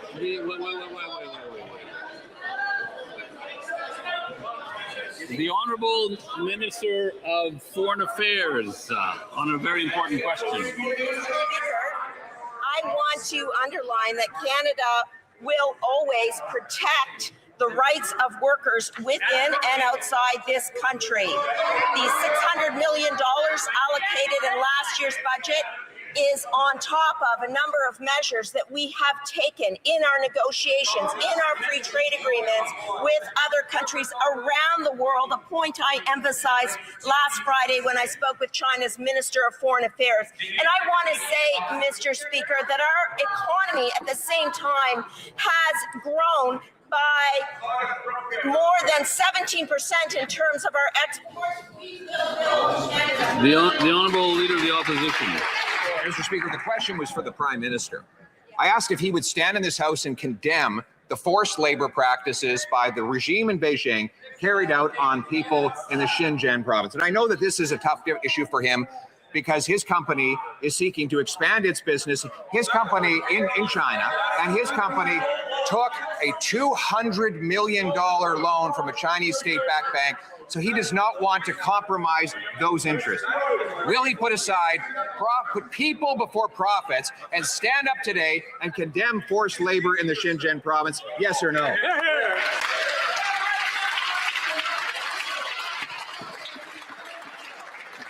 The Honourable Minister of Foreign Affairs. Foreign Affairs on the front lines of our relationship with China and countries around the world. We wholeheartedly and emphatically condemned forced labor wherever it occurs. In addition, in our free trade negotiations with countries around the world, we underline and ensure that we are condemning forced labor. Finally, Mr. Speaker, we will continue to grow the Canadian economy strong, not only concluding 20 agreements on the economy and security and defense worldwide, but also ensuring that we're responsibly investing. The Honourable Leader of the Opposition. The Prime Minister refuses to stand up and condemn the forced labor in the Xinjiang province because, of course, he does not want to jeopardize his corporate profits, in which he's continually invested, Mr. Speaker, even though that it comes at the expense of Canadian workers. Canadian workers lose out when they have to compete with forced labor, and Canadian workers lose out when there are punitive tariffs as a result. So I'll give the Prime Minister one last chance. Put people before profit. Will the Prime Minister stand up and announce that he's going to ban shipments of any goods from the Xinjiang province, which is renowned for forced labor? Yes or no?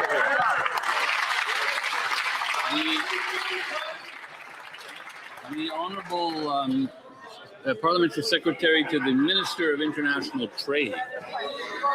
Speaker, thank you very much. As the minister before me said, forced labor is absolutely unacceptable. That is why we're working always hard to ensure that we have our supply chain completely protected. That's why various departments within Government of Canada, as per the strict laws we have in place, work all the time to ensure that we stop any shipments that is a result of forced labor. In fact, Speaker, that is why in all our trade agreements, we make sure that we have stringent labor provisions to uphold international labor standards. We will continue to do so to make sure that we protect Canadian workers and workers abroad. The Honourable Leader of the Opposition. Clearly, Donald Trump's tariffs are unjustified and unjustifiable.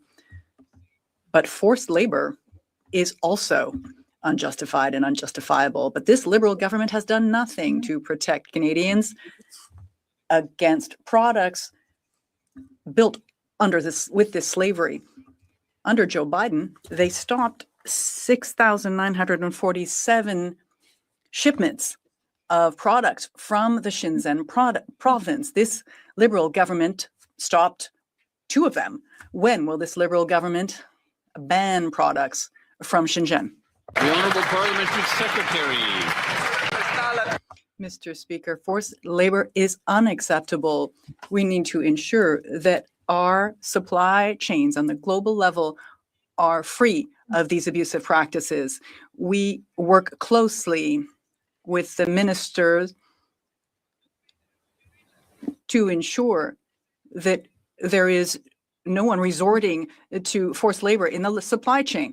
This is why we focus as a priority on including comprehensive provisions in the free trade agreement so that we can promote international labor laws. The opposition.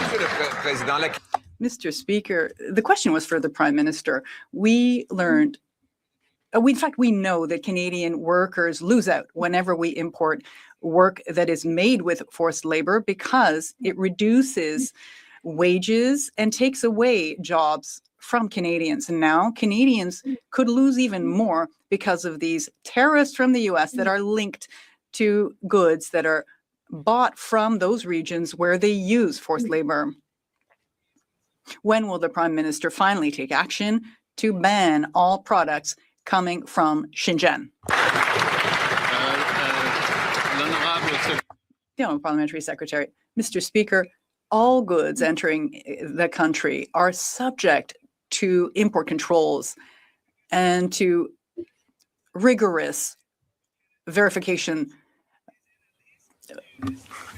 The agency does everything required to intercept any of these goods that could be the result of forced labor and is accountable to Parliament for this work. We want to make sure we have high standards for all workers. Leader of the Opposition. Mr. Speaker, once again, the Prime Minister was asked a direct question. He refuses to stand up, and he can't even condemn forced labor and slavery because it runs counter to his corporate interests. And this is the old story with him. a small group of liberal insiders, members of the club, multinational corporations, get fabulously rich, making everyone else terribly poor. While his corporate profits have gone up and he's dodging his taxes on those profits, the Canadian people are suffering even more with the only recession in the G20. Will he stand up today and reverse those policies?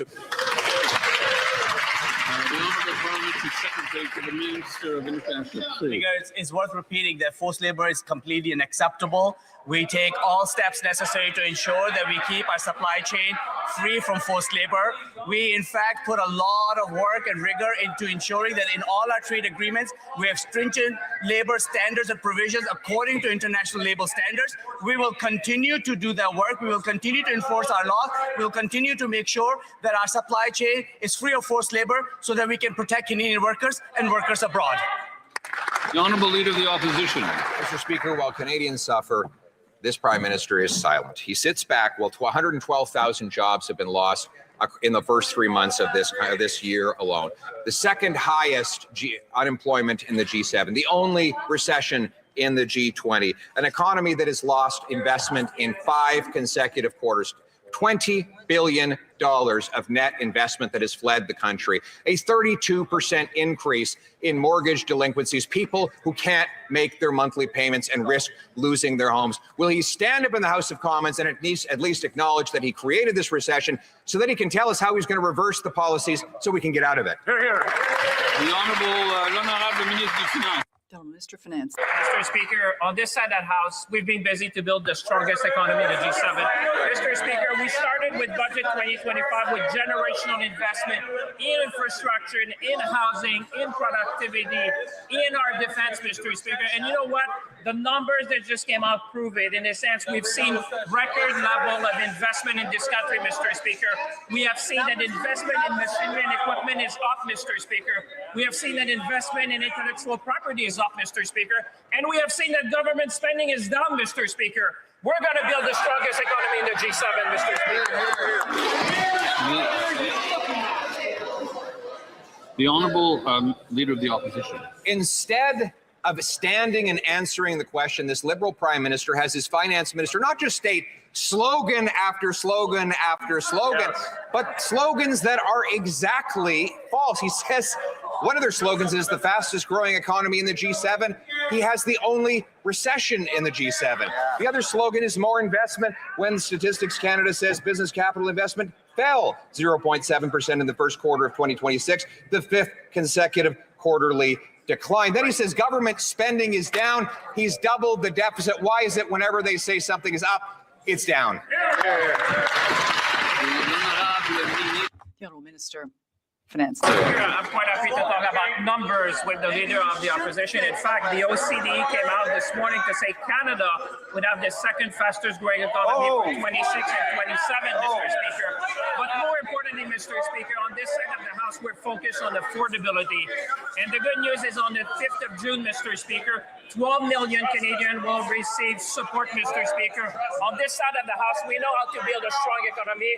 We know how to build a resilient economy, but we know how to take care of Canadians at the time of need, Mr. Speaker. We'll build Canada strong for all.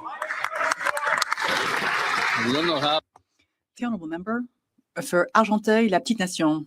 Thank you, Mr. Speaker. Our government is making historic investments to help communities build the infrastructure they need to grow, to prosper. Yesterday, we announced a major agreement with Quebec to support public transit and essential infrastructure in our communities. These investments help build stronger and better connected communities across Quebec. Can the minister explain how this agreement will translate into tangible benefits for Quebecers and their communities?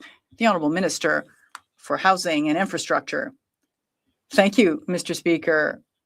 I thank my colleague for the question.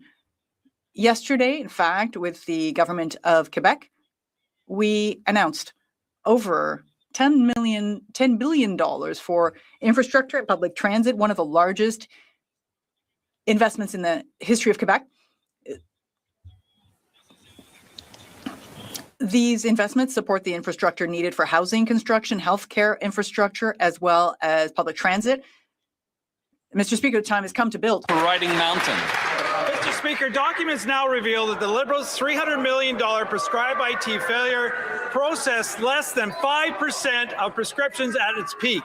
That means after burning through $300 million, prescribed IT failed to deliver 95% of prescriptions. When Conservatives on the Health Committee tried to investigate, Liberals MPs shut off the cameras. Then they abruptly shut down meetings. Yesterday, they blocked an emergency meeting to prevent the health minister from testifying. Why are the Liberals blocking the Health Committee from investigating a $300 million prescribed IT scandal? The Honourable Minister of Health. Thank you, Mr. Speaker. I wonder why the Conservatives are blocking the study on HIV that is constantly before the committee. They're constantly doing that. I don't think the Conservatives really seem to care about health. I've discussed the matter with you a number of times. Perhaps you could allow work to progress. The honourable member for Similkameen, South Okanagan, West Kootenay. The Liberals are denying Canadians transparency on the $300 million that was wasted on prescribed IT. At the Health Committee, they've turned off the cameras, shut down meetings. ये जो live कुछ देर चलेगा, but we gonna go to एक तो अपनी अजे उपई है ਜਿਹੜੀ press conference बड़ी important सी व्लादिमीर ज़ेलेंस्की वाली, but उस तो पहला एक होर information ਜਿਹੜੀ ਤੁਹਾਡੇ ਨਾਲ ਮੈਂ share ਕਰਨੀ ਹੈ. That is very important कि ਜਿਹੜੀ Secretary Rubio ਦੀ ਜਿਹੜੀ testimony ਅੱਜ ਹੋਈ ਹੈ ਉਹ ਬਹੁਤ important ਹੈ, ਬਹੁਤ important ਹੈ. America first foreign policy ਇਹ ਜਿਹੜਾ commitment ਉਹਨਾਂ ਨੇ ਦਿੱਤੀ ਹੋਈ ਹੈ ਸੈਕਟਰੀ ਮਾਰਕੋ ਰੂਬੀਓ ਨੇ ਸੈਕਟਰੀ ਆਫ ਸਟੇਟ, ਉਹਦੇ 'ਚ ਕੀ ਗੱਲਬਾਤ ਜਿਹੜੀ ਸਾਹਮਣੇ ਆ ਰਹੀ ਹੈ ਐਂਡ ਉਹਦੇ 'ਚ ਬਹੁਤ ਜ਼ਿਆਦਾ ਬਹਿਸ ਔਰ ਬਹੁਤ ਜ਼ਿਆਦਾ ਗਰਮਾ ਗਰਮੀ ਜਿਹੜੀ ਹੈ ਉਹ ਵੀ ਹੋਈ ਹੈ ਔਰ ਉਹਨੂੰ ਲੈ ਕੇ ਕੁਝ ਜਿਹੜੀ ਜਾਣਕਾਰੀ ਆਪਣੇ ਕੋਲ ਇਸ ਵੇਲੇ ਆ ਰਹੀ ਹੈ I am going to share that with you ਕਿ ਅੱਜ ਜਦੋਂ ਸੈਕਟਰੀ ਆਫ ਸਟੇਟ ਜਿਹੜੇ ਨੇ ਉਹਨਾਂ ਦੇ ਵੱਲੋਂ ਇਸ ਵਿਸ਼ੇ ਦੇ ਉੱਤੇ ਗੱਲਬਾਤ ਜਿਹੜੀ ਕੀਤੀ ਗਈ ਕਮੇਟੀ ਔਨ ਫੋਰਨ ਅਫੇਅਰਸ ਦੀ, ਉਹਦੇ ਵਿੱਚ ਕੀ ਗੱਲਬਾਤ ਹੋਈ ਹੈ.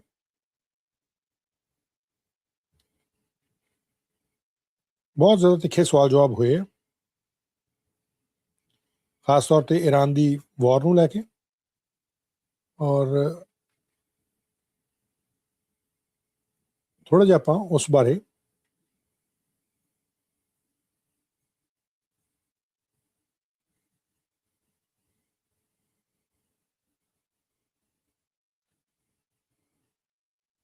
ਜਿਹੜੀ ਗੱਲਬਾਤ ਉਹ ਕਰਾਂਗੇ. ਸੋ ਇਹਦੇ 'ਚ ਜੇ ਇਹ ਮੇਰੇ ਖਿਆਲ ਨਾਲ ਚੱਲੀ ਜਾਣੀ ਹੈ ਜੀ ਜਿਹੜੀ ਇਹ ਪ੍ਰੈਸ ਕਾਨਫਰੰਸ ਹੈ, ਮਾਫ ਕਰਨਾ question period, but we gonna go to now US, ਜਿੱਥੇ ਕਿ ਸੈਕਟਰੀ ਆਫ ਸਟੇਟ ਜਿਹੜੇ ਮਾਰਕੋ ਰੂਬੀਓ ਹੈ ਉਹ ਇਸ ਵੇਲੇ, ਹਾਲਾਂਕਿ ਕੁਝ ਦਿਨ ਪਹਿਲਾਂ ਉਹਨਾਂ ਦੇ ਵੱਲੋਂ ਇਹ ਟੈਸਟਮਨੀ ਜਿਹੜੀ ਦਿੱਤੀ ਗਈ ਹੈ ਔਰ ਉਹਨਾਂ ਦੇ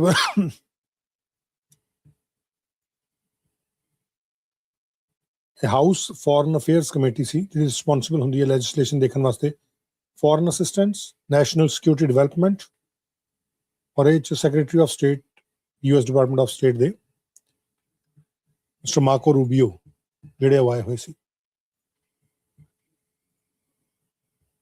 ਇਹ ਜਿਹੜੀ ਇਨਫੋਰਮੇਸ਼ਨ ਆਈ ਹੋਈ ਆ I am going to share that with you.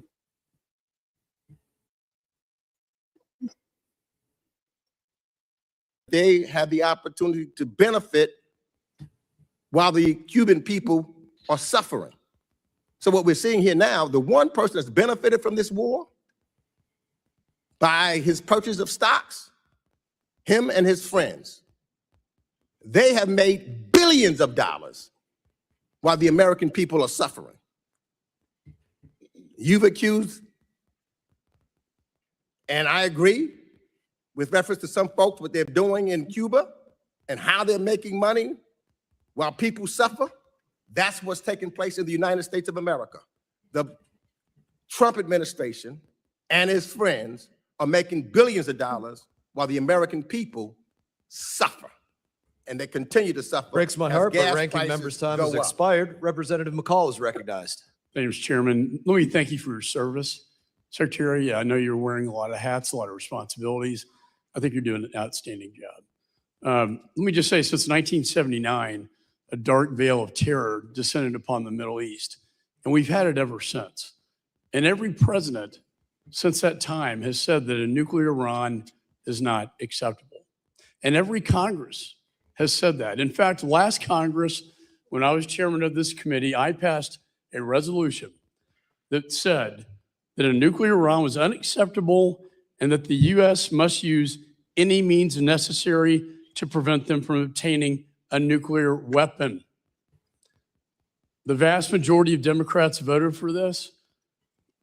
Almost all Republicans. It passed the House floor, a resolution stating that that is not acceptable. We've had a lot of talk in these Congresses and prior administrations, a lot of talk, but we haven't had a whole lot of action.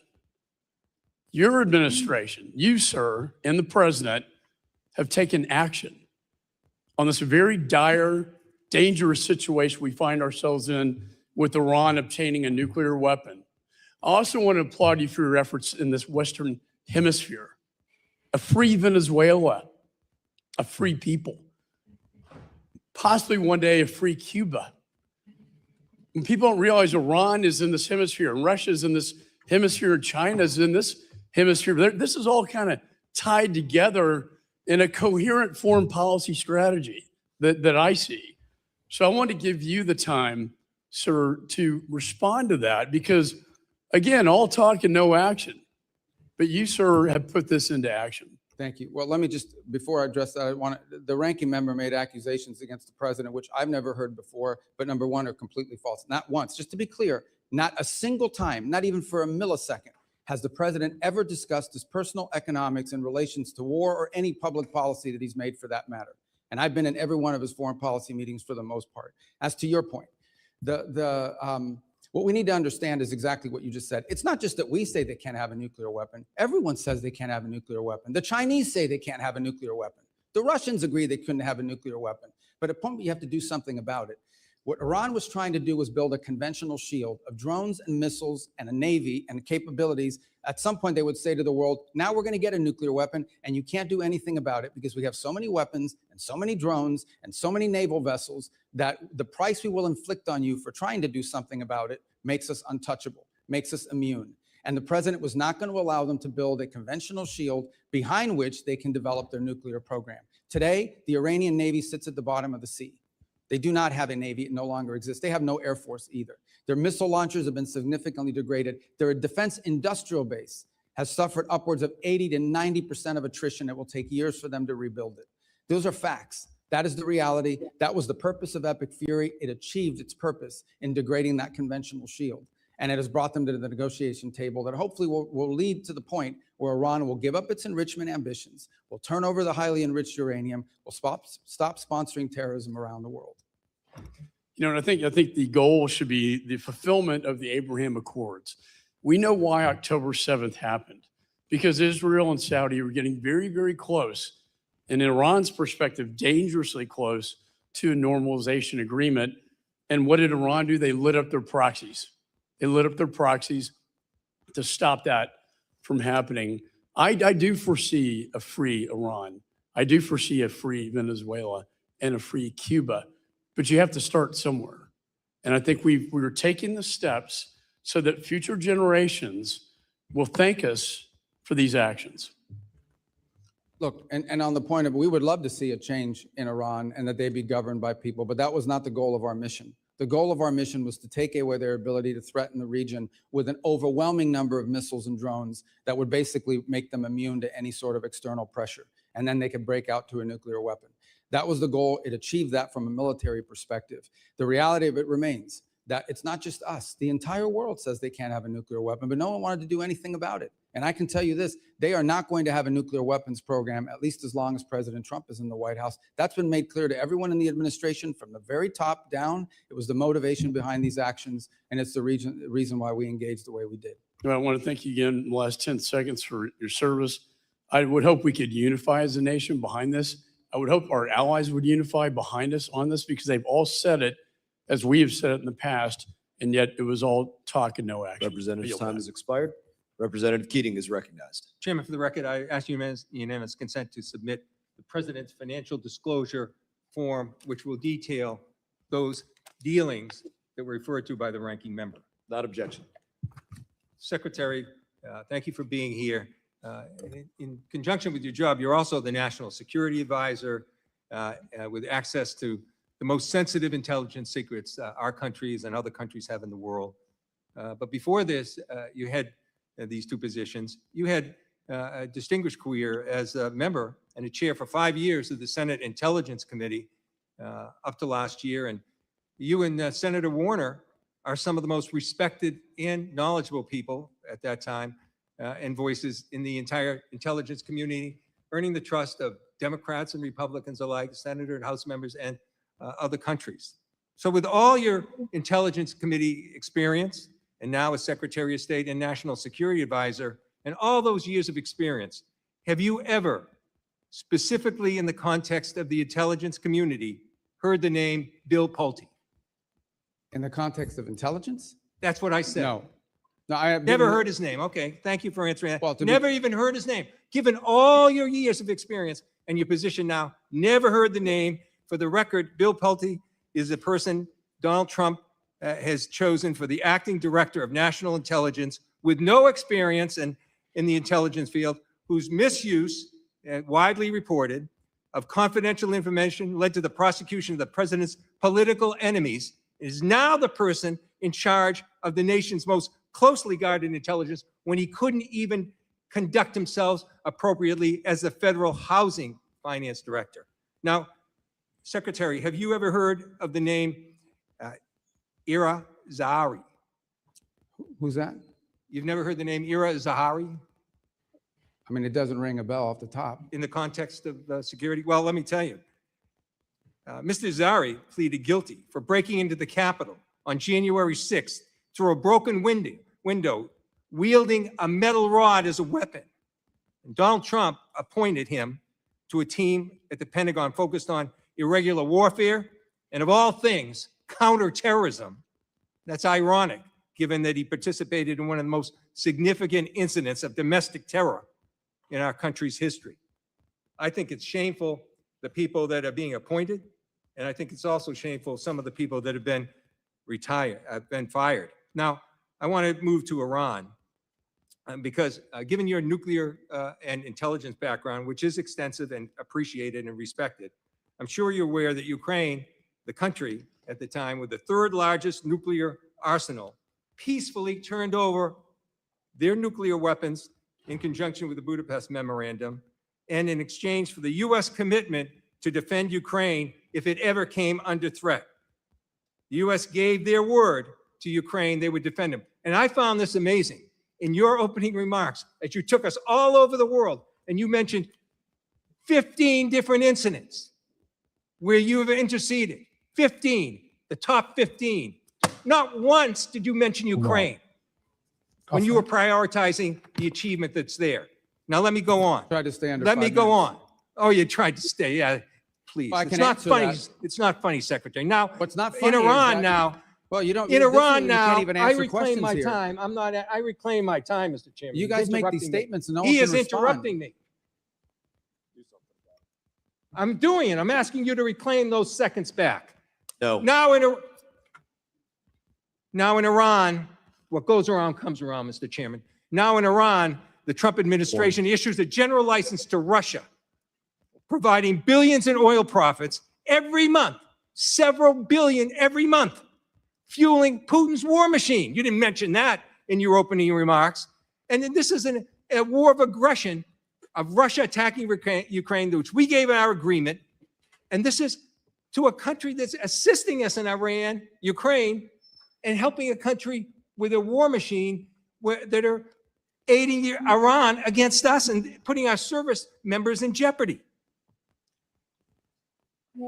Look, we have an opportunity as members just today to vote on the Ukraine Support Act. I hope we do it. And I am confident that we have bipartisan support. But I hope this administration would act on its own. They could do things themselves that you didn't mention, like rescind these general licenses, complete a bilateral drone agreement with Ukraine, provide direct military assistance that has access to Ukraine, implement comprehensive sanctions packages, Representative and condemn time has the expired. aggression. Representative Thank you, Smith Mr. of New Chairman, Jersey for taking is up recognized. my time and squandering it That's not how a chairman should act. Representative Smith, you're recognized. Thank you, Mr. Chairman. Mr. Secretary, if you need a moment to respond to Well, I also didn't mention Cuba because I literally hand wrote what I was going to say to you guys, and I told you I was going to submit the written for the record. And I think everybody understands Cuba is a priority for me. Just on the Ukraine front, I'll address it now if it's okay with your time that I could do so. I think it's well documented that we've been very involved in trying to get the two sides to the table. We've invested a lot of time in it. Unfortunately, so to this point, neither side has been willing to make concessions, particularly on the Russian side, necessary in order to bring peace about. We remain ready to play any role we can in that context of bringing a peace about, because we think the war in Ukraine, devastating war, has no military solution. It can only be solved through a diplomatic route, and it's been unfruitful. I would characterize it as the ongoing challenges. That said, let's be clear, we are not, to be fair and to be frank, we are not impartial mediators in that war. Okay, we don't provide weapons to Russia. We only provide weapons to Ukraine. We don't impose sanctions on Ukraine. We only impose sanctions on Russia. So we have clearly taken a side. We continue to sell weapons to Ukraine, by the way, through the Pearl program, unimpeded by what's happened in the Middle East or anywhere else. And look, we'd love to see that come to a negotiated settlement. As of right now, the prospects don't look great that either side is prepared to make the concessions necessary in order to reach an agreement. But we stand ready. And we've engaged and invested a tremendous amount of high-level time on that conflict over the last year. I think it's a source of frustration for the world. Hopefully this year will bring better news. I don't have any news for you on that front today, but we are ready. As I've expressed to both sides repeatedly, we're ready to step in and play whatever positive role we can to bring that devastating and escalating war to an end. Mr. Secretary, thank you very much. And just let me say, Claire and Sebastian Lai and all of us are deeply grateful to you and the president for everything you tried to do to get Jimmy Lai out. Obviously, it's an ongoing concern, and I know you will continue to push for that. But I know you did everything. The ball was in Xi Jinping's court, and he unfortunately erred on the side of continued incarceration of that great human rights defender. But thank you for that. Let me say on the Iran deal, I remember sitting right here and on the floor of the House talking about how egregiously flawed the deal was 10 years ago when the Ayatollah was able to get the language dealing with ballistic missiles out of it because he said it would be stupid, his words, and then they built ballistic missiles like never before. On them never having, Iran never having a nuclear weapon, let's not forget that the agreement was in effect until October of this past year. Other nations were still a part of it, and yet they were building a capacity to create nuclear weapons and to use them. And the MAD theory does not apply to them, as we all know. Unlike Russia, Soviet Union in the past, even China, they don't want to be destroyed. With the Iranians, there's this sense of martyrdom that I think is perverse, and so they are not guided by a mutual assured destruction theory that holds both sides in check. Let me just say too on the Nigeria, thank you for what you've done there with not just CPC, but the most recent taking out of some of the worst terrorists who are slaughtering Christians, and the numbers continue. But I know you're engaging very, very aggressively there. On the DRC-Rwanda conflict, thank you for sanctioning some of the top people who are committing atrocities. And that just happened a couple of days ago, yesterday, for sure. That shows that commitment there. And on even the Armenia and Azerbaijan, I've been working on Nagorno-Karabakh, Azerbaijan and Armenia for 30 years. They often called Nagorno-Karabakh the frozen conflict because nothing would ever happen. You guys stepped in, and the president stepped in and got a peace treaty. I mean, I've met with Aliyev in Baku on 2 occasions. He was totally unwilling to admit to the human rights abuses that he was engaging in, especially as it relates to Nagorno-Karabakh and the Armenians. You come up with a solution. Thank you for that. And anything you want to speak to on the DRC or Rwandan or any of these issues, appreciate everything you're doing for this country. There's a full plate of horrible things happening, and we're so grateful you're at the helm. पता लगता है senator कौन-कौन है, Republican है कि democratic है? Oh, well, I just on DRC Rwanda, I would say, just to elaborate on that a little further, as you know, we had an agreement signed and the compliance was not good in that regard. But to be fair, and I know that some other people disagree with this assessment, but we believe it's pretty accurate on the Rwandan side. And so we initiated some sanctions, targeted sanctions on Rwanda. They've come to the table. They've made some commitments. They are complying with the commitments, maybe not at the rate or speed that we'd like them to, but there's been some compliance on pulling back of troops. What we'll watch very closely, of course, is we don't want to see Rwandan troops change uniform into M23 uniforms and claim that they've pulled out. We got to watch that very carefully. And we also have to deal with the M23 issue there. But those are both DRC, Rwanda, and Sudan are two areas we remain very engaged in trying to find a solution to. Representative's time has expired. Representative Castro, you are recognized. Thank you, Mr. Chairman. Thank you, Mr. Secretary, for coming in today and for your testimony. I want to start with Iran. I'm hopeful that the President and the administration are able to reach an agreement that ends the war and also reopens the Strait of Hormuz.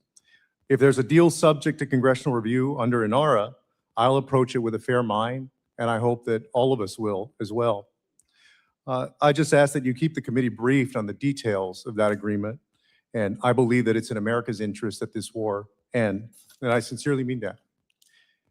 We are at war alongside Israel against Iran. Iran has struck Israeli nuclear facilities at Dimona, and American service members are deployed throughout the region, as you know. Congress needs to understand the full risks of the conflict, including the nuclear risks. On May 4th, I wrote to you with 29 colleagues asking for details about these risks and Israeli nuclear weapons. On June 1st, your Bureau of Legislative Affairs responded and said, quote, "We refer you to the government of Israel for your questions about Israel's capabilities." I have to say, Mr. Secretary, that's a very bizarre response. 30 of us wrote to you and to the State Department asking our government for an answer, an assessment about a foreign nation's nuclear capabilities. In your opening statement, you referred to India and Pakistan as nuclear nations. We've also spoken in different sessions, both in closed and open sessions, you know, as a U.S. Senator, former U.S. Senator, about the nuclear capabilities of other nations, Iran, China, Russia, France, the UK, both adversaries and allies. And so I wanted to ask you the question today, will you tell us, the Congress and the American people, whether Israel in fact possesses nuclear weapons? You know that that's a question that they've never acknowledged to have a nuclear program. People can have, as you know, an open source and other reporting suspicions about what they possess. If we're speaking frankly, I think most of the world assesses that they do, but they've never acknowledged that publicly, and as a feature of our foreign policy for a variety of reasons, we don't discuss it in that way either. Well, I guess a few things. This is the first time, especially for an extended period, that we are at war with an ally, Israel, against Iran, and we have service members deployed. And we don't, if they in fact possess nuclear weapons, and you're right, in open source reporting that has come across, we don't know what their red lines are for using those nuclear weapons. And so I guess I'm shocked that our government wouldn't make an effort to know, to understand, and then to give our oversight body the information that we need to make decisions about the war as well. That's a fair observation, and I would answer that if perhaps you make that request and you're open to it being answered in a different setting other than a public Classified letter. setting? A classified setting? Yes, and both classified and sensitive. And if we could, I think you would get a better response to your question if the context in which it was answered were framed differently than a public letter for a variety of reasons. If we're being mature and grown up here, I mean, foreign policy, and I know that you are, and from the tone of your question, it's clear that it's a serious question. These things require delicate balancing acts between different equities, but I think you can get probably a more fulsome answer if we were to be able to respond to that inquiry in a different context, if that makes sense. Mr. Secretary, I'll certainly take you up on that, and I appreciate your answer. Thank you for that. I have another question on Lebanon. The president and you are working to end this war with Iran, and according to reporting at least, one of the main sticking points is Israel's continuing military campaign in Lebanon against Hezbollah, which the president has called on Israel to stop. The president confirmed last night, in fact, that he in fact told Israeli Prime Minister Netanyahu to stop the war in Lebanon. My worry is that Israel's insistence on continuing this war against Hezbollah will jeopardize the president's efforts and the American government's efforts to reach an agreement with Iran. And so my question is, do you agree that Israel should stop its military campaign in Lebanon and support the president's negotiations for a peace agreement with Iran? I'd love to answer that question. It's going to take more than the 42 seconds, and I know I've seen already that people get pretty pissed off here when their time gets eaten up. But if I can answer that question, maybe the next person will let me continue, because that's a really important question. So let me just start by saying this. Let me walk you through this. We had an agreement. Hezbollah reached out 2 weeks ago and basically said, about 10 days ago, and basically said, we will not launch missiles into Israeli territory if they stop attacking into Beirut. That was the agreement, I think 5 p.m. 2 Saturdays ago. At 6 p.m., they launched missiles. Then they came back and said, well, we made a mistake. We thought it started tomorrow, not Saturday. Then they went again and violated it again on Sunday. But also Israel has been bombing and launching throughout. Is that Well, correct? there's two separate things. Actually, Israel has not conducted massive operations in Beirut for some time. What you see them operating is in the south. And what they are, what we've always said, and it's part of the joint statement, we've always said is Israel has a right to act in its defense. So as an example. Well, but so then why did the president have to tell Israel to stop Time has anything? expired. Representative Wilson is recognized. Thank you, Mr. Chairman. Indeed, Mr. Secretary, I want to thank you and recognize that we appreciate the U.S.-Israel alliance, and we appreciate very much the response that's being done against 1,100 missile attacks that have come out of Lebanon, as you've just identified correctly, and they need to know that, and how they don't know that, I don't know. But any attacks that are done by Israel are in response, not initiated. With that in mind, you are serving at a historic time with successive dictators on the run. Dictator Assad of Syria has fled to Moscow. Dictator Maduro of Venezuela is incarcerated in Manhattan. Dictator Khomeini of Iran has been eliminated, joining the 40,000 Iranians he murdered this year. As chairman myself of the Helsinki Commission for Security Cooperation in Europe, you have achieved unprecedented unity in Latin America, supporting the liberation of Venezuela and soon Cuba. You have achieved historic unity across the Middle East of all countries, supporting American efforts, except for the Republic of Georgia, to oppose Iran and its nuclear capabilities. And in Europe, NATO and the EU are united as never before, promoting defense increases for peace through strength to indeed promote Ukraine victory over war criminal Putin. With that in mind, another region is the South Caucasus, which is critical of the opportunity for the Trump route that you've achieved with Prime Minister Pashinyan of Armenia and President Aliyev of Azerbaijan. What a great achievement that is. With that in mind, though, the pro-Iranian regime and the Chinese Communist Party supported Georgian Dream government, which is illegitimate, threatens American access. There was a rigged election in Georgia. With that in mind, they're facilitating the Islamic Revolutionary Guard and evading sanctions to Tehran. What do you believe should be done to address the rapidly expanding radicalization promoted by the Georgian Dream government in the Republic of Georgia?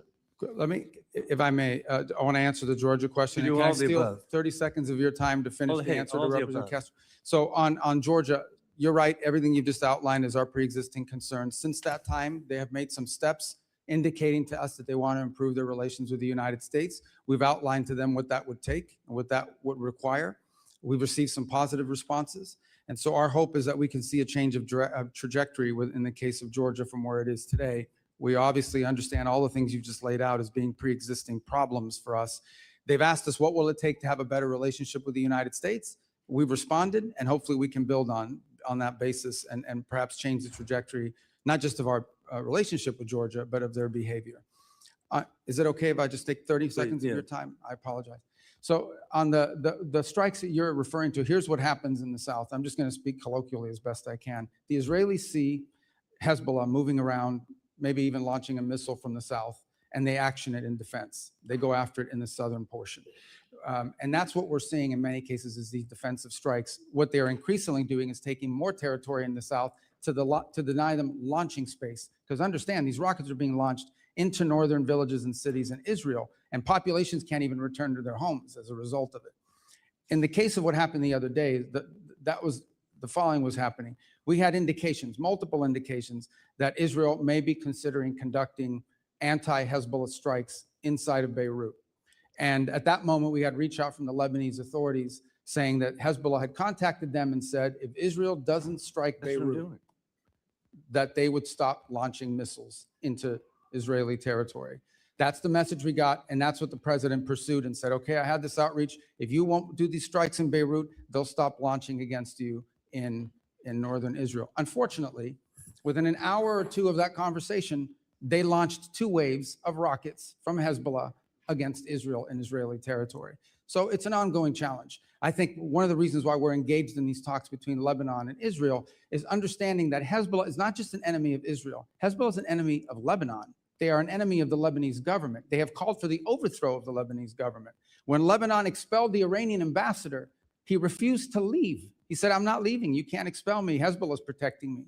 So Hezbollah is not just a challenge to Israel, it's a challenge to Lebanon, to the Lebanese state and the Lebanese people. And we are hopeful that we can create a paradigm in which Lebanon's government and Israel can work together to disarm Hezbollah and allow the people of Lebanon to reclaim its country. But it's complex. This has been going on since, since OJ had isotoners and those commercials. So.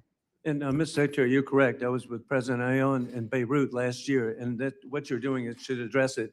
I do want to point out, give Syria a chance, and that's been your success, Tom Barrack, the president, giving Syria a chance. We need to delist Syria from the state sponsor of terrorism, and I urge that to be done. Thank you for being so generous for Representative Castro's question. Representative Titus is recognized. Thank you very much. Thank you, Mr. Secretary. I just want to talk about some of the conflicting comments that we've been hearing about the status of Iran's military.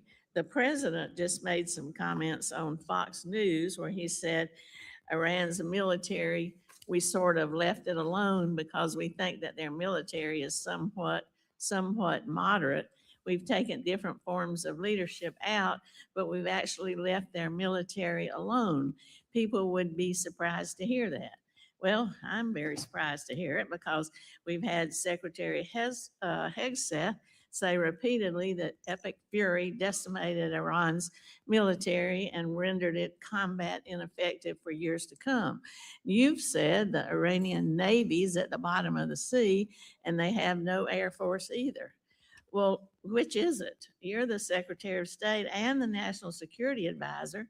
If you can't tell us if the military's decimated or not, is it at the bottom of the sea? Was it left alone? This is a major point I think Congress needs clarity on. Okay, thank you. Fair question. Let me address both of them. The first is on the military. I think there's a difference between the military's hardware and capabilities and the individuals involved in the military. As you know, the Iranians suffered tremendous losses in personnel, and that includes top leadership of the IRGC and other elements of their government. What the president is alluding to is that there are certain individuals in the Iranian regime who have indicated both directly and indirectly a willingness to approach the future perhaps a little different. Not ideal. I'm not telling you, look, everybody talks about moderates in Iran. There are no moderates. There are radicals and super radicals, okay? That's been our view of it. But there are some of them that believe that they actually need to do a deal because their economy is in shambles.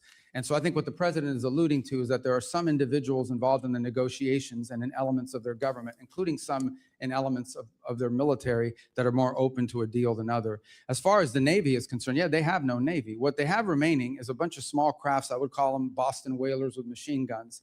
And these things are harassing ships. And these are the ones that go after, in some cases, they drop mines off the back of them, or they try to harass shipping with swarms. They are unable to form swarms the way they once did. They are primarily now threatening shipping through the use of one-way attack drones. But their Navy, what you would consider a Navy with naval vessels that can actually conduct naval operations, is non-existent at this point. So is the war still on or is the war off? Well, epic fury has concluded. What you're seeing reports of, including last night, is the following. A ship will go through the route, particularly both the northern and southern route of Hormuz. Those ships will come under attack. The U.S. will respond to that attack by shooting down those drones that are trying to sink a commercial civilian vessel illegally and unlawfully. At that point, the Iranians will respond to that by targeting some facility in the region in retribution. On occasion, in order to protect our own forces, we don't just strike the drones, we strike the people who launch those drones. These are completely defensive in nature, but they are happening in response to an Iranian action. If they don't shoot at those ships, we don't shoot. But we have to respond. You have a civilian commercial vessel transiting the straits, and they're being targeted by drones, and these drones are not like highly precise. They could hit any part of that ship and they could create, including an ecological disaster. Well, apparently some kind of military exists that's shooting these drones off. And the military obviously isn't decimated. Well, they're attack these ships with these drones. Yeah, they still retain a drone. When you say what the president was alluding to, the president's not a person who's known for illusions. He just shouts it right out, whatever he's thinking. So I don't think he was alluding to anything, Yeah. as you suggest. Well, drones are, as you know, a challenge in multiple battlefields around the world. It's going to be a tremendous challenge for warfighting in the future because they're cheap. Yeah, I know what drones are. I know you know what they are, but I'm saying that they're cheap and they're Yes, easy. I know, and we're using things that are very expensive to shoot them down. And that needs to change. That said, yes, they still have the capability to, they can't launch as many as they used to, and they can't launch them in the swarms they used to launch them in, Well, let me but they just- still retain that capability. Okay. Well, let me just ask you a quick question about something that Ambassador Barrack said, changing the subject a little bit. He compared Israel to Hezbollah for one thing. That was a pretty concerning comparison. But also he said Turkey should join the F-35 program. These comments are inconsistent with law and longstanding policy. And I'm just wondering what your position is as Secretary of State. Can Turkey get F-15s and F-35s or not? What if Yeah. we seem to be helping the bad guys and not the good guys? Well, as I'm sure you're aware, Turkey actually was in the F-35 program. The reason why they can't get them is because they purchased the S-400 system That's right. from the They Russians. still have those, and they're still under mandatory sanctions Correct. because of So that. as you know, that's governed by statute. Okay, or not? Well, right now we don't have that choice because it's governed by statute, both provisions Well, then of why the is our NDAA and the ambassador statute. out there saying that? Well, I understand. Representative's Show the time has chaos in the- expired. Representative Perry is recognized. Thank you, Mr. Secretary. I would give you an opportunity to answer the ranking member, even though he didn't pose it as a question.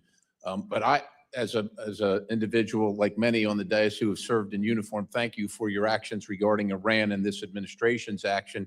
But if you want to answer it yes or no, you're welcome to. Who started the war between Iran and America 47 years ago? Yeah, I these yes or no things I don't like, but I could just tell you, Iran has been at war against the United States since the minute the Islamic regime took over. Yeah, and I feel the same way. And again, thank you on behalf and to honor the thousands and 10,000s of Americans who have been murdered or maimed by Iran. Thank you for honoring them. Just moving on to questions. Did Pakistan's foreign minister personally deliver a message to you that Iran is prepared to demonstrate a nuclear weapon should the current escalation continue? That's been reported, and I just want to see if I can ferret that out. I've not seen that reporting, and I'm not aware of any such message. Okay, and if there were such a message, would that change anything in America's posture, or not only the message, but the action? Would that change anything regarding our goals Well, I think regarding Iran? the hypothetical question is if Iran threatened that they're going to test a nuclear device if talks fail, I think it would confirm everything we believe about them anyways. And I think the president then would have to pursue or at least have to consider various other options that are available to him in that context. But again, I've not heard that message relayed. I don't know the reporting you're referring to. You're talking about a press report? Yeah, I am talking about a press report. I would be surprised if that message had been relayed. I would be aware of it if it was. I would think so. That's why I'm asking. So that's enough on that. I know that the president, look, he's an America First guy. He's concerned about every single American citizen, regardless of their party affiliation or their ideology and affordability. The president is concerned about those things. And I shudder to think what Iran would do if they could, armed with nuclear capability and ballistic missile capability, coupled with that, seeing what they're doing right now, extorting the world economy without those things. So with that in mind, it's been reported that the UAE is building a pipeline to the Gulf of Oman, which would bypass the Strait of Hormuz, essentially doubling their capacity, which would, of course, lower the price and the risk of global fuel transport or oil transport. Do you understand or do you recognize and know what the timeline for a proposed timeline for completion of that pipeline is? Yeah, I'm aware of those efforts. They actually pre-exist the conflict in terms of a desire to do so. These things, I can't tell you specifically. I'm not a pipeline building expert, Right. but I can tell you certainly it's going to take more than a week or a year. I mean, these are complex. I think the broader point, which your question touches on, is I do think you're going to see a reshifting of where the world gets its energy from in the aftermath of this conflict. You're already beginning to see some of it now. I think you're going to see the United States be a bigger energy provider to the Indo-Pacific. We have the capability to do so. And, but it's going to take some time to build that capability. So I think you're going to see more of that. And I think you're going to see the establishment of more of these alternative routes as a result of this. Remember, only about 20% of global oil goes through the Straits of Hormuz, but it is about 80 to 85% of the oil that goes to the Indo-Pacific. So in those particular countries, I think you're going to most definitely see them buying more from other places, including the United States. And that's going to lower the cost for everybody, which is great. Secretary, just moving on, you're of Cuban descent, of Colombian descent.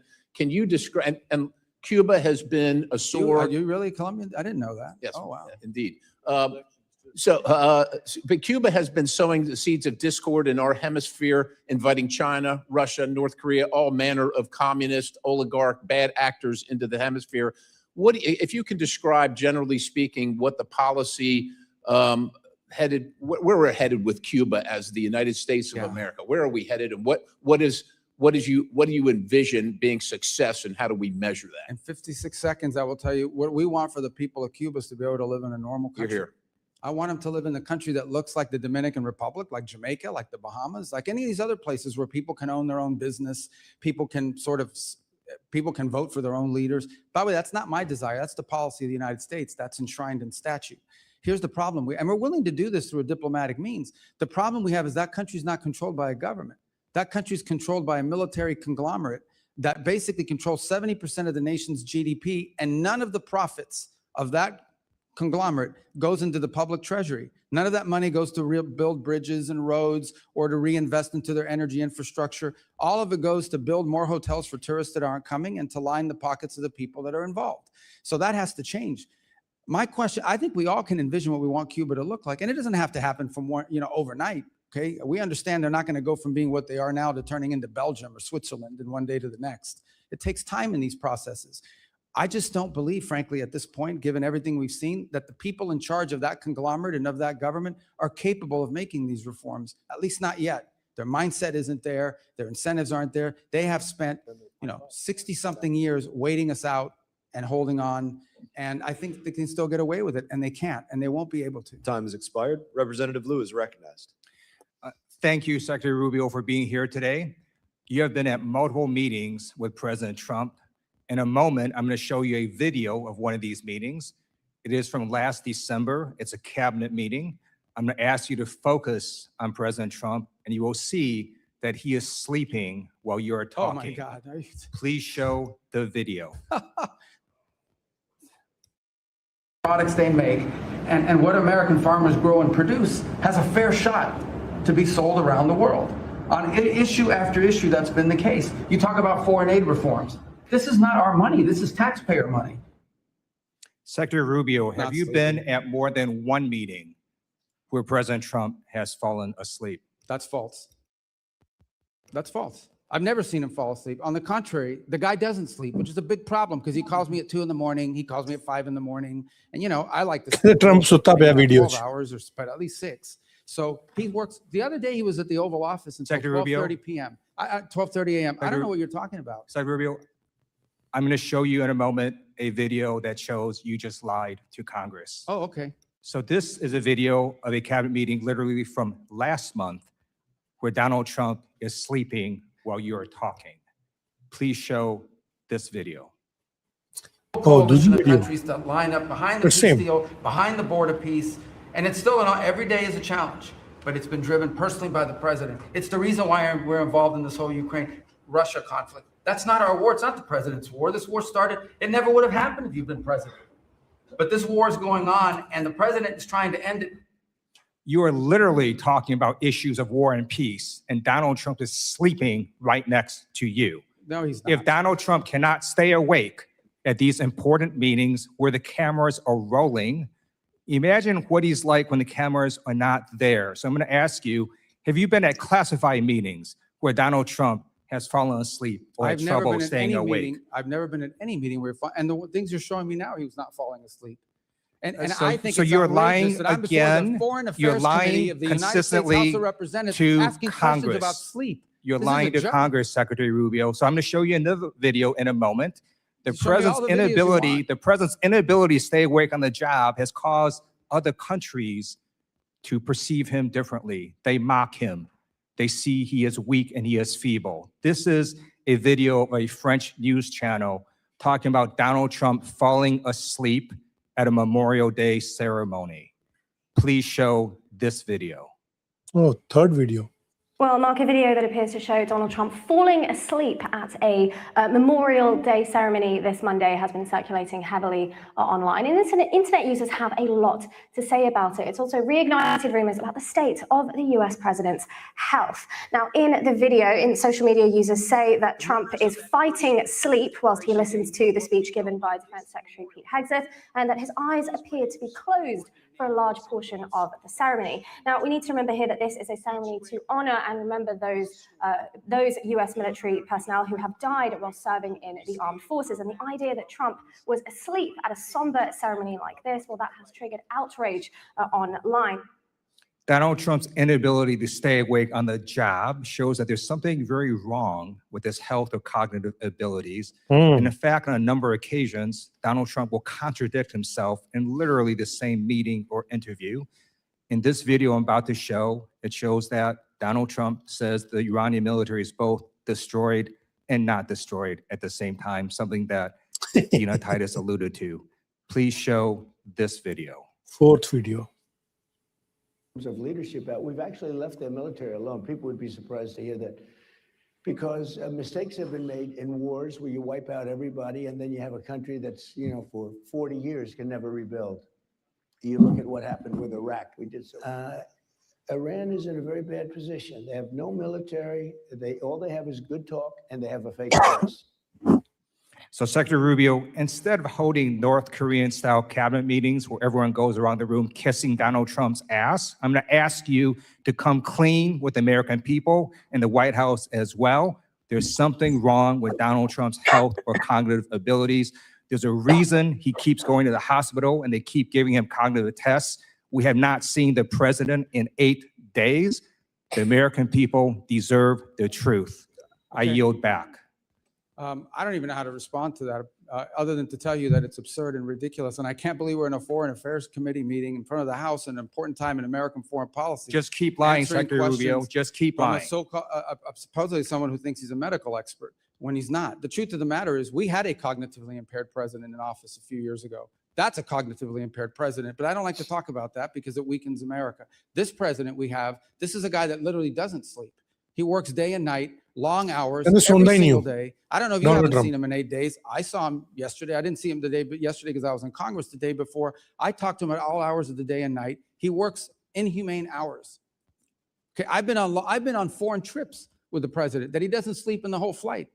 And everyone else is sleeping on the plane, and he's, wandering the hallways looking for someone to wake up and talk to that people are. So I don't know what you're referring to, but he has an incredible amount of energy. I'm just telling you, you may not like his policies. You may not like his policies, you may not like the decisions he's made, but I assure you, this is not a president that sleeps or is cognitively impaired in any way, shape, or form, and in fact is incredibly active, much more so in many cases than much younger people that are around him. Those are facts. I see it every day. You're not going to agree because you have another narrative that you want to push, but those are the facts. I just showed you 3 videos of him sleeping. Representative Issa is recognized. Thanks for waking me up, Mr. Chairman. Mr. Secretary, if you'd gone to sleep during those videos, I would not have blamed you. I too have received those calls at all hours of the day and night.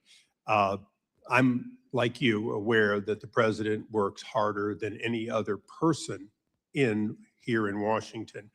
But moving along, a number of things have been said that I find just incredible. First of all, the whole question on whether or not we support Lebanon and whether or not we support Israel. Is there any real contradiction between what Israel is trying to accomplish and what your aid to the Lebanese armed forces over decades is trying to accomplish? Contradiction?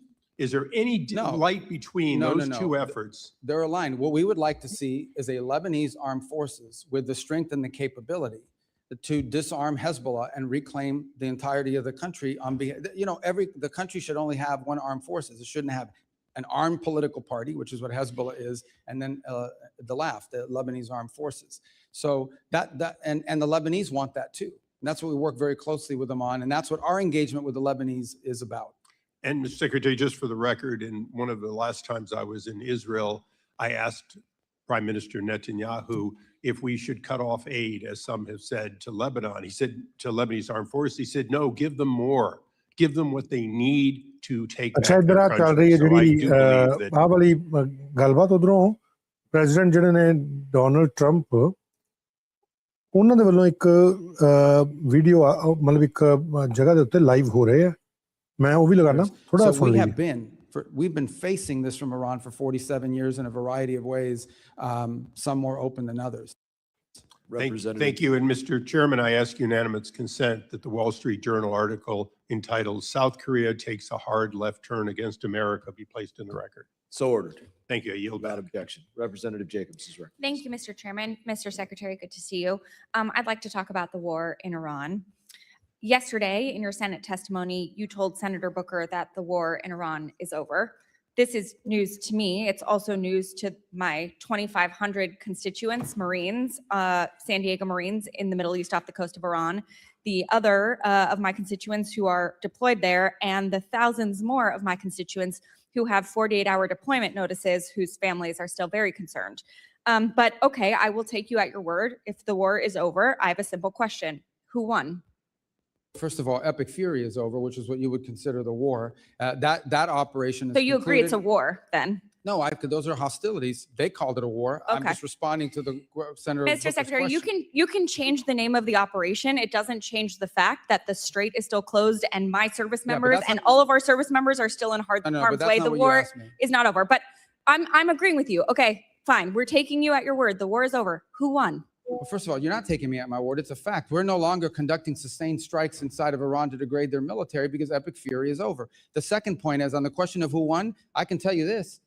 We defined victory as destroying their defense industrial base, significantly reducing the number of missile launchers that they possess, significantly reducing their stockpile of drones. And we achieved all of those in addition to destroying what they had left of an air force and wiping out their entire conventional Navy. Those are all gone. So I consider that victory, and we did too, and that was the purpose of Epic Fury. Okay, well, good. Based on the metrics that you just said, okay, there's actually our intelligence community has said that Iran is reconstituting its military industrial base faster than we had predicted.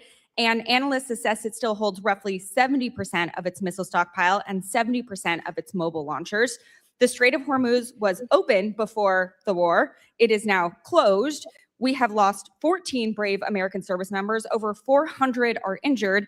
And the Iranian regime remains largely intact, but now with a more hardline leader who has more incentive to try and get a nuclear weapon. So I guess I have to ask you again, Mr. Secretary, does this actually look like winning or losing to you? Well, first of all, I don't know what intelligence assessments you're referring to. We wouldn't discuss intelligence assessments if they were real. You must These be have been refer- publicly reported. Well, they're publicly reported. Someone committed a crime, and by the way, is also lying. And this happens all the time. People manipulate intelligence and analysis for purposes of furthering a narrative. On your point about the regime is actually deeply fractured, which is why it takes 7 to 10 days to get an answer from them for anything. Meanwhile, they Fractured, but still intact. well, intact in the sense they can't even reach agreements that they can get back to us. So I don't know how intact that is. What they have is people that are afraid to go into the streets. Their repressive operations have held people back, in addition to the fact they've cut off the internet. But this is a country right now, and this regime that is facing hyperinflation, a completely devalued currency, hundreds of billions of dollars in damage to their military infrastructure. And frankly, they all of the pre-existing problems that Iran had in their economy, which is why people were protesting, are worse, not better. Sure, and but they have to deal with that too. Mr. Secretary, so you're saying we're winning because the Iranian economy has inflation, it's cost them millions of dollars a day in lost revenue, and because it's going to cost them billions of dollars to rebuild. Well, we are having inflation. It's already cost us an estimated $100 billion. Gas prices are up with no end in sight. The average family is paying an extra $450 on gas and could pay an extra $2,000 by the end of the year.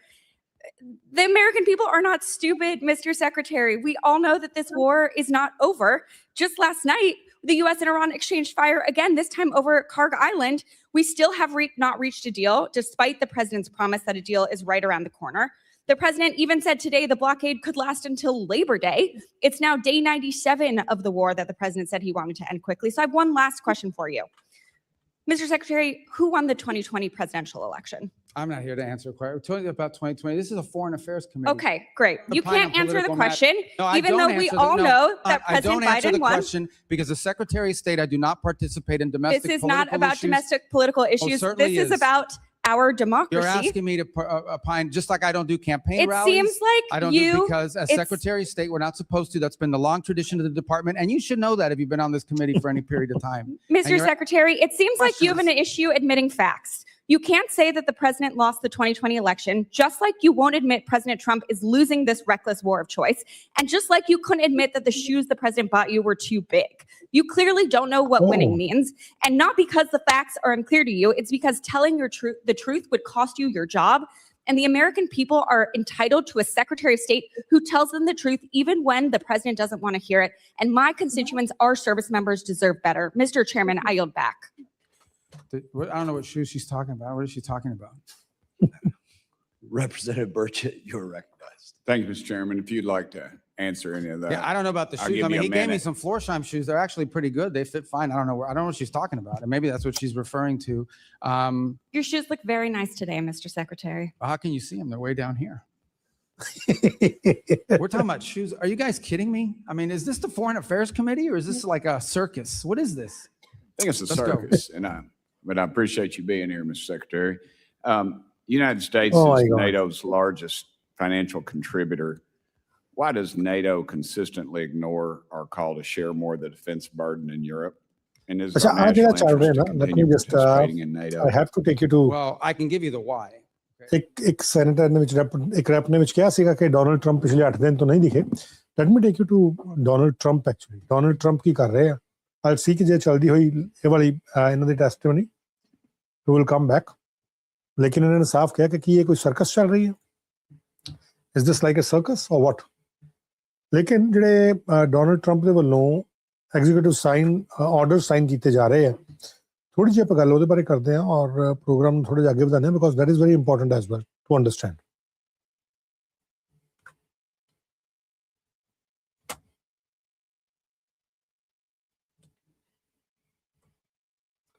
White House ਦੇ ਵਿੱਚੋਂ ਇਹ ਇਸ ਵੇਲੇ information ਆ ਰਹੀ ਹੈ which I'm going to share with you ਇਹ Donald Trump ਜਿਹੜੇ ਆ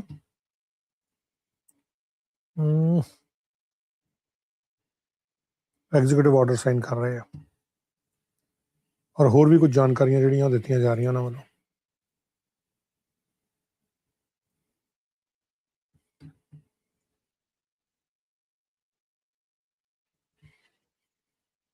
I think ਇਹਦੇ ਪ੍ਰੈਸ ਕਾਨਫਰੰਸ ਵੀ ਹੋਊਗੀ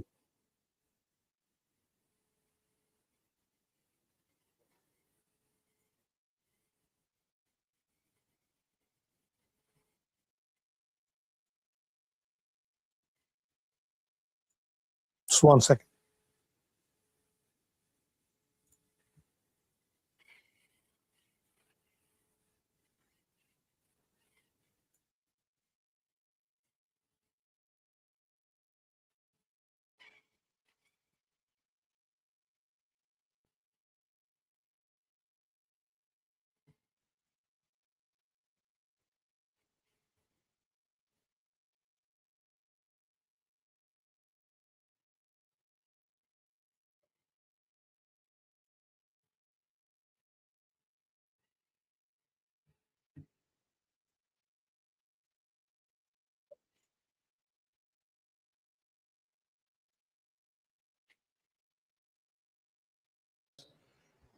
And that's going to be completed very shortly, and it'll be incredible. It's As it live was now. originally envisioned, most of it we're doing as originally envisioned. And if you walk across the street to Lafayette Park, you'll see something that's incredible. It's going to be, we'll have it open before July 4th. This, we wanted to get it open before July 4th. On the reflecting pond, or the reflecting pool, as some people call it, very important to us was the longevity, having it so that it's not closed every day. All these are, I just had this done. You're getting a first glimpse, but that's your size compared. So those are compared to, those are among the tallest buildings in the world, including the Empire State Building, World Trade Center, Sears Tower, Chicago. So if you lay it on its side, you'd take 2 or 3 of them to fill it in, because the width is almost 200 feet wide. And actually much more than 2,000, close to, including everything, it's about 2,500 feet. Our in pool length is bigger than to the end. skyscrapers. And it's going to be beautiful. It was My a God. great concept that never worked because they couldn't hold the water. Now they hold the water for a tiny fraction of the cost. We did a fantastic job. And Department of Interior was amazing. Doug Burgum, really absolutely amazing. And you're gonna have something you're gonna be very proud of, and it'll last for 50 to 100 years before you have to do anything with it. Very strong, powerful substance that we use. And we picked a color called American Flag Blue. We had color choices. And before it was just gray, it was a color of concrete and stone. So it's gonna be really special. I thought you'd like to see it. And the work ends on the pool. We also did a lot more than we anticipated. We did all of the sidewalks outside of the pool where people walk or they stand. That's where Martin Luther King made his great speech with 1 million people. I had the same amount of people. Actually, I had a little bit tighter. It was a little bit tighter. They said he had 1 million people and I had 25,000 people. And yet, if you look at the picture of comparison, the exact same location, the exact same pool, except now the pool is clean. It was filthy dirty then. But it was amazing because that was my first glimpse into politics. I made a speech and I had it. More people. In other words, you put the picture side by side, which we have. And they said, I had 25,000, he had 1 million, but I had more people. They were tighter. My people were tighter. But these are minor details. That's what I said. Well, wait a minute, there's something wrong. But this is a very famous place.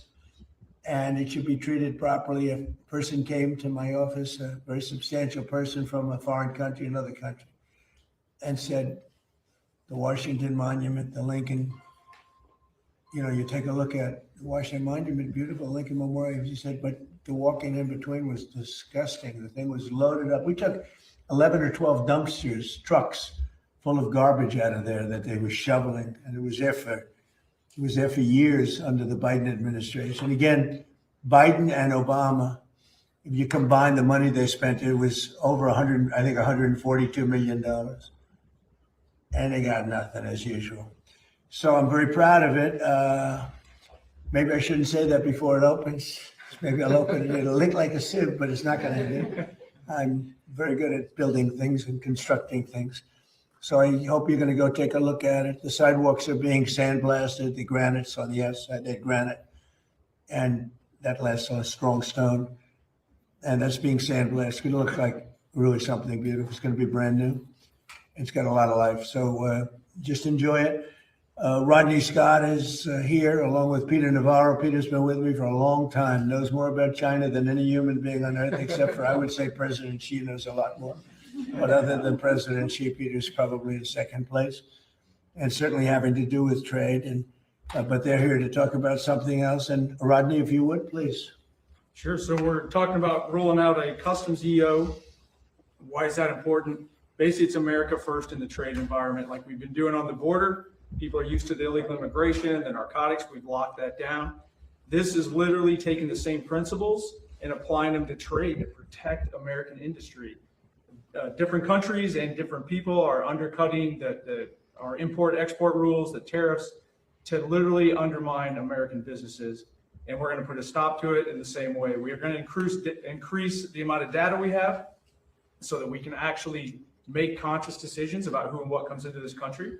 And we're going to start holding people accountable. So we're literally going to use the rules that are in place to a certain extent and then make some recommendations for legislation going forward. But we're going to start holding trade accountable for bringing threatening things and threatening products into our country, just like we have on the rest of the border. So Customs and Border Protection gets a lot of attention for the border wall, everything else. This is going to be basically the equivalent in the trade environment. And sir, you did a miracle when you came in. You shut that border down in a matter of days to what has been a flood of millions of illegal aliens. And a secure America is a safe America. What we're going to do here, the EO you're going to sign, That's about a 20 to 30 billion dollar a year EO you're going to get, because we are going to crack down with this detective border that CBP is putting in innovatively. We're going to crack down on the fentanyl. We're going to crack down on the unhealthy products, the counterfeits, and all the tariff evaders. So this is a message to the world today. When you sign this, there's nowhere to run, nowhere to hide. And this is what Donald Trump does. He secures our borders, and not just physically, but in terms of trade. The new customs border is going to be awesome. Thank you. Thank you, Peter. You know, we had millions of people pouring through our border. And when I got here, and it happened twice, but the first time was a lot easier because it wasn't nearly as bad as this. But in 2016, we had a bad border, really a bad border. And pretty quickly, we made it very good. We started the wall. I built over 1,000 miles of wall. Without that, you could have never done it, no matter how good you do. The wall has been, remember the Democrats, I call them. But the Democrats said the wall doesn't do anything. They said, no, walls work. Two things, everything else is obsolete. It gets obsolete quickly. Two things, wheels and walls. They've been here for a long time. A wheel and a wall, you'll always have. Other things, your computer's going to be obsolete about 2 days after you buy it. But wheels and walls, they work. And we built an incredible wall that stretches more than 1,000.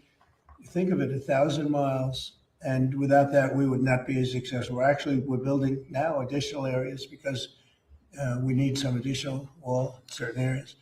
But we had millions of people, 25 million people. I think it's more than that, but 25 million people came in during the Biden years, the Biden disasters. And we stopped that. We stopped it down to zero. Hard to believe, but the numbers come out. Every month they come out 0, 0, 0. People don't come anymore because they know they're not going to get through. So we had caravans with 10, 15, 20, 25,000 people coming up from countries.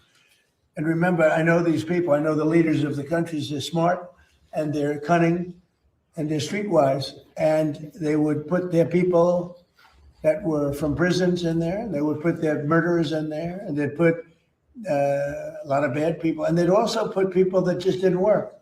They'd put all of their welfare recipients in there. They'd send them into our country. And all of that stopped. And many of those people are now brought back. Many of the murderers, 11,888 were murderers. I say it all the time. 50% of them murdered more than one person, 2, 3, 4, which 7 people murdered into our country. They let them into our country. It's a sin that should never be forgotten. So it's a much different country right now. We're respected by everybody. Everybody in the world respects. We just got back from China, as you know. Some of you were with us. And President Xi was great. And he said, you're a respected country, respected all over the world. He said, you did it so fast. We did. We did it in a very short period of time. This country was a laughingstock all over the world. For 4 years, we were a laughingstock. And now we're the hottest country anywhere in the world. We're the most successful country in the world. So this is very important what you're doing. And I'd like to have Will just say a few words about it specifically, please. Yes, sir. As Rodney and Councilman Navarro said, this is an executive order on strengthening customs enforcement using new technologies and new approaches. The idea here is to ensure that importers of record, other people moving goods across our border, are accurately reporting what they're bringing in. That contraband, that illegal goods aren't being brought across the border, and that goods being brought in are being accurately accounted for purposes of duties and tariffs and all of the other things we require of importers of record. But this executive order will launch a series of bold new steps that I think we as an administration believe will result in the tightest, most controlled border in American history.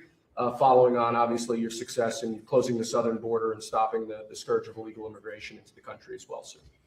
So, Peter, what kind of money do you think this involves in terms of savings to our country? I will guarantee you the first year it'll be at least 15 billion, the next year 25, and out there's 80 to 100 billion that the tariff evaders are doing. Plus, sir, we're going to stop more of the fentanyl coming in, and we're going to crack down on counterfeits. This is good for America. This is good for the people that elected you.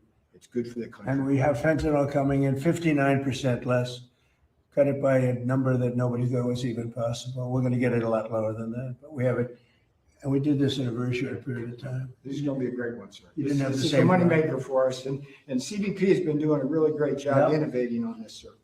You've done a fantastic job. Thank you. Appreciate it, sir. Okay, we'll stand one.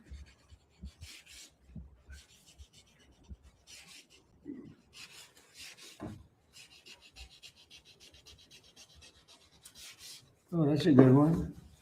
That's a nice one.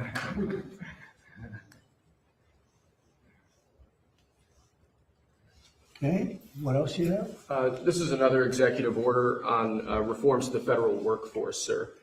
Currently, with respect to many policymaking positions in departments and agencies across government, we lack the ability, because of existing personnel rules, to effectively discipline or promote people who are in policymaking roles. This executive order follows on a number of previous executive orders.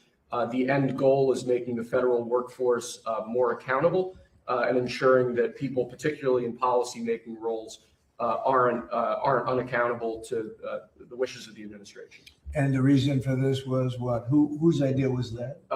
James Shirk, who's here from Domestic Policy Council, can Would speak you like to to that. say something? Come on, you did a great job on this. Go ahead. Thank you, sir. It's been a longstanding problem that it's almost impossible to fire a federal employee, even in cases of serious misconduct. And as a result, if you have employees who are trying to undermine the wishes of the American people by pushing their own agenda or just incompetent in what they're doing, agencies have a longstanding difficult time getting rid of them. And that's a particular problem if you're in a senior policy influencing role where you're controlling the policies of the entire agency. What this does is basically treats those employees like private sector workers. They're going to be hired on the basis of merit and competence, but if they're messing up, then they can be removed quickly rather than taking a year or longer to get rid of them. That's great. And you were very much involved in it? I was, sir. This guy central casting. Tell him, he's like perfectly cast. If I'm casting a word, you couldn't have done that any better. Were you nervous? A little. Thank you, sir. Would anybody else like to say anything? About either one? What about you? Come on over here. Come on. Can you top him? You don't have to. Thank you very much. Great job. Go ahead, please. Yeah, this customs reform EO is a long time coming for us. It helps us solve problems that have plagued the customs system for many years. We've had a system where people have basically been able to hide behind shell companies. They move from one to the next, and then we can't go after them. This EO really enables us to crack down and hold people accountable. It's so important. I know you took it so seriously. See how serious they are? I mean, there's a love of the country. This isn't like normal stuff. These are the smartest people in the world. They can do anything they want. They can have any job, and they love this country. They just want to be here, and they hate what you saw, and you fixed it. Thank you very much, all of you. Anybody else? Anybody? Only if you want. I'm not going to call anybody. Anybody? You don't have to. They covered you well, right? I don't know if you could do any better. Thank you very much. That's a great job, fellas.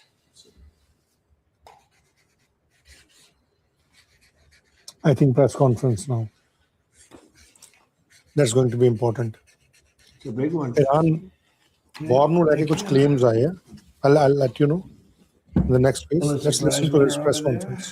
I got the I great think- Pulitzer Prize winner. Okay. Thank you very much. That's great. Thank you, Mr. President. Do you have any questions of this? Thank you, Peter. Mr. President, given Iran's attacks on Kuwait, this latest attack on Kuwait, is the ceasefire with Iran still on? Well, you know, there's a reason for everything. And we hit them pretty hard the night before and actually last night. And when it was explained to me, I said, all right, so we'll do that. But we've been hitting them pretty hard a little bit. So there is a reason for certain things. And there's usually a reason that sometimes makes sense. But they did something, not a big deal. We got it. We nipped it in the bud very quickly, as we do. We're the greatest military in the world. But some people would say they were slightly provoked because we took a strong action for a different reason. So they were reciprocating. Yep. Can you explain? I hear the negotiation itself has gone very well, actually. very well. Mr. President, yes, It we could do. happen, I mean, if it happens, and it might not happen, who knows? But if it happens, it could happen like over the weekend. How do you Mr. President, define yesterday. ceasefire? How do you define ceasefire? Pretty much the way it is. It's a different part of the world. I'd say in that part of the world, ceasefire is when you're shooting in a more moderate manner. Mr. President, yesterday you signed, Mr. It's President. not bad, but it's true. I mean, it's, a ceasefire there is much different than a ceasefire in other parts of the world. Yeah. Mr. President, can you explain why you decided to drop the anti-weaponization fund? So I love it. I think it's so important. People were, this is a victim right here, but not only a victim, he was also a student of it. What happened to great people, great American people, the way they were victimized, the way they were savaged. You have suicides, they killed themselves, they went bankrupt, they were weaponized by the Biden administration, by a bunch of thugs, including Obama people.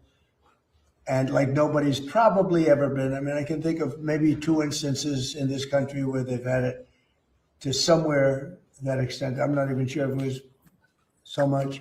They were put in jail for long periods of time. They were accused of things that never happened. They had prosecutors that were radical lunatics, and their lives were destroyed. And frankly, we had a lawsuit that against us on the weaponization, where the judge, a radical left judge, ruled against it. And we'll see how that all works out. But a radical left judge ruled against it. But these people, their lives have been destroyed. Their families have been destroyed. Many of them. I'm not just talking about a few people. Many of them. I'm one of them. They raided my house, Mar-a-Lago. That never happened. Nobody ever thought of anything like that. It turned out that it was a total fake. Everything about it was fake and corrupt. We have all the information. The good advantage to sitting here is we can get information that you wouldn't get by what we have and what we are going to be showing over the coming weeks and months. You're not even going to believe. Some of you will believe it, like CNN will believe it because they knew what was going on. They're crooked as hell. CNN's a very corrupt organization. But with a corrupt reporter standing right there, never smiles. You never see a young, beautiful woman, never smiles. I never see a smile. on her Kathleen face. I see her Collins ਦੇ ਬਾਰੇ ਗੱਲ standing there ਕਰਦੇ with hatred in her eyes. Such a bad thing. She has hatred because we have borders, because we have a strong military, because we cut our taxes, because we do things that everybody wanted, and then we win our election in a massive landslide. We win 87% of the counties in this country. Nobody's ever heard of a thing like that. And that's because we're doing the right job. And we took a detour down to Iran because we can't let Iran have a nuclear weapon under any circumstances. We can't let that happen. So the reporters should be happy. They shouldn't be unhappy. They should be very happy. Because you know what we're doing? We're saving our country. Yes. Yes, President, 2 questions, one on Iran and then one on your birthday. Okay. We will. The first one is, are you concerned at all that the IRGC could sabotage any potential deal? And then the second one is, you have a birthday coming up. I won't say which number, but it's a big birthday. So you're going to blow out you're going to blow out some candles on a cake, hopefully. What are your wishes that you'd like to see accomplished for the next year for the United States and your presidency? Well, I'll go in your order. Anything can happen, when you're dealing with Iran, but when you're dealing with other countries. But that's a very volatile part of the world, probably the most volatile part of the world. The people are volatile, the leadership, you see what's going on. We've gone through 3 teams of leadership. It's been we're military. There's never been a military like what we have. We could go another 2-3 weeks and just wipe everybody out. I'd rather not do that. Very easy to do. They're ready to do it. They want to do it. But if we can get something down in writing, which will accomplish the same thing without killing everybody, I'd like to do that. Most of my people, I think, would like to do that. Some people wouldn't, but most of them would. But we had to take a detour as far as wishes for, and I'm very proud of that detour, By the way, just to finish off on that, we had the strongest stock market in history.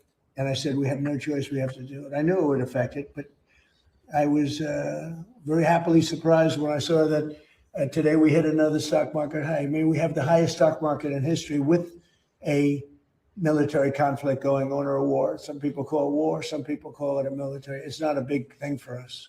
We have a great military. It's not a big thing for us. But if I didn't do that, I spoke to people like Peter, great financial people, Scott, and Howard, and lots of others. I said, we just hit the greatest stock market in history. Everyone's 401ks are the highest they've ever been. Everybody's making a lot of money. Costs are coming down. We took over the highest cost and the highest inflation in the history of our country. Costs are coming down. Everything's good. And I hate to tell you this, but we've got to take a little detour and go down to a place called the Islamic Republic of Iran. And we're going to have to stop them from having a nuclear weapon. That's what we've done. And they've agreed to that. By the way, if they sign the agreement, they will have agreed to, we will not have a nuclear weapon or bomb.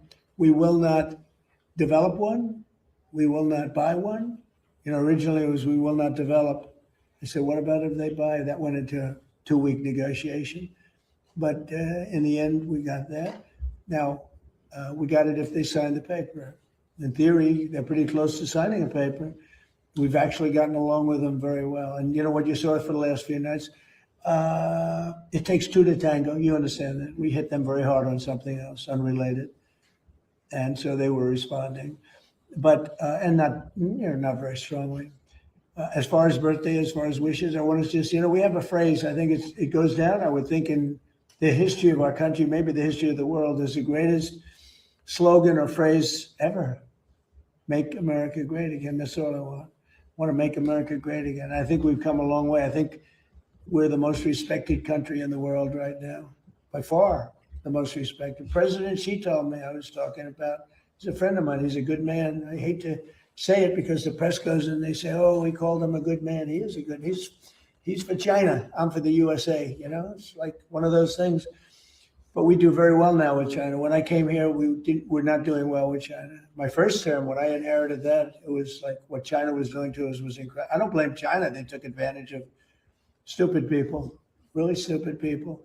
So we're doing great. But the phrase, make America great again, that's all I want. Very simple phrase to think of. And I think it's the greatest in the history. I would say that's probably the greatest phrase in the history of the world, not only here. There's never been anything like it. Make America great again. That's what I've done. And we've made it great. In fact, in a way, I want to use it because I would never give it up. MAGA, it's too good. It's too good. It really is the Republican Party. That's why we're doing so well. That's why we, if you look at the Republican Party from before I came till now, this is a much different party. It's a much bigger party. We have many, many more people. And I think the thought, the mind, the thought is much different than it was 10 years ago. It's been, it's amazing. A much more powerful party, much different party, and a much more impactful party. Thank you very much. Two questions on Iran. Go ahead. First, you said last week that the U.S. would go in and dig out the buried nuclear material in with them. With them. Right. Did That's Iran possible. actually agree to that? Well, it depends on what day you're talking about. They did agree, and then sometimes they agreed. Well, that's what I'm saying. That's one of the things we talk about. It's very overrated. I'm the one that overrated it. I thought, to me, it was important. To other people, it's not important, because those beautiful B-2 right here, the B-2 bombers, they obliterated. When CNN said maybe it was an obliteration, they knew. I mean, before the pilots even came back home, before CNN anybody report, said, then the Atomic Energy Commission went. They said it was obliterated. That stuff is ਜਿਹੜੇ buried lavender ਜਾਂ underneath the purple color mountain the that jacket ਚ virtually collapses. ਉਹਨੂੰ Very, very fake hard to report get ਕਹਿੰਦਾ it. fake news One of the, but nevertheless, I want to get it. We're the only ones, us and Kaplan probably Collins, China I are the think, only two countries that have the equipment where you can do that. So, yeah, I want to get it. We have, at different times, had different, I mean, they've changed their mind a couple of times. But as it stands now, we will go in at some time in the not too distant future. It's very safe down there. We have, with Space Force, we have cameras. Every angle of those three sites are being watched at all times. If anybody went there, we'll see exactly what's happening, and we'll blow it up a little bit further. But as far as getting it, is the B-2 bombers, did a job like nobody's ever seen. In the night, with no moon, dead darkness, at 1 o'clock in the morning or so, they dropped those bombs, the biggest, just about as big a bomb as you can ever find, and it went down air chutes. It was hard to believe that they can do the technology. It followed a beam right into the air chutes, right, exploded. Very hard to get that material, but I still nevertheless want it. And I don't want to do it if we're in conflict. I don't want to put men in that kind of danger. I remember Jimmy Carter had some bad problems in Iran with the hostages. I don't want to ever put our people in that kind of danger. But when it's over, as of this moment, it's agreed that we will go in with them. We will get it and we will destroy it. It will be destroyed. And Mr. Sorry, I have one follow-up, Mr. President. My second question. Is it possible to get to a deal with Iran, whether to go in and do that or to open up the Strait of Hormuz without seeing an Israeli cessation of their hostilities in Lebanon? I think it would. We're trying to separate it. I mean, you look, it's a very different kind of a thing. We actually spoke with Hezbollah for the first time ever. We didn't know they spoke. And they agreed yesterday they're not going to shoot. Israel's not going to shoot. We're just going to see. But I'd like to separate it. I'd like to have a separate thing because it is separate. But Israel, hey, look, they've been a great partner. Bibi Netanyahu's been, for me, a great partner. For other people, not so good. For me, he's been very good. We were very effective, what we've done. And they needed us. They couldn't have done it without us. Couldn't have even come close. And they needed us. And they got us to help them with a real problem, because Iran was a real problem, a big problem, a worldwide problem, because they wouldn't have stopped with Israel. They would have blown up the Middle East. And you saw that by the rockets. All those rockets that went to the five, mostly for the most part, the 5 countries outside of Israel, those rockets were aimed there before we hit them with the B-2 bombers. They were going to blow up the Middle East. They were going to blow up Israel, but they were going to blow up the Middle East. And I stopped it, and I'm very proud I stopped it. And we also stopped it in the first term when I terminated the Iran nuclear deal penned by Barack Hussein Obama. It was one of the dumbest deals I've ever seen. And this has no relation. I like these morons, these Democrats, D-U-M, Democrats, that go on television and say, oh, well, this is just like the Obama deal. This is the exact opposite. This is no path to a nuclear weapon. That was an absolute path to a nuclear weapon that you couldn't have done anything about. This is the exact opposite.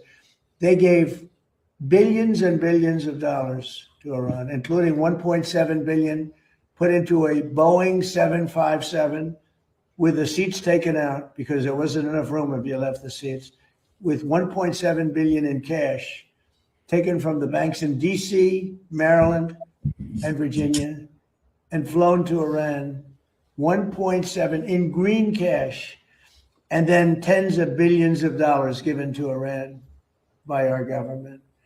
Frankly, they picked the wrong country, but maybe we're going to be getting along with Iran. We're going to find out. You know, there is a good possibility, I think, because without the bombing, that wouldn't have worked, without the blockade. The blockade is the most powerful thing. I think the blockade maybe has more impact than the bombing has. But the blockade that we have, the naval blockade, is incredible. Now, one ship has gotten through unless we wanted it to.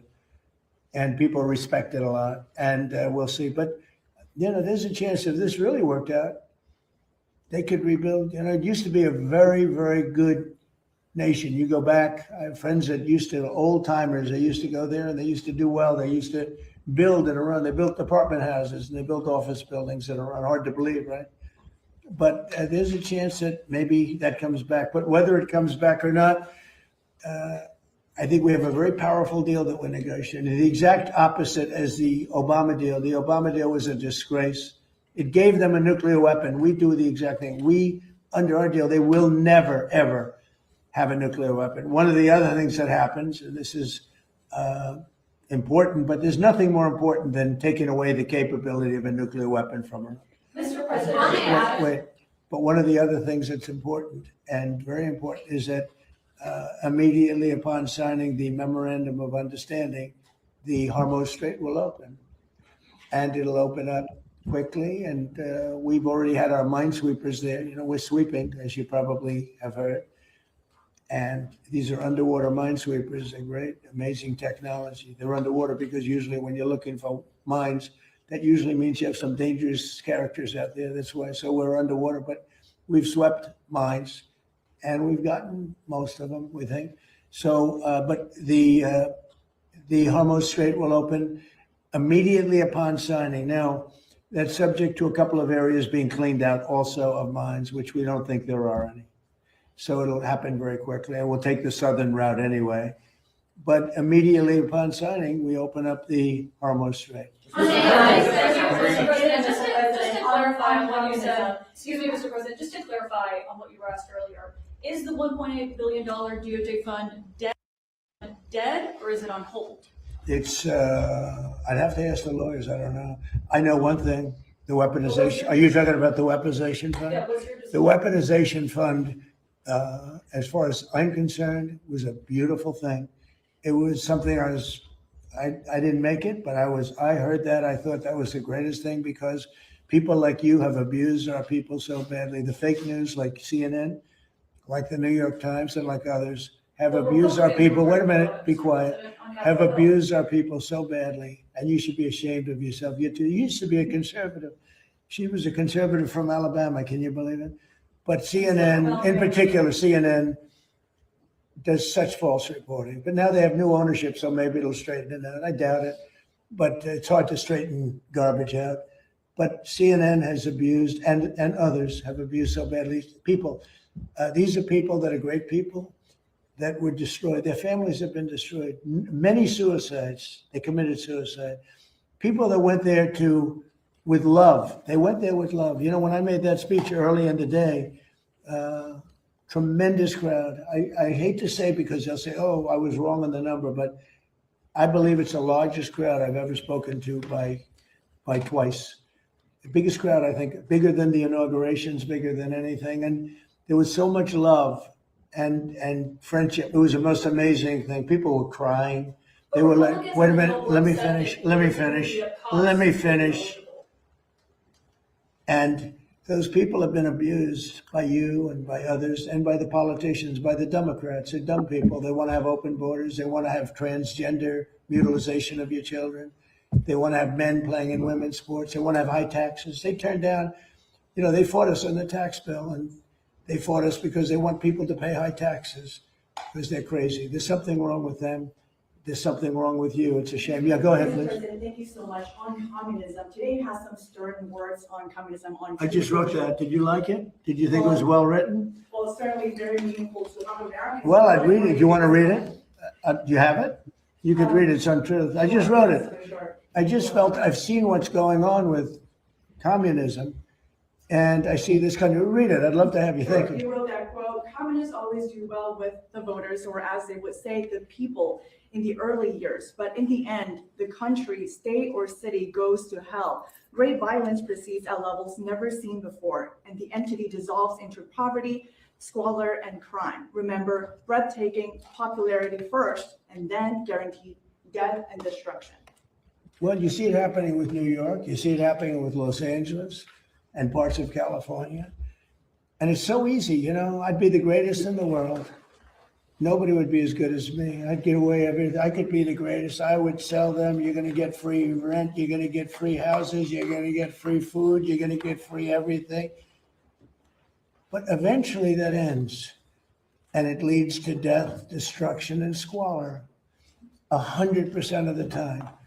When I watched New York, and, you know, I liked him very much. He stood right here, and he's been into the office a couple of times.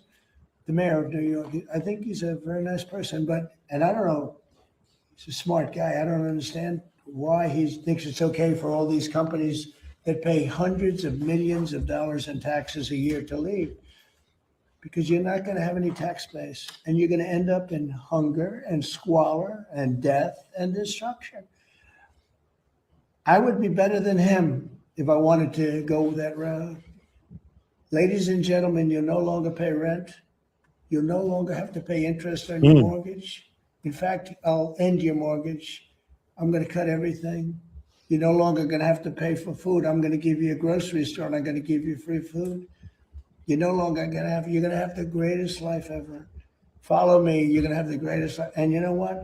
For a couple of years, that's such a powerful, I would be the best ever at giving it. Nobody would ever be. I had to sell free enterprise. Free enterprise is tougher to sell, but that's what's made our country great. And that's why it's great again now. If I didn't get elected, we wouldn't have a country. We really wouldn't have a country. This country would be finished. But I see what's happening in Los Angeles. I see what's happening in New York, where I look at Chicago. You have a stupid governor, a dumb governor, a really dumb guy. I know him well. He's a failure in his family, Pritzker. I know the family. I was partners in a deal with them. I made a lot of money. They made money. We had a good partnership. But he was like an outcast in the family. He was a slob. And the mayor is a low IQ person. I mean, he's a stupid person. Chicago has a case, a real chance to become great again. There's a case, great again. If we were allowed to do what we did in Washington or Memphis, I was with the governor of Tennessee yesterday, and he said, I want to come in. He came in to thank me. I said, for what? He said, what you did for Memphis. Memphis, the crime is down about 72%. And it's going, he said, it's like a different city.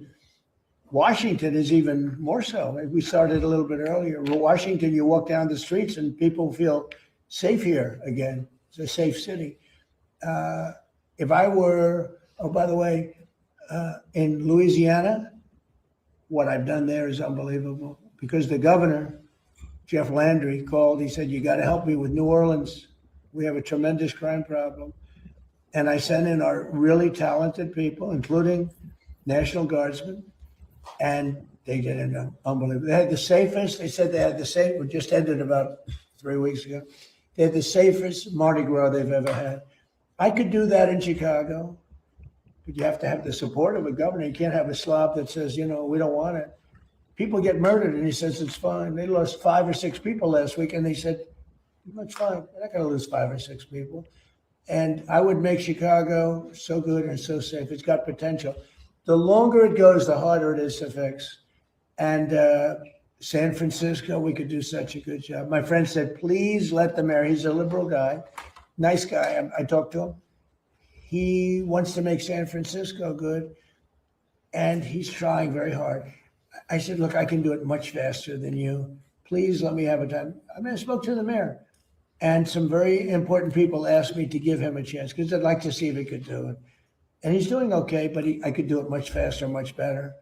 And we can remove, don't forget, 2% of your people create 90% of your crime. That's a great number because 2% of the people you can take care of. If it was 90% of the people, that's not good. But 2%. In Washington, right here in DC, we removed close to 5,000 hard-line criminals. Many came in through the Biden open border. We removed them from Washington, D.C., and it's one of the reasons that we're so safe now. We have a great, beautiful place. Again, the fountains are almost all open. You're going to have the reflecting pool opened within hours. I mean, literally within hours. The water starts pouring in tonight. It's going to be beautiful. You haven't seen that since 1922. Think of that, 1922. It hasn't worked. Never worked. From the day they built it, it never worked. But you're going to see that. And people are all thanking me because Washington's beautiful again. The parks are open. We changed the grass. Grass has a life also. Like people, grass has a life. And that grass hasn't been changed in 70, 80 years. It died many times over. We have beautiful grass, beautiful parks, beautiful everything. We don't have people living on it. And Washington, D.C., in a matter of 14 months, Washington, D.C. is like a different place. If people are coming here, the restaurants are all going out of business, as you know, because you use the restaurants. And now the restaurants are hot. In fact, if anything, we don't have enough restaurant space. They're all reopening. It's become vibrant. It's a beautiful thing to watch, and I am honored that I've been able to do it to our nation's capital. Thank you very much, everybody. Thank you, press. Thank you, press. Thank you, press. Thank you, press. Thank you, press. Thank you, press. Thank you, guys. Thank you, guys. ਸੋ ਇਹਦੇ ਨਾਲ ਹੀ ਇਹ press conference ਜਿਹੜੀ ਆ ਖਤਮ ਹੋਈ ਹੈ। Thank you, guys. Thank you, guys. ਔਰ ਜਿੰਨੀਆਂ ਕਿ ਇਹਨਾਂ ਨੇ ਗੱਲਾਂ ਕੀਤੀਆਂ ਜੋ ਇਹਨਾਂ ਨੇ ਗੱਲ ਕਹੀ ਹੈ ਕਿ ਅਸੀਂ ਆਹ ਕੀਤਾ ਜਾਂ ਅਸੀਂ ਉਹ ਕੀਤਾ ਜਾਂ ਅਸੀਂ ਇਸ ਤਰੀਕੇ ਨਾਲ ਕੀਤਾ, ਜੋ ਵੀ ਵਾਈਟ ਹਾਊਸ ਦੇ ਵਿੱਚ ਬਹਿ ਕੇ ਬਿਆਨ ਇਹਨਾਂ ਵੱਲੋਂ ਦਿੱਤੇ ਗਏ ਆ, ਜੇ ਅਸੀਂ ਉਹਨੂੰ ਕੰਪੇਅਰ ਕਰੀਏ ਇਸ ਵਕਤ ਜੋ ਮਿਡਲ ਈਸਟ ਤੋਂ ਰਿਪੋਰਟ ਆ ਰਹੀ ਹੈ, ਜੇ ਅਸੀਂ ਉਹਨੂੰ ਕਵਰ ਕਰਦੇ ਹਾਂ, IRGC ਕੀ ਕਹਿ ਰਿਹਾ, ਦੈਟ ਇਜ਼ ਸਮਥਿੰਗ ਡਿਫਰੈਂਟ ਜੋ ਕਹਿ ਰਹੇ ਹੈ। ਉਹ ਸਾਰੀਆਂ ਗੱਲਾਂ ਤੋਂ ਪਰੇ ਚੀਜ਼ ਕਹਿ ਰਹੇ ਹੈ। ਜਿਹੜਾ ਫਾਰਸ ਨਿਊਜ਼ ਹੈ ਉੱਥੋਂ ਦੀ ਏਜੰਸੀ, ਉਹ ਕੀ ਕਹਿ ਰਹੀ ਹੈ, I'm going to share with you ਕਿ ਇਨਫੋਰਮੇਸ਼ਨ ਦਰਅਸਲ ਆ ਕੀ ਰਹੀ ਹੈ। ਕੁਵੈਤ ਦੇ ਉੱਤੇ ਜਿਹੜਾ ਹਮਲਾ ਹੋਇਆ, ਕੁਵੈਤ ਦੇ 에ਅਰਪੋਰਟ ਦੇ ਉੱਤੇ, ਉਹਨੂੰ ਲੈ ਕੇ ਜਿਹੜੀਆਂ ਜਾਣਕਾਰੀਆਂ ਇਸ ਵੇਲੇ ਮਿਲ ਰਹੀਆਂ ਉਹ ਬੜੀਆਂ ਹੈਰਾਨ ਕਰਨ ਵਾਲੀਆਂ ਵੀ ਆ, ਬੜੀਆਂ ਪਰੇਸ਼ਾਨ ਕਰਨ ਵਾਲੀਆਂ ਵੀ ਆ।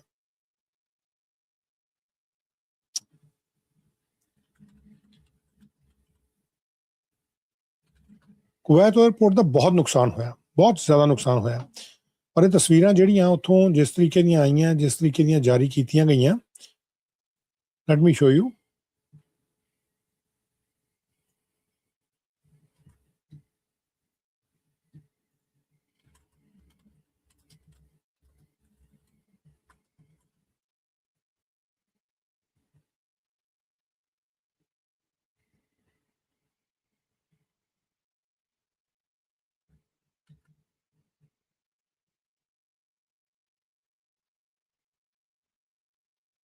ਕੁਵੈਤ ਦਾ 에ਅਰਪੋਰਟ ਇਸ ਵੇਲੇ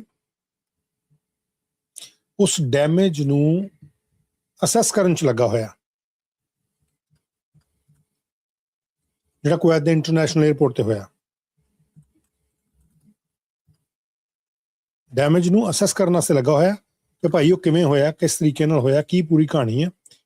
ਇਹ ਸਾਰੀ ਜਿਹੜੀ ਇਸ ਵੇਲੇ ਸਿਚੁਏਸ਼ਨ ਚੱਲ ਰਹੀ ਹੈ ਇਰਾਨ ਵਾਰ ਨੂੰ ਲੈ ਕੇ, ਆਪਾਂ ਹੁਣੇ ਹੀ ਡੋਨਲਡ ਟਰੰਪ ਨੂੰ ਸੁਣਿਆ ਕਿ ਇਹਨਾਂ ਦੇ ਵੱਲੋਂ ਕੀ ਕਿਹਾ ਜਾ ਰਿਹਾ ਔਰ ਕਿਵੇਂ ਕਿਹਾ ਜਾ ਰਿਹਾ। ਲੇਕਿਨ ਜੋ ਹਾਲਾਤ ਇਸ ਵੇਲੇ ਅਸੀਂ ਕੱਲ ਕੁਵੈਤ ਦੇ ਵਿੱਚ ਦੇਖੇ ਆ, ਜਿੱਦਾਂ ਉੱਥੇ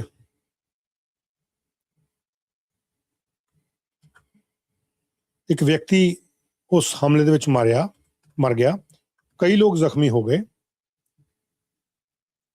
ਇਹ ਹੁਣ ਆਪਣੇ ਕੋਲ ਜਿਹੜੀ ਮੇਰੇ ਕੋਲ ਇਸ ਵੇਲੇ ਇਨਫੋਰਮੇਸ਼ਨ ਆ ਰਹੀ ਨਾ, I am going to share that information with you. ਜਿਹੜੀ ਮੇਰੇ ਕੋਲ ਆ ਰਹੀ ਹੈ ਔਰ ਵੱਖੋ ਵੱਖਰੇ ਪਹਿਲੂਆਂ ਤੋਂ ਹੈ। And I am not going to share only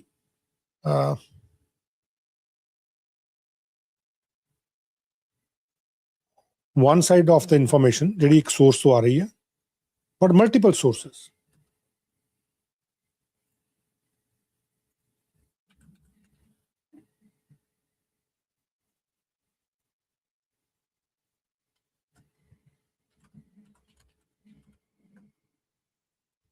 Multiple sources ਤੋਂ ਜਿਹੜੀ ਇਨਫੋਰਮੇਸ਼ਨ ਆ ਰਹੀ ਹੈ, I'm going to share that information with you. Donald Trump ਨੇ ਕੀ ਕਿਹਾ, ਆਪਾਂ ਉਹ ਸਾਰੀ ਗੱਲ ਸੁਣ ਲਈ। ਲੇਕਿਨ ਕੁਵੈਤ ਦੇ ਵਿੱਚ ਕੀ ਹਾਲ ਹੈ, ਕੁਵੈਤ ਦਾ ਜਿਹੜਾ 에ਅਰਪੋਰਟ ਹੈ ਉਹਦੀ ਅਸੈਸਮੈਂਟ ਕਿਸ ਤਰੀਕੇ ਨਾਲ ਹੋ ਰਹੀ ਹੈ, ਕੀ ਉਹਦੇ ਜਾਣਕਾਰੀ ਆ ਰਹੀ ਹੈ, ਕਿਵੇਂ ਦੀ ਆ ਰਹੀ ਹੈ। I'm going to share all of that information with you. ਜਦੋਂ ਉੱਥੇ ਅਟੈਕ ਹੋਇਆ, ਜਦੋਂ ਉੱਥੇ ਜਿਹੜੀਆਂ ਉੱਥੋਂ ਦੀਆਂ ਏਜੰਸੀਜ਼ ਆ ਉਹਨਾਂ ਦੇ ਵੱਲੋਂ ਜਾਣਕਾਰੀਆਂ ਦਿੱਤੀਆਂ ਗਈਆਂ। ਕੁਵੈਤ ਦੇ 에ਅਰ ਡਿਫੈਂਸ ਨੇ ਕੀ ਕਿਹਾ, ਕੁਵੈਤ ਦੇ ਡਿਫੈਂਸ ਵੱਲੋਂ ਕੀ ਇਨਫੋਰਮੇਸ਼ਨ ਜਿਹੜੀ ਉਹ ਦਿੱਤੀ ਗਈ ਔਰ ਦੱਸੀ ਗਈ। ਜਦੋਂ ਇਹ ਹਮਲਾ ਹੋਇਆ ਉਸ ਵੇਲੇ ਕਿਹੋ ਜਿਹੀ ਵੀਡੀਓ ਜਿਹੜੀ ਉਹ ਸਾਹਮਣੇ ਆਈ ਹੈ, ਉਹ ਸਾਰੀ ਇਨਫੋਰਮੇਸ਼ਨ ਮੈਂ ਤੁਹਾਡੇ ਨਾਲ ਸ਼ੇਅਰ ਕਰਦਾ। ਜਿਹੜੀ ਪਹਿਲੀ ਇਨਫੋਰਮੇਸ਼ਨ ਸਭ ਤੋਂ ਪਹਿਲਾਂ ਜਦੋਂ ਕੱਲ ਆਣੀ ਸ਼ੁਰੂ ਹੋਈ ਕੁਵੈਤ ਦੇ 에ਅਰਪੋਰਟ ਨੂੰ ਲੈ ਕੇ ਕਿ ਕੁਵੈਤ ਦੇ ਉੱਤੇ ਜਿਹੜਾ ਹਮਲਾ ਹੋਇਆ ਕੁਵੈਤ ਦੇ ਇੰਟਰਨੈਸ਼ਨਲ 에ਅਰਪੋਰਟ ਦੇ ਉੱਤੇ, ਕੱਲ ਰਾਤ ਤੋਂ ਹੀ ਖਬਰਾਂ ਜਿਹੜੀਆਂ ਆਉਣੀਆਂ ਸ਼ੁਰੂ ਹੋ ਗਈਆਂ ਸੀ, ਪਤਾ ਲੱਗਣਾ ਸ਼ੁਰੂ ਹੋ ਗਿਆ ਸੀ। ਸਭ ਤੋਂ ਪਹਿਲਾਂ ਜਿਹੜੀ ਜਾਣਕਾਰੀ ਆਈ ਸੀ ਉਹ ਇਹ ਸੀ ਕਿ ਕੁਵੈਤ ਦੇ ਵਿੱਚ ਸਾਇਰਨ ਵੱਜਣੇ ਸ਼ੁਰੂ ਹੋ ਗਏ ਆ ਔਰ ਕੁਵੈਤ ਦੀ ਜਿਹੜੀ ਆਰਮੀ ਹੈ ਉਹਨਾਂ ਦੇ ਵੱਲੋਂ ਇੱਕ ਇਨਫੋਰਮੇਸ਼ਨ ਜਿਹੜੀ ਹੈ ਉਹ ਸ਼ੇਅਰ ਕੀਤੀ ਗਈ ਸਭ ਦੇ ਨਾਲ। ਉਹ ਇਨਫੋਰਮੇਸ਼ਨ ਕੀ ਸੀ, ਮੈਂ ਤੁਹਾਨੂੰ ਕੁਵੈਤ ਦੀ ਆਰਮੀ ਦੇ ਪੇਜ ਤੋਂ ਹੀ ਦਿਖਾ ਦਿੰਦਾ। ਕੁਵੈਤ ਦੀ ਆਰਮੀ ਨੇ ਕੀ ਕਿਹਾ ਸੀ, ਇੱਕ ਸਟੇਟਮੈਂਟ ਉਹਨਾਂ ਨੇ ਕੱਲ ਜਾਰੀ ਕੀਤੀ ਸੀ, ਜਿਹੜੀ ਸ਼ੁਰੂਆਤ ਆਪਾਂ ਉੱਥੋਂ ਕਰਾਂਗੇ, then we gonna move forward from there to the next phase, ਕਿ ਉਹਨਾਂ ਦੇ ਵੱਲੋਂ ਜਿਹੜਾ ਉਹ ਕੀ ਕਿਹਾ ਜਾ ਰਿਹਾ ਔਰ ਉਹਨੂੰ ਅਸੀਂ ਕਿਸ ਤਰੀਕੇ ਨਾਲ ਸਮਝੀਏ, ਕਿਸ ਤਰੀਕੇ ਨਾਲ ਦੇਖੀਏ। ਇਹ ਸਾਰੀ ਗੱਲਬਾਤ ਜਿਹੜੀ ਆਪਾਂ ਕਰਾਂਗੇ। ਔਰ ਜਿਹੜੀ ਅਸੈਸਮੈਂਟ ਕੀਤੀ ਜਾ ਰਹੀ ਹੈ ਇਸ ਵੇਲੇ ਕੁਵੈਤ ਦੇ 에ਅਰਪੋਰਟ ਦੇ ਉੱਤੇ, ਜਾਂ ਕੀਤੀ ਗਈ ਹੈ ਇਨਫੈਕਟ, ਕਿਉਂਕਿ ਹੁਣ ਉੱਥੇ ਰਾਤ ਪੈ ਚੁੱਕੀ ਹੈ, ਸੋ ਉਹ ਜਿਹੜੀ ਹੋਈ ਆ ਉੱਥੇ ਕੀ ਕੁਝ ਸਾਹਮਣੇ ਆਇਆ ਉਹਦੇ ਬਾਰੇ ਵੀ ਆਪਾਂ ਗੱਲਬਾਤ ਕਰਾਂਗੇ। ਬਟ ਲੈਟਸ ਸਟਾਰਟ ਵਿਦ ਜਿਹੜੀ ਕੱਲ ਤੋਂ ਇਹ ਈਵੈਂਟ ਸਾਰੇ ਹੈ ਉਹ ਬਣਨੇ ਸ਼ੁਰੂ ਹੋਏ ਔਰ ਕਿਸ ਤਰੀਕੇ ਨਾਲ ਬਣਨੇ ਸ਼ੁਰੂ ਹੋਏ ਆ। ਸ਼ੁਰੂਆਤ ਇੱਥੋਂ ਹੁੰਦੀ ਹੈ, ਇੱਕ ਸਟੇਟਮੈਂਟ ਜਾਰੀ ਹੁੰਦੀ, statement number 62 from the Kuwait army. You can see yourself, Kuwait army ਦਾ ਇਹ ਆਫੀਸ਼ੀਅਲ ਅਕਾਊਂਟ ਹੈ, Kuwait army general staff headquarters. ਇਹ ਉੱਥੋਂ ਖਬਰ ਆਉਂਦੀ ਹੈ। So I am not sharing it from any other media organization. It is directly from the Kuwait Army. ਉਹਨਾਂ ਨੇ ਕੱਲ੍ਹ ਦੇ ਸਟੇਟਮੈਂਟ ਤੇ ਆਫੀਸ਼ੀਅਲ ਸਪੋਕਸ, ਔਰ ਇਹ ਅਰੇਬਿਕ ਦੇ ਵਿੱਚ ਹੈ, ਇਹਨੂੰ ਅੰਗਰੇਜ਼ੀ 'ਚ ਤਰਜਮਾ ਕਰਕੇ ਆਏ। The official spokesperson for the Ministry of Defence, Colonel Saud Abdulaziz Al Utaibi, the General Staff of the Army, urged brotherly citizens and residents not to approach or touch any debris, shrapnel or unidentified objects that may result from intercepting hostile aerial targets due to the danger they may pose to public safety. It also emphasized the necessity of immediately reporting any of these remnants via the emergency number 112 ਜਿਹੜਾ ਪਹਿਲਾਂ ਉਹਨਾਂ ਨੇ ਦਿੱਤਾ ਹੋਇਆ, or the competent authorities, following security and safety instructions and obtaining information from authorized official sources. ਇਹ ਇਹਨਾਂ ਨੇ ਜਾਣਕਾਰੀ ਦਿੱਤੀ, ਔਰ ਨਾਲ ਆ ਉਹਨਾਂ ਦਾ ਲੋਗੋ ਲੱਗਾ ਹੋਇਆ। ਸਾਰੀ ਜਾਣਕਾਰੀ ਜਿਹੜੀ ਹੈ ਕੱਲ ਉਹਨਾਂ ਦੇ ਵੱਲੋਂ ਦਿੱਤੀ ਗਈ। ਲੇਕਿਨ ਨਾਲ ਦੇ ਨਾਲ ਹੀ ਕੁਝ ਖਬਰਾਂ ਜਿਹੜੀਆਂ, ਕੁਝ ਜਾਣਕਾਰੀਆਂ ਜਿਹੜੀਆਂ ਉਹ ਇਸ ਤਰੀਕੇ ਦੀਆਂ ਆਉਣੀਆਂ ਸ਼ੁਰੂ ਹੋ ਗਈਆਂ। ਇੱਕ ਵੀਡੀਓ ਜਿਹੜੀ ਹੈ ਉਹ ਚਰਚਾ ਵਿੱਚ ਆਉਣੀ ਸ਼ੁਰੂ ਹੋ ਗਈ, ਜਿੱਥੇ ਸਾਫ਼ ਤੌਰ ਦੇ ਉੱਤੇ ਦੇਖਿਆ ਜਾ ਸਕਦਾ ਸੀ ਕਿ ਅਟੈਕ ਜਿਹੜਾ ਉਹ ਹੋਣਾ ਸ਼ੁਰੂ ਹੋ ਗਿਆ ਕੁਵੈਤ ਦੇ ਅਸਮਾਨਾਂ ਦੇ ਉੱਤੇ। ਆ ਇੱਕ ਵੀਡੀਓ ਸੀ।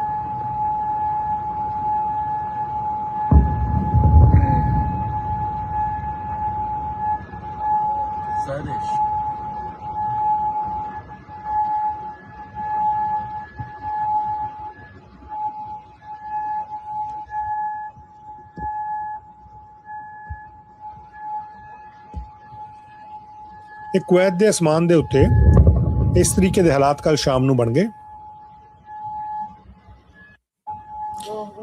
ਔਰ ਜਿਹੜੀ ਇਹ ਜਾਣਕਾਰੀ ਹੈ ਜਦੋਂ ਇਹ ਘੁੰਮਣੀ ਸ਼ੁਰੂ ਹੋਈ, ਪਤਾ ਲੱਗਣਾ ਸ਼ੁਰੂ ਹੋਇਆ ਕਿ ਹਾਂ ਭਾਈ ਅਟੈਕ ਹੋ ਗਿਆ, ਔਰ ਇਹ ਬਹੁਤ ਉੱਥੇ ਜਿਹੜਾ ਅਟੈਕ ਹੋਇਆ ਉਹਦੇ 'ਚ ਇੱਕ ਵਿਅਕਤੀ ਜਿਹੜਾ ਉਹਦੀ ਮੌਤ ਵੀ ਹੋਈ ਹੈ, ਇਹ ਵੀ ਜਿਹੜੀ ਖਬਰ ਹੈ ਉਹ ਆਉਣੀ ਸ਼ੁਰੂ ਹੋ ਗਈ। ਉਸ ਤੋਂ ਬਾਅਦ ਹੌਲੀ ਹੌਲੀ ਚੀਜ਼ਾਂ ਅਨਫੋਲਡ ਹੋਣੀਆਂ ਸ਼ੁਰੂ ਹੋਈਆਂ ਕਿ ਕੌਣ ਹੈ ਉਹ ਮਰਨ ਵਾਲਾ, ਕਿਵੇਂ ਹੈ, ਔਰ ਇਸ ਪੂਰੇ ਮਾਮਲੇ ਦੇ ਵਿੱਚ ਜਿਹੜੀਆਂ ਜਾਣਕਾਰੀਆਂ ਮਿਲਣੀਆਂ ਸ਼ੁਰੂ ਹੋਈਆਂ ਉਹਦੇ 'ਚ ਹੌਲੀ ਹੌਲੀ ਚੀਜ਼ਾਂ ਅਨਫੋਲਡ ਹੋਣੀਆਂ ਸ਼ੁਰੂ ਹੋ ਗਈਆਂ। ਔਰ ਇਸ ਦੇ ਵਿੱਚ ਖਾਸ ਤੌਰ ਦੇ ਉੱਤੇ ਜਿਹੜੀ ਅੱਜ ਇੱਕ ਜਾਣਕਾਰੀ ਮਿਲਣੀ ਸ਼ੁਰੂ ਹੋਈ, ਇਹ ਹੋਇਆ ਕਿ ਹੁਣ ਜਿਹੜਾ 에ਅਰਪੋਰਟ ਤੇ ਹਮਲਾ ਹੋਇਆ ਉਹਦੇ ਨਾਲ ਜੁੜੀਆਂ ਵੀਡੀਓਜ਼ ਵੀ ਸਾਹਮਣੇ ਆਉਣੀਆਂ ਸ਼ੁਰੂ ਹੋ ਗਈਆਂ, which I am going to share with you, ਤੁਹਾਨੂੰ ਦੱਸਦਾ। ਲੇਕਿਨ ਨਾਲ ਦੇ ਨਾਲ ਹੀ ਇੱਕ ਸਟੇਟਮੈਂਟ ਜਿਹੜੀ ਉਹ ਗਵਰਨਮੈਂਟ ਆਫ ਇੰਡੀਆ ਦੇ ਵੱਲੋਂ ਜਾਰੀ ਕੀਤੀ ਗਈ। ਵਾਈ ਇਟ ਇਜ਼ ਇੰਪੋਰਟੈਂਟ, ਮੈਂ ਤੁਹਾਨੂੰ ਦੱਸਦਾ ਕਿ ਇੰਪੋਰਟੈਂਟ ਕਿਉਂ ਹੈ, ਔਰ ਅੱਜ ਜਾਰੀ ਕੀਤੀ ਗਈ ਤਾਂ ਉਹਦੇ ਪਿੱਛੇ ਜਾਰੀ ਕਰਨ ਦਾ ਮਕਸਦ ਜਿਹੜਾ ਅਸੀਂ ਕਿਸ ਚੀਜ਼ ਨੂੰ ਮੰਨੀਏ ਔਰ ਕੀ ਉਹਦਾ ਰੀਜ਼ਨ ਹੈ, I am going to read it out ਤੁਹਾਡੇ ਨਾਲ ਹੀ ਇੱਥੇ ਸ਼ੇਅਰ ਕਰਕੇ, ਉਸ ਤੋਂ ਬਾਅਦ ਆਪਾਂ ਅੱਗੇ ਚੱਲਦੇ ਹਾਂ।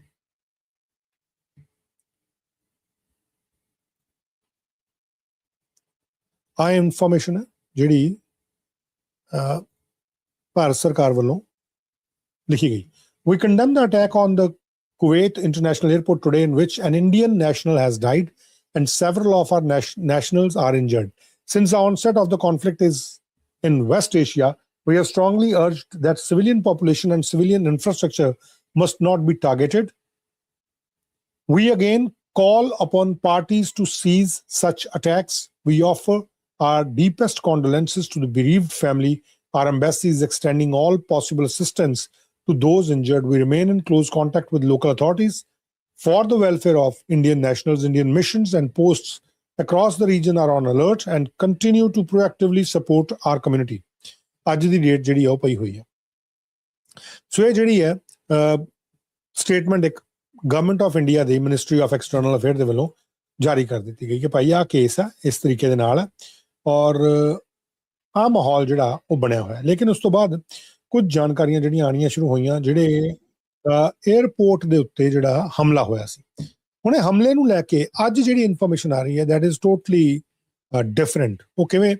ਫਾਰਸ ਨਿਊਜ਼ ਏਜੰਸੀ ਵੱਲੋਂ IRGC ਦੇ ਹਵਾਲੇ ਤੋਂ ਕਿਹਾ ਜਾ ਰਿਹਾ ਹੈ, ਉਹ ਕਹਿੰਦੇ ਕਿ ਜੀ ਅਸੀਂ ਹਮਲਾ ਨਹੀਂ ਕੀਤਾ। ਇਰਾਨੀ ਇਹ ਕਹਿ ਰਹੇ ਕਿ ਅਸੀਂ ਇਹ ਹਮਲਾ ਨਹੀਂ ਕੀਤਾ, ਇਹ ਹਮਲਾ ਤਾਂ ਪੈਟਰੀਓਟ ਮਿਜ਼ਾਈਲ ਜਿਹੜੀ US ਦੀ ਪੈਟਰੀਓਟ ਮਿਜ਼ਾਈਲ ਹੈ ਉਹਦੇ ਨਾਲ ਹੋਇਆ। ਕਹਿੰਦੇ we are not responsible for this. ਕਿੱਥੇ ਉਹਨਾਂ ਨੇ ਕਿਹਾ, ਲੇਕਿਨ ਸਭ ਤੋਂ ਪਹਿਲਾਂ ਤੁਹਾਨੂੰ ਦਿਖਾ ਦਿਆਂ ਕਿ ਇਹ ਜਿਹੜਾ ਹਮਲਾ ਹੋਇਆ ਸੀ ਉਦੋਂ 에ਅਰਪੋਰਟ ਦੇ ਹਾਲਾਤ ਕੀ ਸੀ, ਪਹਿਲਾਂ ਉਹ ਦੇਖ ਲਈਏ। ਉਸ ਤੋਂ ਬਾਅਦ ਇਸ ਵਕਤ ਕੀ ਹਾਲਾਤ ਚੱਲ ਰਹੇ ਆ ਆਪਾਂ ਉਹਦੇ ਬਾਰੇ ਵੀ ਜਿਹੜੀ ਸਾਂਝ ਹੈ ਉਹ ਮੈਂ ਨਾਲ ਦੇ ਨਾਲ ਪਾਊਂਗਾ ਔਰ ਤੁਹਾਨੂੰ ਕੁਝ ਜਾਣਕਾਰੀ ਜਿਹੜੀ ਹੈ ਉਹਦੇ ਬਾਰੇ ਦਊਂਗਾ। Just give me only 1 minute.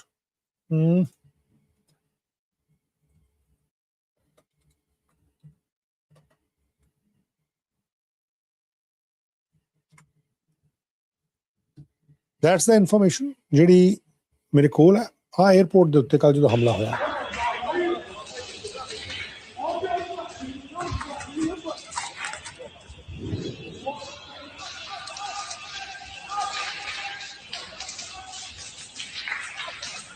هذا الحريق، هذه مسيرة طاحت هني فوق أمل الكويت. هذه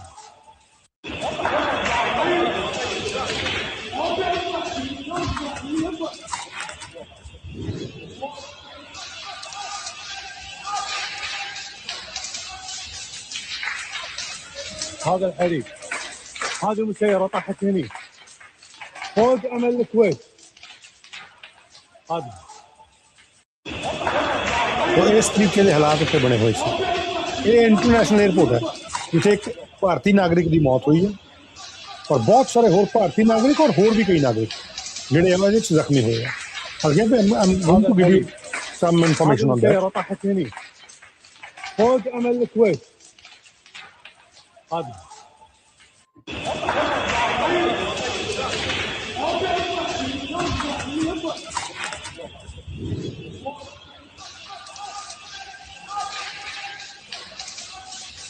ਇਹ ਵਾਲੀ ਇਨਫੋਰਮੇਸ਼ਨ ਸਭ ਤੋਂ ਪਹਿਲਾਂ ਆਉਣੀ ਸ਼ੁਰੂ ਹੋਈ। هذه مسيرة طاحت هني فوق أمل الكويت. هذه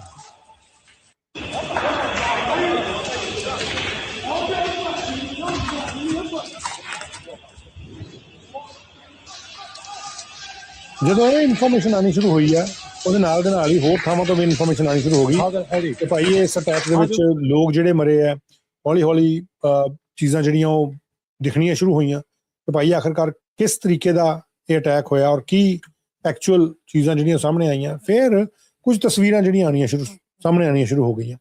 ਉਹ ਤਸਵੀਰਾਂ ਜਿਹੜੀਆਂ ਸਟਿਲ ਫੋਟੋ ਸੀਗੀਆਂ ਜਿਨ੍ਹਾਂ ਦੇ ਵਿੱਚੋਂ ਕਈ ਚੀਜ਼ਾਂ ਜਿਹੜੀਆਂ ਉਹ ਪਤਾ ਲੱਗ ਰਹੀਆਂ ਸੀ। As you can see this one second। ਜਿੱਦਾਂ ਤਸਵੀਰ ਹੈ ਤੁਸੀਂ ਦੇਖ ਸਕਦੇ ਹੋ ਕਿ ਕਿਸ ਤਰੀਕੇ ਨਾਲ ਜਿਹੜੇ ਐਸਕੇਲੇਟਰਸ ਉੱਥੇ ਲੱਗੇ ਹੋਏ ਆ ਔਰ ਇੰਨਾ ਜ਼ਿਆਦਾ ਜਿਹੜਾ ਨੁਕਸਾਨ ਹੋਇਆ।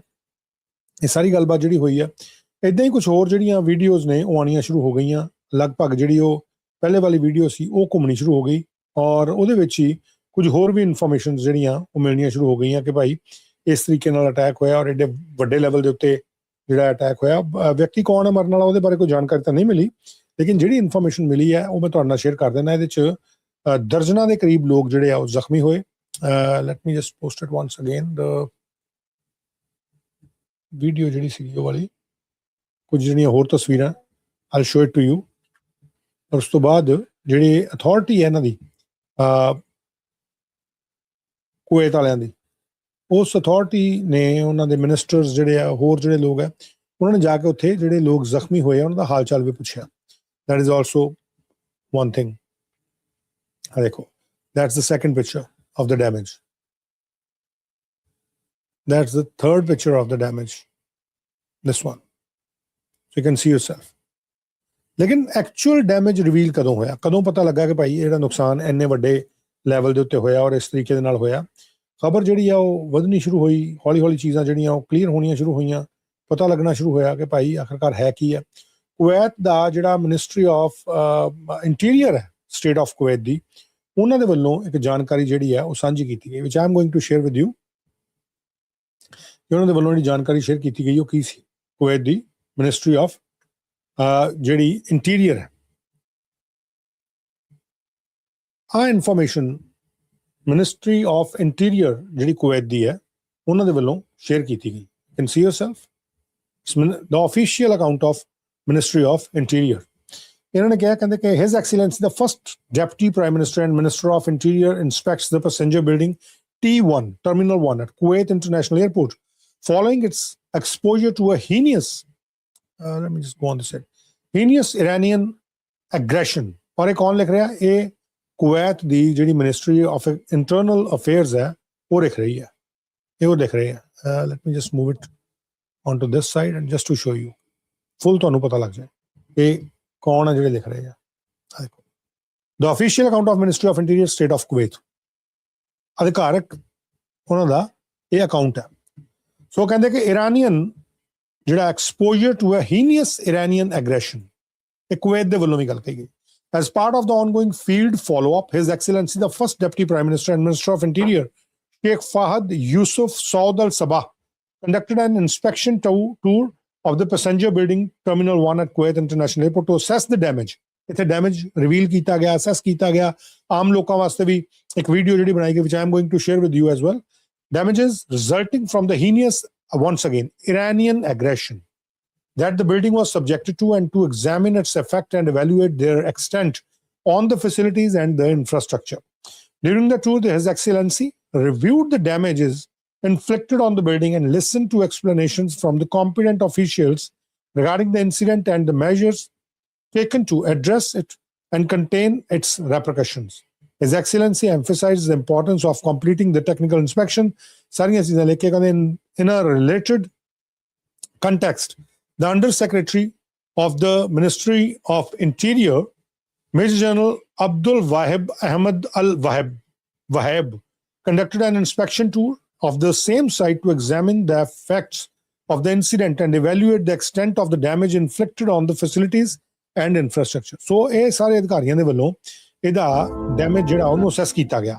ਇਹਦੀ ਜਿਹੜੀ ਨਾਲ ਜਾਰੀ ਕੀਤੀ ਗਈ ਹੈ ਇੱਕ ਵੀਡੀਓ, ਉਹਦੇ 'ਚ ਇੱਕ ਮਿਊਜ਼ਿਕ ਹੈ। ਉਹ ਮਿਊਜ਼ਿਕ ਨੂੰ ਮੈਂ ਥੋੜਾ ਡਾਊਨ ਰੱਖੂੰਗਾ so that ਕਿ ਕਾਪੀਰਾਈਟ ਕਈ ਵਾਰੀ ਆ ਜਾਂਦਾ। ਸੋ ਆਈ ਹੈਵ ਟੂ। ਸੋ ਇਹ ਕੁਵੈਤ ਦਾ ਇੰਟਰਨੈਸ਼ਨਲ 에ਅਰਪੋਰਟ ਹੈ, terminal 1, you can see yourself. ਇਹਦੇ ਪਿੱਛੇ ਕੁਝ ਮਿਊਜ਼ਿਕ ਇਹਨੂੰ ਦਿੱਤਾ ਹੋਇਆ। ਇਹ ਅੰਦਰ ਜਾ ਕੇ ਤੁਸੀਂ ਦੇਖ ਸਕਦੇ ਹੋ ਕਿ ਉਹ ਬਿਲਡਿੰਗ ਜਿਹੜਾ ਡਿਪਾਰਚਰ ਗੇਟ, ਚੈੱਕ ਇਨਸ ਔਰ ਆ ਉਹਨਾਂ ਦੇ ਜਿਹੜੇ ਅਧਿਕਾਰੀ ਨੇ terminal 1, you can see yourself as well ਕਿ ਕਿਸ ਤਰੀਕੇ ਦੇ ਨਾਲ ਹੈ। ਮਿਊਜ਼ਿਕ ਉਸੇ ਤਰੀਕੇ ਨਾਲ। So I have to slow down the music or in fact mute the music. ਸੋ ਇਹ ਉੱਥੇ ਇੱਕ ਜਾਇਜ਼ਾ ਲਿਆ ਗਿਆ ਕਿ ਆਖਰਕਾਰ ਨੁਕਸਾਨ ਕਿੰਨਾ ਕੁ ਹੋਇਆ। ਆਹ ਕੁਛ ਵੱਡੀਆਂ ਮਸ਼ੀਨਾਂ, ਮੋਟਰਸ ਔਰ ਹੋਰ ਚੀਜ਼ਾਂ ਜਿਹੜੀਆਂ ਉਹ ਮਤਲਬ ਕੋਈ ਛੋਟਾ ਧਮਾਕਾ ਨਹੀਂ ਸੀ। It was a very big attack. It was a big attack. I don't know ਇਹ ਡਰੋਨ ਨੇ ਕੀਤਾ ਹੋਏਗਾ, ਬੈਲਿਸਟਿਕ ਮਿਜ਼ਾਈਲ ਨੇ ਕੀਤਾ ਹੋਏਗਾ। ਡਰੋਨ ਐਡਾ ਵੱਡਾ ਅਟੈਕ ਨਹੀਂ ਕਰ ਸਕਦਾ। That is for sure. One thing is very much sure. ਔਰ ਇੰਟਰਨੈਸ਼ਨਲ 에ਅਰਪੋਰਟ ਦੇ ਉੱਤੇ ਇਹ ਅਟੈਕ ਹੋਇਆ and you can see yourself. ਛੱਤਾਂ ਉੱਡ ਗਈਆਂ, ਕੰਧਾਂ ਪਾਟ ਗਈਆਂ, ਉਹਨਾਂ ਦੇ ਐਸਕੇਲੇਟਰਸ ਜਿਹੜੇ ਉਹ ਟੁੱਟ ਗਏ, ਪਾਣੀ ਸਾਰਾ ਦਾ ਸਾਰਾ ਉੱਥੇ ਡੈਮੇਜ ਹੋ ਗਿਆ, ਕੰਧਾਂ ਡੈਮੇਜ ਹੋ ਗਈਆਂ। ਆਈ ਮੀਨ ਲੁੱਕ ਐਟ ਦਿਸ। ਕਿੰਨੇ ਵੱਡੇ ਲੈਵਲ ਦੇ ਉੱਤੇ ਕੁਵੈਤ ਦਾ ਇੰਟਰਨੈਸ਼ਨਲ 에ਅਰਪੋਰਟ ਜਿਹੜਾ ਉਹਦਾ ਡੈਮੇਜ ਹੋਇਆ। ਆ ਕੁਵੈਤ ਦੀ ਪੁਲਿਸ ਦੇ ਵੱਲੋਂ, ਕੁਵੈਤ ਦੀ ਜਿਹੜੀ ਅਥਾਰਟੀ ਹੈ ਉਹਨਾਂ ਵੱਲੋਂ ਜਾਰੀ ਕੀਤੀ ਗਈ ਹੈ। ਜਿਹੜੀ ਮੇਰੇ ਕੋਲ ਇਨਫੋਰਮੇਸ਼ਨ ਉਹ ਇਹ ਹੈ ਕਿ ਕੁਵੈਤ ਦੇ ਇੰਟਰਨੈਸ਼ਨਲ 에ਅਰਪੋਰਟ ਤੇ ਫਲਾਈਟਸ ਸਸਪੈਂਡ ਹੋਣੀਆਂ ਹੀ ਸੀ ਔਰ ਲਗਭਗ 60 ਬੰਦੇ ਆ ਜਿਹੜੇ ਜ਼ਖਮੀ ਦੱਸੇ ਜਾਂਦੇ ਆ। ਕੁਵੈਤੀ ਅਥਾਰਟੀਜ਼ ਔਰ ਸਟੇਟ ਮੀਡੀਆ ਵੱਲੋਂ ਜਾਣਕਾਰੀ ਦਿੱਤੀ ਗਈ। ਸਿਵਲ ਐਵੀਏਸ਼ਨ ਅਥਾਰਟੀ ਜਿਹੜੀ ਹੈ ਉਹਨਾਂ ਨੇ ਕਿਹਾ ਕਿ ਕੁਵੈਤ ਦਾ 에ਅਰਵੇਜ਼ ਜਿਹੜਾ ਇਹ ਟਰਮੀਨਲ 4 ਤੋਂ ਕੰਮ ਕਰਦਾ ਰਹੇਗਾ, ਟਰਮੀਨਲ 1 ਤੋਂ ਨਹੀਂ ਹੋਏਗਾ, ਕਿਉਂਕਿ ਇਸ ਜਗ੍ਹਾ ਦੇ ਉੱਤੇ ਬਹੁਤ ਜ਼ਿਆਦਾ ਵੱਡਾ ਡੈਮੇਜ ਹੋਇਆ। ਤੁਸੀਂ ਖੁਦ ਦੇਖਿਆ ਵੀ ਹੈ, ਜਿਹੜਾ ਸ਼ੁਰੂਆਤ ਦੇ ਵਿੱਚ ਮੈਂ ਤੁਹਾਨੂੰ ਤਸਵੀਰ ਦਿਖਾਈ ਹੈ ਕਿ ਕਿਸ ਤਰੀਕੇ ਦੀ ਹੈ। ਔਰ ਆਂਦੇ ਆਂਦੇ ਇਹ ਗੱਲ ਜਿਹੜੀ ਹੈ ਹੌਲੀ ਹੌਲੀ ਵਧਣੀ ਸ਼ੁਰੂ ਹੋਈ ਜਦੋਂ, ਤਾਂ ਆਪਣੇ ਕੋਲ ਜਿਹੜੀ ਇਨਫੋਰਮੇਸ਼ਨ ਆਈ ਉਹ ਆਣੀ ਸ਼ੁਰੂ ਹੋ ਗਈ IRGC ਦੇ ਵੱਲੋਂ। IRGC ਜਿਹੜੀ ਹੈ ਉਹ ਇਸਲਾਮਿਕ ਰਿਪਬਲਿਕ ਜਿਹੜੀ ਗਾਰਡ ਕਾਰਪਸ ਨੇ ਉਹਨਾਂ ਦੇ ਵੱਲੋਂ ਹੈ। ਔਰ ਉਹਨਾਂ ਵੱਲੋਂ ਇਹ ਕਿਹਾ ਜਾਣਾ ਸ਼ੁਰੂ ਕਰ ਦਿੱਤਾ ਗਿਆ ਕਿ ਨਹੀਂ, ਅਸੀਂ ਇਹ ਹਮਲਾ ਨਹੀਂ ਕੀਤਾ। ਇਹ ਹਮਲਾ ਜਿਹੜਾ ਜਿਹੜਾ ਕੀਤਾ ਗਿਆ ਉਹ ਕੀਤਾ ਗਿਆ US ਦੇ ਪੈਟਰੀਅਟ ਮਿਜ਼ਾਈਲਾਂ ਦੇ ਵੱਲੋਂ। ਉਹ ਕਹਿੰਦੇ ਅਸੀਂ ਨਹੀਂ ਕੁਝ ਕੀਤਾ, ਅਸੀਂ ਨਹੀਂ ਕੋਈ ਵੀ ਕਿਸੇ ਕਿਸਮ ਦਾ ਜਿਹੜਾ ਹਮਲਾ ਜਿਹੜਾ ਇਹ ਕਹਿ ਰਹੇ ਆ ਕੋਈ ਕੀਤਾ ਗਿਆ, ਅਸੀਂ ਕੋਈ ਹਮਲਾ ਨਹੀਂ ਕੀਤਾ। ਇਹ ਐਵੇਂ ਗੱਲਾਂ ਸਾਨੂੰ ਬਣਾ ਕੇ ਸਾਡੇ ਉੱਤੇ ਸੁੱਟੀ ਜਾ ਰਹੇ ਆ। ਉਹ ਕੀ ਕਿਹਾ ਉਹਨਾਂ ਨੇ, ਕਿਵੇਂ ਕਿਹਾ ਔਰ ਕਿਹੜੀਆਂ ਉਹਨਾਂ ਨੇ ਕੁਝ ਤਸਵੀਰਾਂ ਜਿਹੜੀਆਂ ਦਿਖਾਈਆਂ, ਕੀ ਕਹਾਣੀ ਕੀਤੀ ਗਈ ਹੈ, ਮੈਂ ਸਾਰੀ ਤੁਹਾਨੂੰ ਜਾਣਕਾਰੀ ਦੇਣਾ।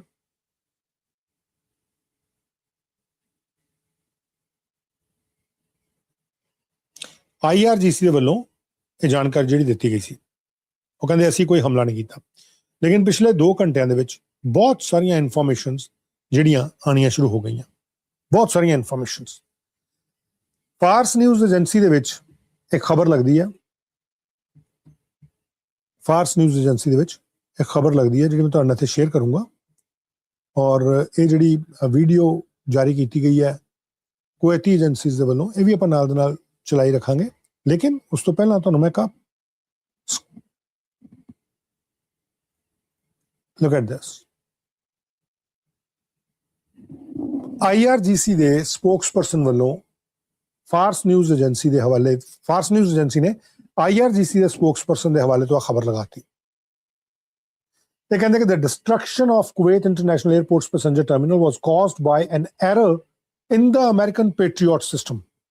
ਅਮਰੀਕਾ ਬੇਸਿਕਲੀ ਆਪਣੀ ਦਵਾਈ ਦਾ ਸਵਾਦ ਚੱਖ ਰਿਹਾ they are tasting their own medicine ਜਿੱਦਾਂ ਉਹ ਕੁਛ ਵੀ ਬਿਆਨਬਾਜ਼ੀ ਜਿਹੜੀ ਕਰ ਦਿੰਦੇ ਆ ਹੁਣ ਇਰਾਨੀਅਨ ਉਦਾਂ ਦੀ ਬਿਆਨਬਾਜ਼ੀਆਂ ਵਾਲੇ ਪਾਸੇ ਲੱਗੇ ਹੋਏ ਕੁਵੈਤ ਦੇ ਵੱਲੋਂ ਸਾਫ਼ ਕਿਹਾ ਗਿਆ ਕਿ it was a heinous Iranian aggression attack ਜਿਹੜਾ ਕੀਤਾ ਗਿਆ IRGC ਦਾ ਸਪੋਕਸਪਰਸਨ ਕਹਿ ਰਿਹਾ ਕਿ the destruction of Kuwait International Airport's passenger terminal was caused by an error in the American Patriot system.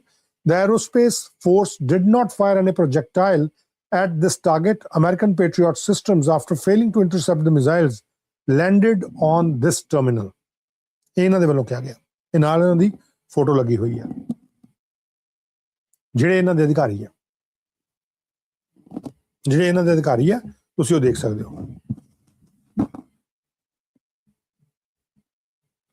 and it's in front of you and it's not just only here ਕੱਲੀ ਇਹੀ ਚੀਜ਼ ਨਹੀਂ ਹੈ let me just share something else with you Fars news agency ਦੇ ਵਿੱਚ ਹੀ ਖਬਰ ਲੱਗਦੀ ਹੈ ਫਾਰਸ ਨਿਊਜ਼ ਏਜੰਸੀ ਦੇ ਵਿੱਚ ਹੀ ਇਨਫੈਕਟ ਹੋਰ ਵੀ ਕੁਝ ਏਜੰਸੀਜ਼ ਨੇ ਖਬਰ ਲਗਾਈ ਹੈ ਕੁਝ ਇਨਫੋਰਮੇਸ਼ਨ ਜਿਹੜੀ ਆ ਰਹੀ ਹੈ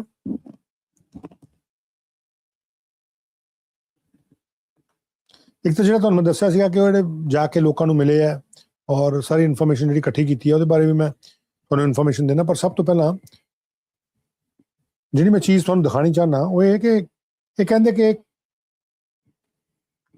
ਜਿਹੜੀ US ਦੀ 5th ਫਲੀਟ ਹੈ ਉਹਦਾ ਹੈੱਡਕੁਆਟਰ ਜਿਹੜਾ ਉਹਦੇ ਉੱਤੇ IRGC ਦੀ 에ਅਰੋਸਪੇਸ ਫੋਰਸ ਨੇ ਅਟੈਕ ਕੀਤਾ ਉਹ ਕਹਿੰਦੇ ਹੋਰ ਨਹੀਂ ਕਿਸੇ ਨੇ ਕੀਤਾ ਇਹ ਤੇ ਕੀਤਾ look at this Fars news agency ਖਬਰ ਲਗਾ ਰਹੀ ਹੈ that's in front of you on your screens that's Fars News Agency ਫਾਰਸ ਯਾਨੀ ਫਾਰਸ ਦੀ ਖਾੜੀ ਪਰਸ਼ੀਆ Fars News Agency ਕਹਿ ਰਹੀ ਹੈ the US 5th Fleet's headquarters came under missile and drone attack by the IRGC Aerospace Force. Can see here. IRGC ਦਾ ਹਵਾਲਾ ਦੇ ਕੇ ਉਹਨਾਂ ਨੇ ਕਿਹਾ semicolon ਪਾ ਕੇ late last night the invading American army struck an Iranian oil tanker with an aerial projectile near Strait of Hormuz. ਔਰ ਕੁਝ videos ਇਹਨਾਂ ਦੇ ਵੱਲੋਂ ਜਾਰੀ ਕਰ ਦਿੱਤੀਆਂ ਗਈਆਂ look at this video ਜਿਹੜੀ ਇਹਨਾਂ ਵੱਲੋਂ ਜਾਰੀ ਕੀਤੀ ਗਈ ਹੈ ਸਬਰੀਨ ਨਿਊਜ਼ ਦੇ ਹਵਾਲੇ ਤੋਂ ਹੈ ਲੇਕਿਨ ਇਹ ਫਾਰਸ ਨਿਊਜ਼ ਦੇ ਵਿੱਚ ਲੱਗੀ ਹੋਈ ਹੈ ਸੈਕੰਡ this video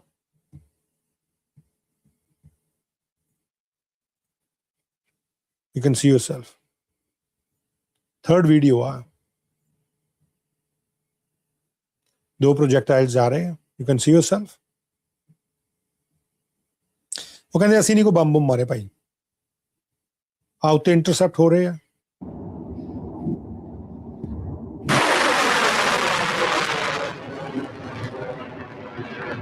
ਕਹਿੰਦੇ US ਦੀ 5th ਫਲੀਟ ਦੇ ਉੱਤੇ ਅਟੈਕ ਕੀਤੇ ਗਏ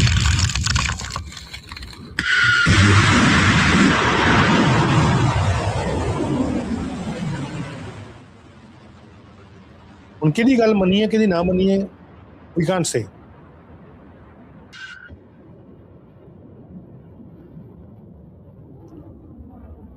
जिन्हें कि इन्होंने हथियार दिखाते थे या मिसाइल दिखाते आई डोंट नो कि वाकई look at this ड्रोन जो छड़े जा रहे हैं और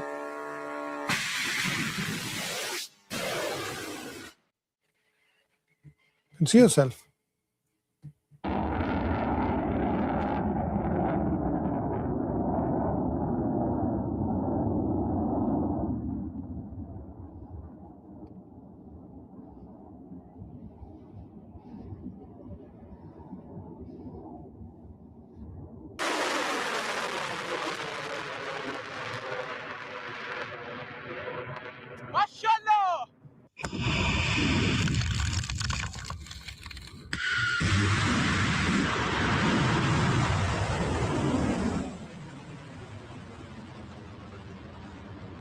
ਤੁਹਾਡੇ ਸਾਹਮਣੇ ਸਾਰੀ ਫੁਟੇਜ ਜਿਹੜੀ ਹੈ ਐਜ਼ ਇਟ ਇਜ਼ ਮੈਂ ਦਿਖਾ ਰਿਹਾ ਜਿਹੜੀ ਫਾਰਸ ਨਿਊਜ਼ ਤੋਂ ਆ ਰਹੀ ਹੈ। ਫਾਰਸ ਨਿਊਜ਼ ਵੱਲੋਂ ਇਹ ਸਾਰੀਆਂ ਤਸਵੀਰਾਂ ਜਿਹੜੀਆਂ ਜਾਰੀ ਕੀਤੀਆਂ ਗਈਆਂ, you can see yourself, Fars news, ਉਹਨਾਂ ਦੇ ਵੱਲੋਂ ਆ ਇਨਫੋਰਮੇਸ਼ਨ ਦਿੱਤੀ ਜਾ ਰਹੀ ਹੈ। ਤੇ IRGC ਦੇ ਸਪੋਕਸਪਰਸਨ ਨੇ ਕੀ ਕਿਹਾ, ਬਾਕੀਆਂ ਨੇ ਕੀ ਕਿਹਾ ਕੁਵੈਤ ਇੰਟਰਨੈਸ਼ਨਲ ਏਅਰਪੋਰਟ ਦੇ ਉੱਤੇ। ਔਰ ਹੁਣ ਤੋਂ ਥੋੜੀ ਦੇਰ ਪਹਿਲਾਂ ਜਿਹੜੀ ਆਪਾਂ ਇੱਕ ਇਨਫੋਰਮੇਸ਼ਨ ਲੈ ਰਹੇ ਸੀ ਡੋਨਲਡ ਟਰੰਪ ਦੀ, ਕਿ ਡੋਨਲਡ ਟਰੰਪ ਨੇ ਇਸ ਮਾਮਲੇ ਤੇ ਕੀ ਕਿਹਾ ਸੀ। ਡੋਨਲਡ ਟਰੰਪ ਨੇ ਇਸ ਮਾਮਲੇ ਉੱਤੇ ਕੀ ਗੱਲ ਕਹੀ ਸੀ, ਐਂਡ ਇਨਫੈਕਟ ਤੁਹਾਨੂੰ ਮੈਂ ਜਾਣਕਾਰੀ ਵੀ ਦਊਂਗਾ ਕਿ ਜਿਹੜੀ ਸੈਂਟਕੌਮ ਹੈ, ਸੈਂਟਰਲ ਕਮਾਂਡ ਹੈ, ਉਹਨਾਂ ਨੇ ਕੀ ਕਿਹਾ ਜਦੋਂ ਇਰਾਨੀਅਨ ਡਰੋਨਸ ਦੇ ਵੱਲੋਂ ਜਿਹੜਾ ਹਮਲਾ ਕੀਤਾ ਗਿਆ ਉਹਨੂੰ ਲੈ ਕੇ ਜਦੋਂ ਡੋਨਲਡ ਟਰੰਪ ਤੋਂ ਪੁੱਛਿਆ ਗਿਆ, ਡੋਨਲਡ ਟਰੰਪ ਨੇ ਕੀ ਕਿਹਾ। Let's listen to that as once again. ਆਪਾਂ ਇੱਕ ਵਾਰ ਫਿਰ ਸੁਣਦੇ ਹਾਂ। Given Iran's attacks on Kuwait, this latest attack on Kuwait, is the ceasefire with Iran still on? Well, you know, there's a reason for everything. And we hit them pretty hard the night before and actually last night. And when it was explained to me, I said, all right, so we'll do that. But we've been hitting them pretty hard, a little bit. So there is a reason for certain things, and there's usually a reason that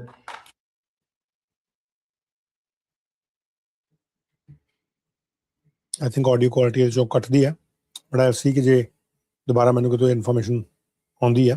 ਲੇਕਿਨ ਜਿਹੜੀ ਫਾਰਸ news ਦੇ ਵਿੱਚ ਜਿਹੜੀ information ਆਈ ਉਹਨੂੰ counter ਕੀਤਾ ਗਿਆ US ਦੇ central command ਦੇ ਵੱਲੋਂ।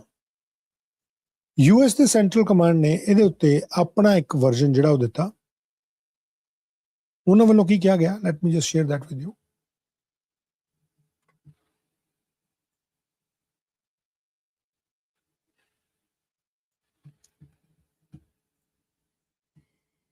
US ਦੇ ਸੈਂਟਰਲ ਕਮਾਂਡ ਨੇ ਆ ਇਨਫੋਰਮੇਸ਼ਨ ਸ਼ੇਅਰ ਕੀਤੀ। ਉਹ ਕਹਿੰਦੇ ਕਲੇਮ ਇਹ ਹੈ ਕਿ Iran is now claiming it has targeted a US Navy destroyer in the Gulf of Oman. Truth, Iran is lying. US military assets at sea continue to fly, sail and operate safely and unimpeded. ਜਿਹੜੀਆਂ ਉਹਨਾਂ ਨੇ ਉਹ ਦਿਖਾਈਆਂ ਸਾਰੀਆਂ, you know, missile ਚੱਲਦੇ and all that stuff, ਸਾਰਾ ਕੁਛ ਦਿਖਾਇਆ। ਉਹ ਸਾਰਾ ਉਹ ਕਹਿੰਦੇ ਕਿ ਇਹ ਗਲਤ ਹੈ, ਇਹ ਝੂਠ ਫਰੇਬ ਜਿਹੜਾ ਦਿਖਾਇਆ ਜਾ ਰਿਹਾ ਇਹ ਗਲਤ ਹੈ, ਐਸੀ ਕੋਈ ਚੀਜ਼ ਨਹੀਂ ਹੈ, ਇਹ ਇਹਨਾਂ ਦੇ ਵੱਲੋਂ ਕਿਹਾ ਜਾ ਰਿਹਾ। ਲੇਕਿਨ ਕੁਵੈਤ ਦੇ ਵਿੱਚ ਅਟੈਕ ਹੋਇਆ, ਦੈਟ ਇਜ਼ ਫॉर ਸ਼ੋਰ। ਸੈਂਟਕੌਮ ਦੇ ਵੱਲੋਂ ਉਹਦੇ ਬਾਰੇ ਕੋਈ ਜਾਣਕਾਰੀ ਨਹੀਂ ਦਿੱਤੀ ਗਈ ਕਿ ਕੀ ਕਿਸੇ ਕਿਸਮ ਦਾ ਜਿਹੜਾ ਇਹ ਹਮਲਾ ਹੋਇਆ ਉਹਨੂੰ ਰੋਕਣ ਦੀ ਕੋਸ਼ਿਸ਼ ਕੀਤੀ ਗਈ ਜਾਂ ਨਹੀਂ ਕੀਤੀ ਗਈ, ਜਾਂ ਕਿਵੇਂ ਦੀ ਕੋਸ਼ਿਸ਼ ਸੀ, ਜੇ ਕੀਤੀ ਗਈ ਹੈ ਤਾਂ ਕੀ ਉਹਦੇ ਹਾਲਾਤ ਬਣੇ, ਕਿਸ ਤਰੀਕੇ ਨਾਲ ਬਣੇ, ਇਹਦੇ ਬਾਰੇ ਕੋਈ ਜਾਣਕਾਰੀ ਨਹੀਂ ਦਿੱਤੀ ਗਈ।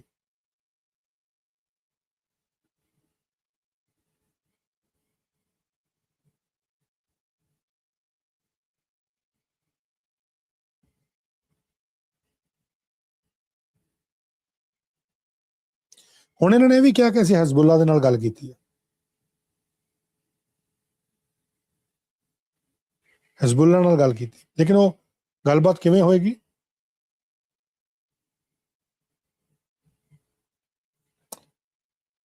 let me just get you some more information, ਕਿਉਂਕਿ ਇਨਫੋਰਮੇਸ਼ਨ ਬਹੁਤ ਤੇਜ਼ੀ ਨਾਲ ਇਹਦੇ ਵਿੱਚ ਡਿਵੈਲਪ ਹੋ ਰਹੀ ਹੈ।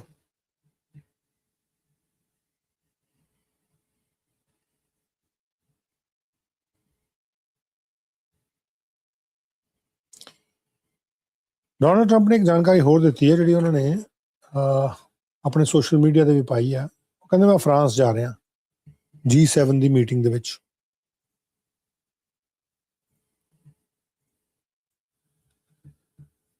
ਸੋ ਆਉਣ ਵਾਲਾ ਜਿਹੜਾ ਸਮਾਂ ਹੈ ਜਦੋਂ ਵਰਲਡ ਲੀਡਰਸ ਉੱਥੇ ਮਿਲਣਗੇ, ਸਾਡੇ ਪ੍ਰਾਈਮ ਮਿਨਿਸਟਰ ਮਾਰਕ ਕਾਰਨੀ ਵੀ ਮਿਲਣਗੇ।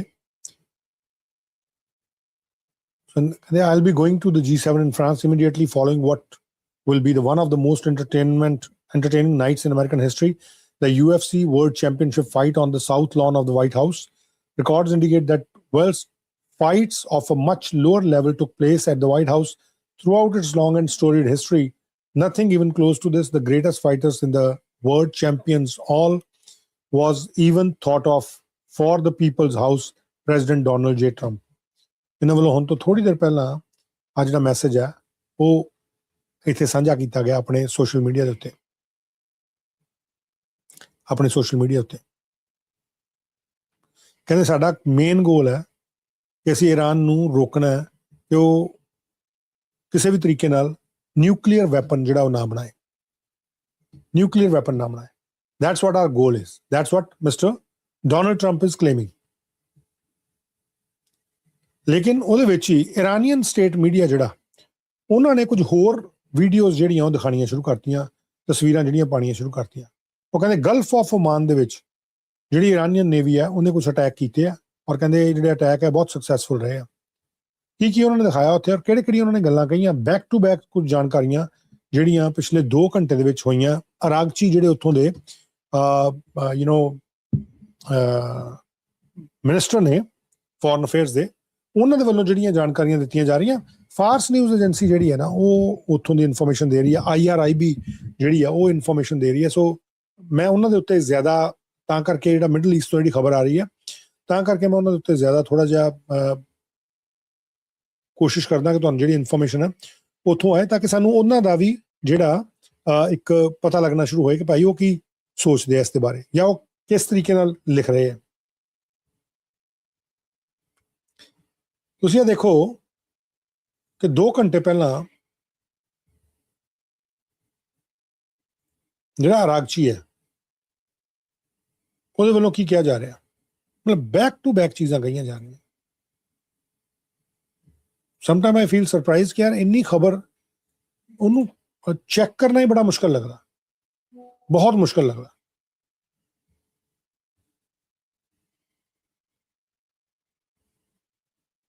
ਕਿਉਂਕਿ ਇਹ ਜਿਹੜੀਆਂ ਖਬਰਾਂ ਲਿਖਦੇ ਆ ਉਹ ਛੋਟੇ ਹੈਡਿੰਗਸ ਜੇ ਬਣਾ ਕੇ ਲਿਖੀ ਜਾਂਦੇ ਆ। ਉਹਨਾਂ ਨੂੰ ਜਦੋਂ ਤੁਸੀਂ ਇਕੱਠਾ ਪੜ੍ਹੋ ਤਾਂ ਤੁਹਾਨੂੰ ਜਾ ਕੇ ਸਮਝ ਆਉਂਦੀ ਆ।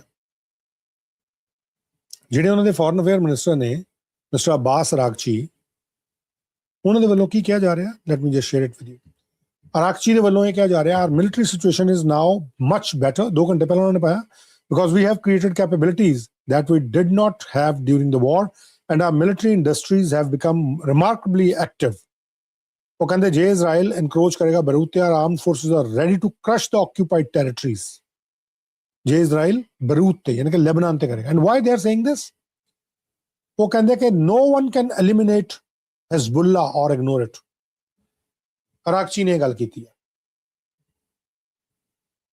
ਅਰਾਗਚੀ ਦੇ ਵੱਲੋਂ ਇਹ ਗੱਲ ਜਿਹੜੀ ਕਹੀ ਗਈ ਹੈ, no one can eliminate Hezbollah or ignore it. The entire world knows that Hezbollah is a part of Lebanon, its society and its political structure.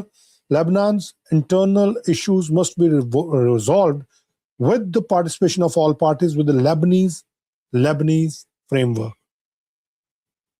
ਇਹ ਮਿਸਟਰ ਅਬਾਸ ਅਰਾਗਚੀ ਦੇ ਵੱਲੋਂ ਦੇ ਹਵਾਲੇ ਤੋਂ ਫਾਰਸ ਨਿਊਜ਼ ਏਜੰਸੀ ਲਿਖ ਰਹੀ ਹੈ। ਫਿਰ ਅੱਗੇ ਕੀ ਕਿਹਾ ਜਾ ਰਿਹਾ, ਕਹਿੰਦੇ ਕੋਈ ਐਲੀਮੀਨੇਟ ਨਹੀਂ ਕਰ ਸਕਦਾ। We have the capability to continue the war for any duration, but this does not mean that we seek war. We will confront any aggression against our country with determination, firmness, and great strength, and we have proven this in both wars. The end of the war is not in their hand, and it never will be.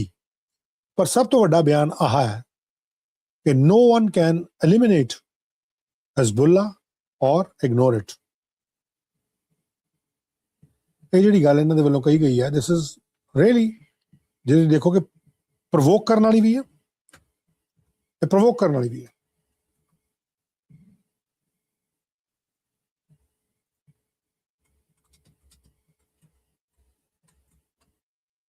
ਇਹ provoke ਕਰਨ ਵਾਲੀ ਵੀ ਹੈ, ਇੰਟੀਮੀਡੇਟ ਕਰਨ ਵਾਲੀ ਵੀ ਹੈ।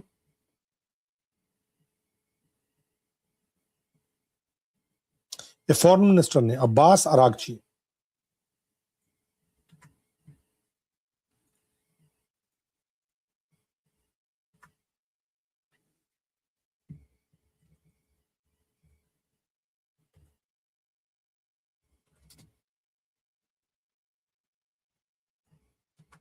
ਮੈਂ just give me only 1 minute, ਤੁਹਾਨੂੰ ਮੈਂ ਇੱਕ ਵੀਡੀਓ ਦਿਖਾਣਾ ਇਹਦੇ ਵਿੱਚ ਜਿਹੜੀ ਸ਼ਾਮਿਲ ਹੋਈ ਹੈ।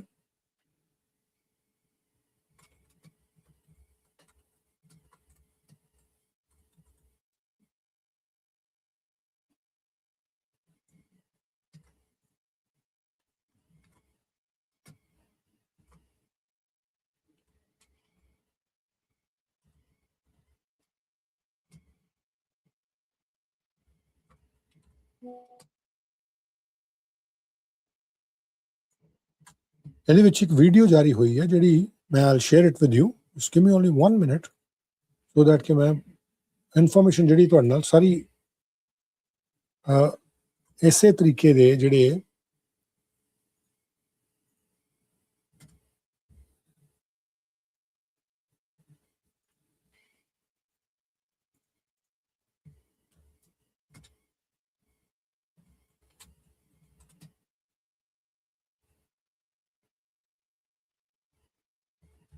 ਇਰਾਨ ਵੱਲੋਂ ਕਿਹਾ ਜਾ ਰਿਹਾ ਕਿ no one can eliminate ਹਿਜ਼ਬੁੱਲਾ, ਉਧਰੋਂ ਉਹ ਕਹਿ ਰਹੇ ਆ ਕਿ ਸਾਡੀ ਹਿਜ਼ਬੁੱਲਾ ਨਾਲ ਗੱਲ ਚੱਲ ਰਹੀ ਹੈ।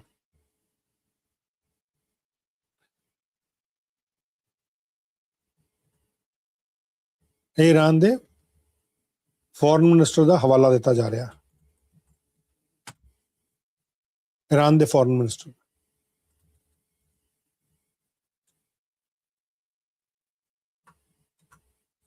ਸੋ ਇਹਨੂੰ ਕਿਵੇਂ ਮੰਨੀਏ, ਕਿਵੇਂ ਦੇਖੀਏ, ਕੀ ਸਮਝੀਏ, ਇਟ ਇਜ਼ ਸਮਥਿੰਗ ਸਿਚੁਏਸ਼ਨ ਜਿਹੜੀ ਹੈ ਉਹ ਆਈ ਡੋਂਟ ਨੋ ਕਿ ਠੀਕ ਹੋ ਰਹੀ ਹੈ ਕਿ ਖਰਾਬ ਹੋ ਰਹੀ ਹੈ ਮਿਡਲ ਈਸਟ ਦੇ ਵਿੱਚ।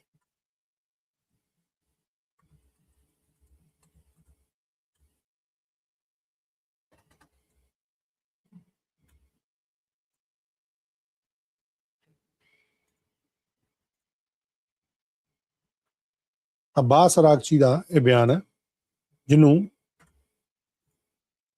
ਲਗਾ ਰਹੇ ਹੈ ਫਾਰਸ ਨਿਊਜ਼ ਵਾਲੇ।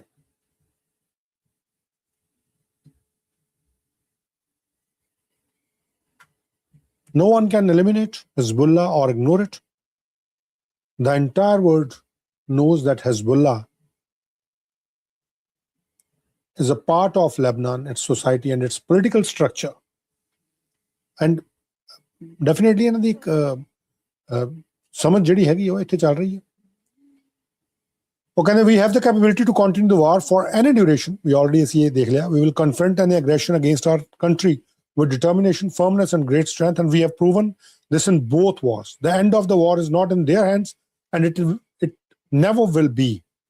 The Navy of the Army, the Navy of the Army with all its might is monitoring. अच्छा, उन्हें Persian तो अंग्रेजी translate हुई है, so sometime there can be a difference in the sentence making, which is monitoring the criminal and aggressor American Zionist enemy and will exact revenge for the pure blood of the proud martyrs of Dana destroyers in the most severe manner and will confront any mischief in the shortest possible time.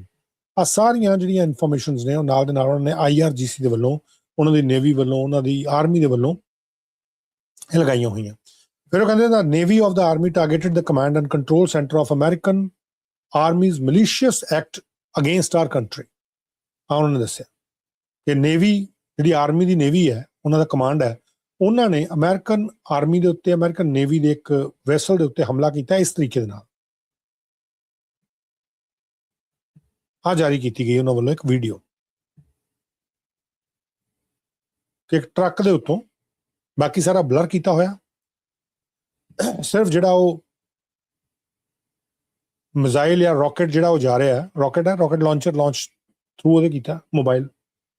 ਸੋ ਕੇਵਲ ਉਹ ਦਿਖਾਇਆ ਜਾ ਰਿਹਾ। It's just 8 second video ਜਿਹੜੀ ਇਹਨਾਂ ਵੱਲੋਂ ਇੱਥੇ post ਕੀਤੀ ਗਈ ਹੈ ਔਰ ਕਿਹਾ ਗਿਆ ਕਿ images of naval operation ਬਾय the army against the US terrorist army's command center in the Sea of Oman, ਜਿਹਨੂੰ ਇਹਨਾਂ ਦੇ ਵੱਲੋਂ ਖਾਰਜ ਕੀਤਾ ਗਿਆ, US ਸੈਂਟਰਲ ਕਮਾਂਡ ਵੱਲੋਂ ਖਾਰਜ ਕੀਤਾ ਗਿਆ। ਬਟ ਇਹਨਾਂ ਦੇ ਵੱਲੋਂ ਆ ਗੱਲ ਇਮੇजेस ਔਰ ਵੀਡੀਓ ਜਿਹੜੀ ਲਗਾਈ ਗਈ ਹੈ, ਨਾਲ ਕੁਝ ਹੋਰ ਵੀ ਉਹਨਾਂ ਨੇ ਆ ਫਾਰਸ ਨਿਊਜ਼ ਏਜੰਸੀ ਨਾਲ ਦੇ ਨਾਲ ਲਾਈਆਂ। ਉਹ ਕਹਿੰਦੇ ਅਸੀਂ ਤਾਂ ਇਹਨਾਂ ਦਾ ਕਮਾਂਡ ਸੈਂਟਰ ਜਿਹੜਾ ਉਹ ਹਿੱਟ ਕੀਤਾ, ਅਸੀਂ ਇਹਨਾਂ ਦਾ ਕਮਾਂਡ ਸੈਂਟਰ ਹਿੱਟ ਕੀਤਾ। ਹੁਣ ਇਹ ਦੱਸਣੇ ਨਾਲ ਉਹਨਾਂ ਨੇ ਵੀਡੀਓ ਜਿਹੜੀ ਜਾਰੀ ਕਰ ਦਿੱਤੀ। ਹੁਣ ਨੁਕਸਾਨ ਇਹਦੇ ਜਿਹੜਾ ਹੋ ਰਿਹਾ ਉਹ ਹੋ ਰਿਹਾ ਇਸ ਵਕਤ, ਜੇ ਆਪਾਂ ਕਲੀਅਰਲੀ ਦੇਖੀਏ ਤਾਂ ਜਿਹੜੀਆਂ ਮਿਡਲ ਈਸਟਰਨ ਕੰਟਰੀਜ਼ ਹੈ, ਕੁਵੈਤ ਦਾ ਬਹੁਤ ਵੱਡਾ ਨੁਕਸਾਨ ਹੋਇਆ। ਐਕਚੁਅਲੀ ਜਿਹੜਾ ਵੱਡਾ ਇਨਵੈਸਟਰ ਹੈ ਉਹ ਆਉਣ ਤੋਂ ਡਰੂਗਾ ਕਿ ਭਾਈ ਉੱਥੇ ਹਾਲਾਤ ਕੀ ਬਣ ਰਹੇ। ਕੱਲ ਮੇਰੀ ਗੱਲਬਾਤ ਹੋ ਰਹੀ ਸੀ UAE ਦੇ ਵਿੱਚ ਹੀ ਕਿਸੇ ਨਾਲ, ਉਹ ਦੱਸਦੇ ਕਹਿੰਦੇ ਕਿ ਸਾਡੇ ਘਰਾਂ ਦੀ ਬੈਕ ਸਾਈਡ ਦੇ ਉੱਤੇ ਕਹਿੰਦੇ ਸਵੇਰੇ 4-4 ਵਜੇ ਹਮਲੇ ਹੁੰਦੇ ਆ ਔਰ ਜਿਹੜੇ ਹਮਲੇ ਬਹੁਤ ਵੱਡੇ ਲੈਵਲ ਤੇ ਹੁੰਦੇ ਆ। ਕਹਿੰਦੇ ਸਾਨੂੰ ਪਤਾ ਨਹੀਂ ਲੱਗ ਰਿਹਾ ਕਿ ਅਸੀਂ ਕਿਸ ਤਰੀਕੇ ਨਾਲ ਇਹ ਤੇ ਰਿਐਕਟ ਕਰੀਏ, ਕਿਉਂਕਿ ਜਿਹੜਾ ਕੋਈ ਵੀਡੀਓ ਬਣਾਉਂਦਾ ਕੁਝ ਕਰਦਾ ਉਹਦੇ ਤੇ ਨਾਲ ਦੇ ਨਾਲ ਕਾਰਵਾਈ ਹੋ ਜਾਂਦੀ ਹੈ। ਕੱਲ ਕੁਝ ਲੋਕਾਂ ਤੇ ਕੁਵੈਤ ਦੇ ਵਿੱਚ ਕਾਰਵਾਈ ਕੀਤੀ ਗਈ ਹੈ ਜਿਨ੍ਹਾਂ ਨੇ ਵੀਡੀਓ ਬਣਾਈ ਹੈ। IRIB Iran the Islamic Republic of Iran the broadcasting ਇੱਕ ਸੰਸਥਾ ਹੈ ਜਿਹੜੀ ਕਿ ਉੱਥੋਂ ਨਿਊਜ਼ ਦਿੰਦੀ ਹੈ। ਉਹਨਾਂ ਦੇ ਵੱਲੋਂ ਹੁਣ ਤੋਂ 1 ਘੰਟਾ ਪਹਿਲਾਂ ਇਸੇ ਅਬਾਸ ਅਰਾਗਚੀ ਦੇ ਬਿਆਨਾਂ ਦੇ ਉੱਤੇ ਹੀ ਕੁਝ ਕਮੈਂਟਸ ਦਿੱਤੇ ਗਏ ਹੈ। Let me share it with you. Abbas Araghchi ਦੇ ਬਿਆਨਾਂ ਦੇ ਉੱਤੇ ਕੀ ਉਹਨਾਂ ਵੱਲੋਂ ਕਿਹਾ ਗਿਆ। Look at this. IRIB Islamic Republic of Iran broadcasting, ਇਹ ਉਹਨਾਂ ਦੀ ਇਸਲਾਮਿਕ ਜਿਹੜੀ ਨਿਊਜ਼ ਏਜੰਸੀ ਹੈ, ਉਹਦੇ 'ਚ ਕਿਹਾ ਗਿਆ, ਅਰਾਗਚੀ ਨੇ ਕਿਹਾ the fate of Iran and Lebanon in the war is the same, either the war stops in both countries or it continues, ਕਿ ਜੇ ਰੁਕੇਗੀ ਤਾਂ ਦੋਹੇ ਸਾਈਡ ਰੁਕੇਗੀ, ਨਹੀਂ ਤਾਂ ਇੱਕ ਪਾਸੇ ਨੂੰ ਰੁਕੇਗੀ, ਚੱਲਦੀ ਰਹੇਗੀ। ਫਿਰ ਅਰਾਗਚੀ ਦੇ ਬਿਆਨ ਲਾਏ, we are prepared for a long term war, our military capabilities have increased compared to before the war in ways that the enemies do not know. ਫਿਰ ਇਜ਼ਰਾਈਲੀ ਮੀਡੀਆ ਆਊਟਲੈਟ ਦੇ ਹਵਾਲੇ ਤੋਂ ਨੇ ਕਿਹਾ 2 Israeli soldiers were killed and 10 others were injured in night time attack by Hezbollah explosive device. Arakchi the breaking news ਇਹਨਾਂ ਲਾਈ ਹੈ, in the event of an attack on Beirut, Iran's military forces will attack Israel. ਕਿ Iran Israel ਦੇ ਉੱਤੇ attack ਕਰ ਦੇਗਾ। IRIB ਦੇ ਹਵਾਲੇ ਤੋਂ 54 ਮਿੰਟ ਪਹਿਲਾਂ ਇਹ ਖਬਰ ਜਿਹੜੀ ਹੈ ਉਹ ਲਗਾਈ ਗਈ ਹੈ, 45 minutes ago. So you can see ਕਿ ਕਿੰਨੀ ਤੇਜ਼ੀ ਦੇ ਨਾਲ ਇਹ ਚੀਜ਼ਾਂ ਜਿਹੜੀਆਂ ਉਹ ਚੇਂਜ ਹੋ ਰਹੀਆਂ, ਉਹ ਬਦਲ ਰਹੀਆਂ। ਇਹਨਾਂ ਤੇ ਇਨਫੋਰਮੇਸ਼ਨ ਜਿਹੜੀ ਹੈ ਉਹ ਆਪਣੇ ਕੋਲ ਵੱਖੋ ਵੱਖਰੇ ਤਰੀਕਿਆਂ ਦੇ ਨਾਲ ਆਣੀ ਸ਼ੁਰੂ ਹੋਈ ਹੈ, ਵੱਖੋ ਵੱਖਰੇ ਤਰੀਕਿਆਂ ਨਾਲ। ਸੋ ਇਹਦੇ 'ਚ ਜਿੰਨਾ ਮਰਜ਼ੀ ਇਹ ਕਲੇਮ ਕਰਨਾ, ਕਿਉਂਕਿ IRGC ਕਲੇਮ ਕਰ ਰਹੀ ਹੈ ਕਿ ਅਸੀਂ US ਦੀ 5th ਫਲੀਟ ਦੇ ਹੈੱਡਕੁਆਟਰ ਤੇ ਹਮਲਾ ਕੀਤਾ।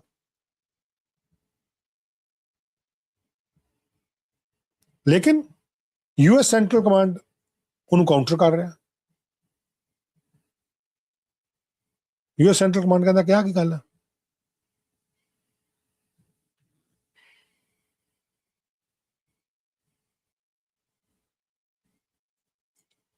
ਜਦੋਂ ਇਹਦੇ ਵਿੱਚ ਪੁੱਛਿਆ ਗਿਆ ਸੀ ਡੋਨਲਡ ਟਰੰਪ ਨੂੰ, ਵਾਟ ਡੂ ਯੂ ਮੀਨ ਬਾਈ ਦਿਸ, ਤੁਸੀਂ ਸੀਜ਼ ਫਾਇਰ, ਜੇ ਪਹਿਲਾ ਹੀ ਸਵਾਲ ਇਹ ਸੀ ਕਿ ਸੀਜ਼ ਫਾਇਰ ਹੋ ਗਿਆ ਜੀ, ਸੀਜ਼ ਫਾਇਰ ਹੋਇਆ ਚੱਲ ਰਿਹਾ। ਉਹ ਕਹਿੰਦੇ ਸੀ ਸੀਜ਼ ਫਾਇਰ ਤੋਂ ਤੇਰਾ ਕੀ ਕਹਿਣਾ ਕਿ ceasefire, what do you mean by ceasefire, ਤੂੰ ਸੀਜ਼ ਫਾਇਰ ਕਹਿ ਰਹੇ ਹੈ, ਸੀਜ਼ ਫਾਇਰ ਦਾ ਮਤਲਬ ਕੀ ਹੈ, ਕਹਿਣਾ ਕੀ ਚਾਹਨਾ ਸੀਜ਼ ਫਾਇਰ ਤੋਂ। ਆ ਡੋਨਲਡ ਟਰੰਪ ਨੇ ਆ ਕਿਹਾ ਸੀ। How do you define ceasefire? How do you define ceasefire? Pretty much the way it is. It's a different part of the world. You know, I'd say in that part of the world, ceasefire is when you're shooting in a more moderate manner. How do you define ceasefire? How do you define ceasefire? Pretty much the way it is. It's a different part of the world. You know, I'd say in that part of the world, ceasefire is when you're shooting in a more moderate manner. More moderate manner. When you're shooting in a more moderate manner. ਇਹ mister Donald Trump ਜਿਹੜੇ ਆ ਉਹਨਾਂ ਦੇ ਵੱਲੋਂ ਕਿਹਾ ਗਿਆ। ਸੋ ਮਤਲਬ ਬੜਾ ਹੈਰਾਨਗੀ ਵਾਲੀ ਗੱਲ ਹੈ ਕਿ ਸ਼ਰੇਆਮ ਸਾਡੇ ਸਾਹਮਣੇ ਆ ਚੀਜ਼ਾਂ ਜਿਹੜੀਆਂ ਆ ਰਹੀਆਂ, ਔਰ ਇੰਟਰਵਿਊ ਕਰਕੇ, ਮਤਲਬ ਇੱਕ ਪ੍ਰੈਸ ਕਾਨਫਰੰਸ ਜਿਹੜੀ ਹੈ ਪੂਰੀ ਦੀ ਪੂਰੀ ਕਰਕੇ ਹਟੇ ਆ, ਔਰ ਉਹ 'ਚ ਕਿਸੇ ਕਿਸਮ ਦੀ ਕੋਈ ਇਨਫੋਰਮੇਸ਼ਨ ਵੱਡੇ ਲੈਵਲ ਦੇ ਉੱਤੇ ਉਹ ਨਹੀਂ ਦਿੱਤੀ ਜਾ ਰਹੀ।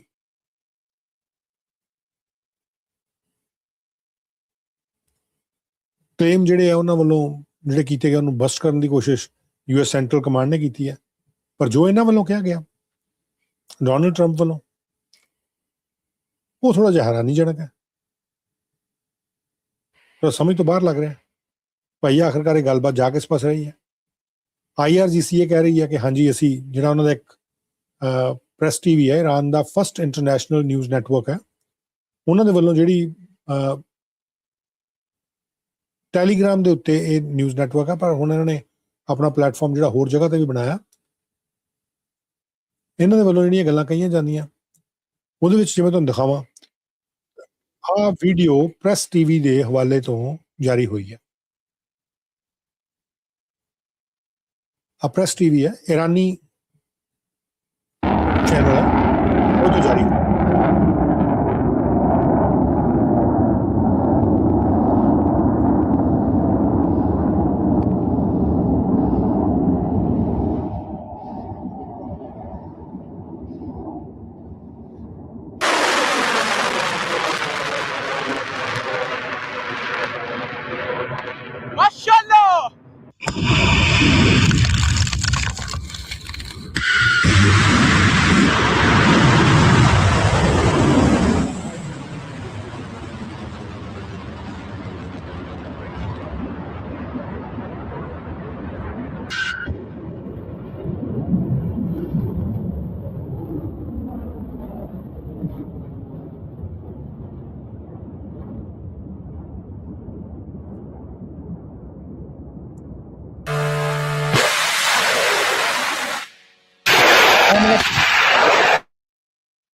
ਪ੍ਰੈਸ ਟੀਵੀ ਹੈ, ਪ੍ਰੈਸ ਟੀਵੀ, ਜਿਹਦੇ ਵੱਲੋਂ ਇਹ ਵੀਡੀਓ ਜਿਹੜੀਆਂ ਜਾਰੀ ਕੀਤੀਆਂ ਗਈਆਂ।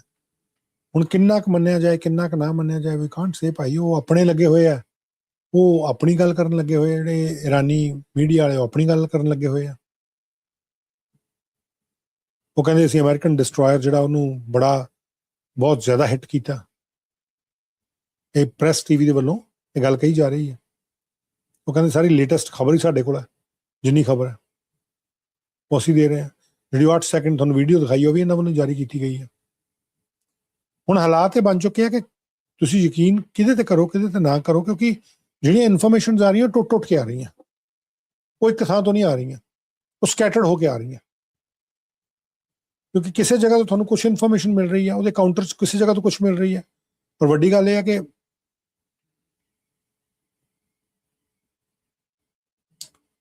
ਆ ਦੇਖੋ, ਸੈਂਟਰਲ ਕਮਾਂਡ ਨੇ ਆ ਵੀ ਲਗਾਇਆ, US ਦੀ ਸੈਂਟਰਲ ਕਮਾਂਡ ਨੇ,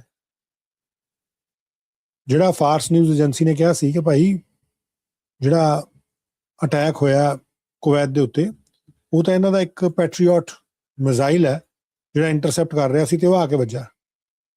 ਉਹ ਕਹਿੰਦੇ ਨਾ, ਈਰਾਨ ਨੇ ਕਹਿੰਦੇ ਕਲੇਮ ਕੀਤਾ today that it did not attack the passenger terminal at Kuwait International Airport.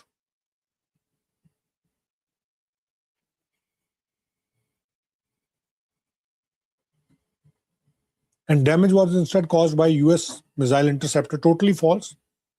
ਉਹ ਕਹਿੰਦੇ ਟਰੂਥ ਇਹ ਹੈ ਕਿ Iran struck the civilian airport with drones in a deliberate, calculated and unjustified attack. ਮੈਨੂੰ ਥੋੜਾ ਜਿਹਾ ਇਹ ਲੱਗਦਾ ਸ਼ੱਕ ਕਿ ਭਾਈ ਐਡਾ ਵੱਡਾ ਅਟੈਕ ਜੇ ਹੋਇਆ, ਜੇ ਐਡਾ ਵੱਡਾ ਅਟੈਕ ਹੋਇਆ, ਕੀ ਉਹ ਡਰੋਨ ਦੇ ਨਾਲ ਸੰਭਵ ਹੈਗਾ? ਕਿ ਉਹ ਇੰਨਾ ਕੱਚਾ ਸੀ ਉਹਦਾ ਸਾਰਾ ਇਨਫਰਾਸਟ੍ਰਕਚਰ, ਜਿਹੜਾ ਇੰਨਾ ਹੀ ਹਿਲ ਗਿਆ ਉਹ? ਸੋ ਕਈ ਚੀਜ਼ਾਂ ਜਿਹੜੀਆਂ ਤੁਹਾਨੂੰ ਸੋਚਣ ਤੋਂ ਥੋੜਾ ਮਜਬੂਰ ਕਰਦੀਆਂ। ਭਾਈ ਆਖਰਕਾਰ ਇਹ ਗੱਲ ਕਿਸ ਤਰੀਕੇ ਨਾਲ ਗਈ ਹੈ?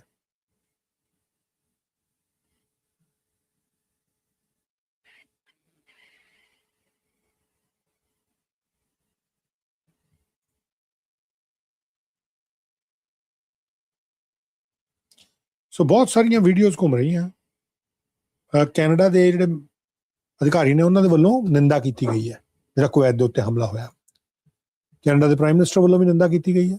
ਕੈਨੇਡਾ ਦੇ ਫੋਰਨ ਅਫੇਅਰ ਮਿਨਿਸਟਰ ਅਨੀਤਾ ਆਨੰਦ ਦੇ ਵੱਲੋਂ ਵੀ ਇਹਦੀ ਨਿੰਦਾ ਕੀਤੀ ਗਈ ਹੈ। ਆ ਕਿਹਾ Canada unequivocally condemns Iran's reckless strike against Kuwait, Bahrain, and Iraq.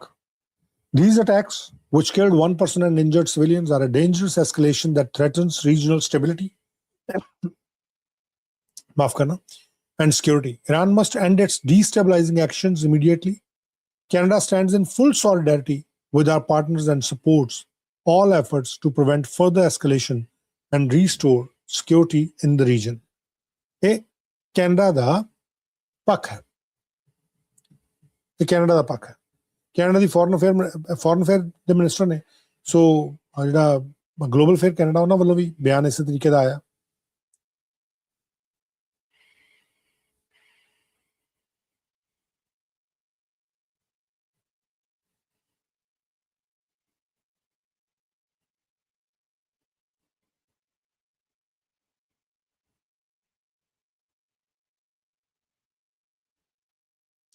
ਸੋ ਇੱਦਾਂ ਦੀਆਂ ਬਹੁਤ ਸਾਰੀਆਂ ਫੁਟੇਜ ਜਿਹੜੀਆਂ ਉਹ ਆ ਰਹੀਆਂ, ਲੇਕਿਨ ਉਹਨਾਂ ਨੂੰ ਕਨਫਰਮ ਕਰਨਾ ਬਹੁਤ ਮੁਸ਼ਕਿਲ ਹੈ ਕਿ ਉਹਨਾਂ 'ਚ ਕਿੰਨਾ ਕੁ ਟਰੂ ਐਸੈਂਸ ਹੈਗਾ ਖਬਰਾਂ ਦਾ। ਕਿਉਂਕਿ ਅੱਜ ਕੱਲ੍ਹ ਚੀਜ਼ਾਂ ਜਿਹੜੀਆਂ ਬਹੁਤ ਸਾਰੀਆਂ ਉਹ ਐਸੀਆਂ ਵੀ ਬਣਾਈਆਂ ਜਾ ਰਹੀਆਂ ਜਿਹੜੀਆਂ ਕਿ AI ਦੇ ਜ਼ਰੀਏ ਬਣਦੀਆਂ। ਦੋ ਆਈ ਕੈਨ ਨਾਟ ਸੇ ਕਿ ਭਾਈ ਸਾਰਾ ਕੁਛ ਹੀ ਉਹਦੇ ਨਾਲ ਬਣਿਆ ਹੋਇਆ।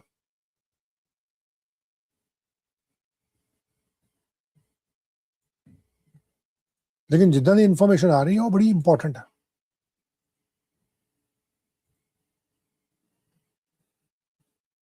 ਉਧਰੋਂ ਸੈਕਟਰੀ ਮਾਰਕੋ ਰੂਬੀਓ ਜਿਹੜੇ ਆ,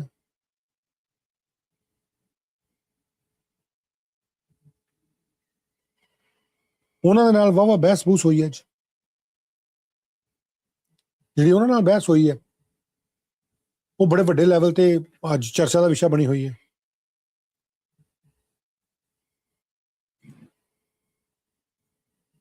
ਨੇਤਨਯਾਹੂ ਜਿਹੜੇ ਆ ਮਿਸਟਰ ਬੈਂਜਾਮਿਨ ਨੇਤਨਯਾਹੂ, ਉਹਨਾਂ ਦੇ ਵੱਲੋਂ ਵੀ ਹੁਣ ਤੋਂ ਥੋੜੀ ਦੇਰ ਪਹਿਲਾਂ ਇੱਕ ਬਿਆਨ ਜਿਹੜਾ ਉਹ ਦਿੱਤਾ ਗਿਆ ਸੀ ਟਰੰਪ ਦੇ ਰਿਮਾਰਕਸ ਨੂੰ ਲੈ ਕੇ। ਟਰੰਪ ਨੇ ਡੈਮ ਕ੍ਰੇਜ਼ੀ ਕਿਹਾ ਸੀ।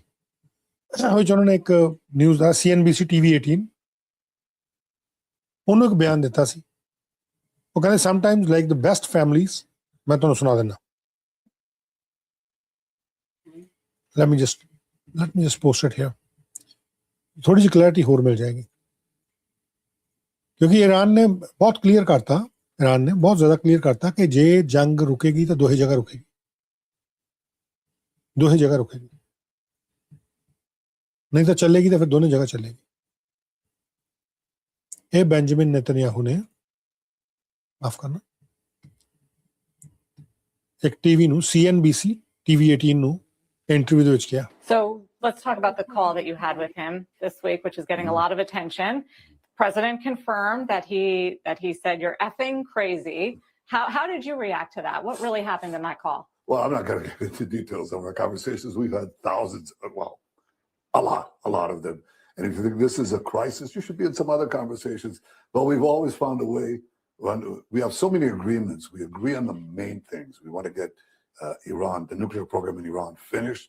We want to make sure that Iran doesn't pose a threat to Israel, to the Middle East, to America, that it doesn't develop nuclear weapons and the means to deliver them, not only to Israel and to every capital in Europe, but to every city in the United States. That's our common goal. That's what we set out to do.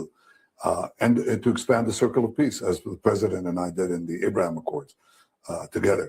So we have common goals. Sometimes we have, as in the best of families, you have these tactical disagreements. We always find a way to work them out. And we do so as great friends. We can disagree in the morning, and by the afternoon we have common action. So we can disagree in the morning and take joint action by the afternoon. And sometimes, like the best families, we have these tactical disagreements. The disagreements ਇਦਾਂ ਦੇ ਹੋ ਸਕਦੇ ਆ, ਇਦਾਂ ਦੀ ਗੱਲ ਜਿਹੜੀ ਉਹਨਾਂ ਦੇ ਵੱਲੋਂ ਕੀਤੀ ਗਈ। ਬਟ ਕੁਵੈਤ ਦੇ ਇੰਟਰਨੈਸ਼ਨਲ 에ਅਰਪੋਰਟ ਤੇ ਜਿਹੜਾ ਜਾਇਜ਼ਾ ਲਿਆ ਗਿਆ, ਉਹਦੇ 'ਚ ਜਿਹੜੇ ਉਹਨਾਂ ਦੇ ਕੁਝ ਅਧਿਕਾਰੀ ਨੇ, ਉਹਨਾਂ ਦੇ ਵੱਲੋਂ ਜਿਹੜੇ ਲੋਕ ਉੱਥੇ ਜ਼ਖਮੀ ਹੋਏ ਆ, ਉਹਨਾਂ ਦੇ ਨਾਲ ਜਾ ਕੇ ਮਿਲਿਆ ਵੀ ਗਿਆ ਹਸਪੀਟਲਸ ਦੇ ਵਿੱਚ। Look at this. ਜਿਹੜੇ ਉਹਨਾਂ ਦੇ ਅਧਿਕਾਰੀ ਆ, ਉਹ ਜਾ ਕੇ ਮਿਲ ਕੇ ਵੀ ਆਏ ਆ ਜਿਹੜੇ ਲੋਕ ਜ਼ਖਮੀ ਹੋਏ ਆ। 60 ਦੇ ਕਰੀਬ ਦੱਸੇ ਜਾਂਦੇ ਲੋਕ ਜ਼ਖਮੀ ਹੋਏ ਆ। ਹਾਲਾਂਕਿ ਐਕਚੁਅਲ ਗਿਣਤੀ ਜਿਹੜੀ ਹੈ ਅਜੇ ਮੇਰੇ ਕੋਲ ਨਹੀਂ ਆਈ, ਲੇਕਿਨ ਜਿੱਦਾਂ ਦੀ ਇਨਫੋਰਮੇਸ਼ਨ ਅਜੇ ਵੱਖੋ ਵੱਖਰੇ ਸੋਰਸਿਸ ਤੋਂ ਆ ਰਹੀ ਹੈ, ਕੁਵੈਤੀ ਆਰਮੀ ਨੇ ਪਾਇਆ। His Excellency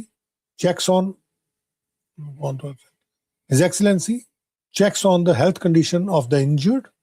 His Excellency the Minister of Defense Sheikh Abdullah Ali Abdullah Al Salem Al Sabah visited the injured from the targeting of civilian and vital facilities, including Kuwait International Airport, in the early hours of today, and to check on their health conditions and follow up on the medical care provided to them. During the visit, His Excellency listened to the detailed briefing from the medical team regarding their health status and treatment services provided to them, wishing them a speedy recovery and continued health and well-being. His Excellency was accompanied during the visit by His Excellency the Director General of Civil Aviation, Sheikh Engineer Hamoud Mubarak Al Hamoud Al Sabah. ਸੋ ਇਹ ਤਸਵੀਰਾਂ ਨਾਲ ਥੱਲੇ ਉਹਨਾਂ ਦੇ ਵੱਲੋਂ ਦਿੱਤੀਆਂ ਗਈਆਂ। You can see yourself. ਔਰ ਨਾਲ ਦੇ ਨਾਲ ਹੀ ਉਹਨਾਂ ਦੇ ਵੱਲੋਂ ਜਿਹੜੀ ਵੀਡੀਓ ਹੈ ਉਹ ਵੀ ਜਾਰੀ ਕੀਤੀ ਗਈ, ਜਿਹਦੇ 'ਚ ਆਪਾਂ ਬਹੁਤ ਕਲੀਅਰਲੀ ਦੇਖਿਆ ਕਿ ਜਿਹੜਾ ਡੈਮੇਜ ਅਸੈਸ ਕੀਤਾ ਜਾ ਰਿਹਾ ਸੀ ਕੁਵੈਤ ਦੇ ਇੰਟਰਨੈਸ਼ਨਲ 에ਅਰਪੋਰਟ ਦੇ ਉੱਤੇ।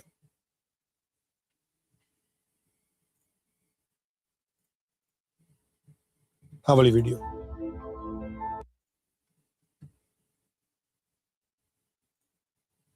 ਇਹ ਦੇਖਣ ਵਾਸਤੇ ਕਿ ਦਰਅਸਲ ਨੁਕਸਾਨ ਕਿੰਨਾ ਹੋਇਆ ਔਰ ਕਿਸ ਤਰੀਕੇ ਦਾ ਹੋਇਆ। ਫਿਲਹਾਲ ਜਿਹੜੀ ਅਫੀਸ਼ੀਅਲ ਮਿਨਿਸਟਰੀ ਉਹਦੇ ਵੱਲੋਂ ਹੋਰ ਕੋਈ ਜਾਣਕਾਰੀ ਇਸ ਤਰੀਕੇ ਦੀ ਨਹੀਂ ਦਿੱਤੀ ਗਈ। ਹੋਰ ਕੁਝ ਜਾਣਕਾਰੀਆਂ ਜ਼ਰੂਰ ਵੱਖੋ ਵੱਖਰੇ ਤਰੀਕੇ ਨਾਲ ਜ਼ਰੂਰ ਆ ਰਹੀਆਂ, ਬਟ ਕੁਵੈਤ ਦੇ 에ਅਰਪੋਰਟ ਨਾਲ ਜੁੜੀ ਕੋਈ ਹੋਰ ਇਨਫੋਰਮੇਸ਼ਨ ਅਜੇ ਨਹੀਂ ਆ ਰਹੀ।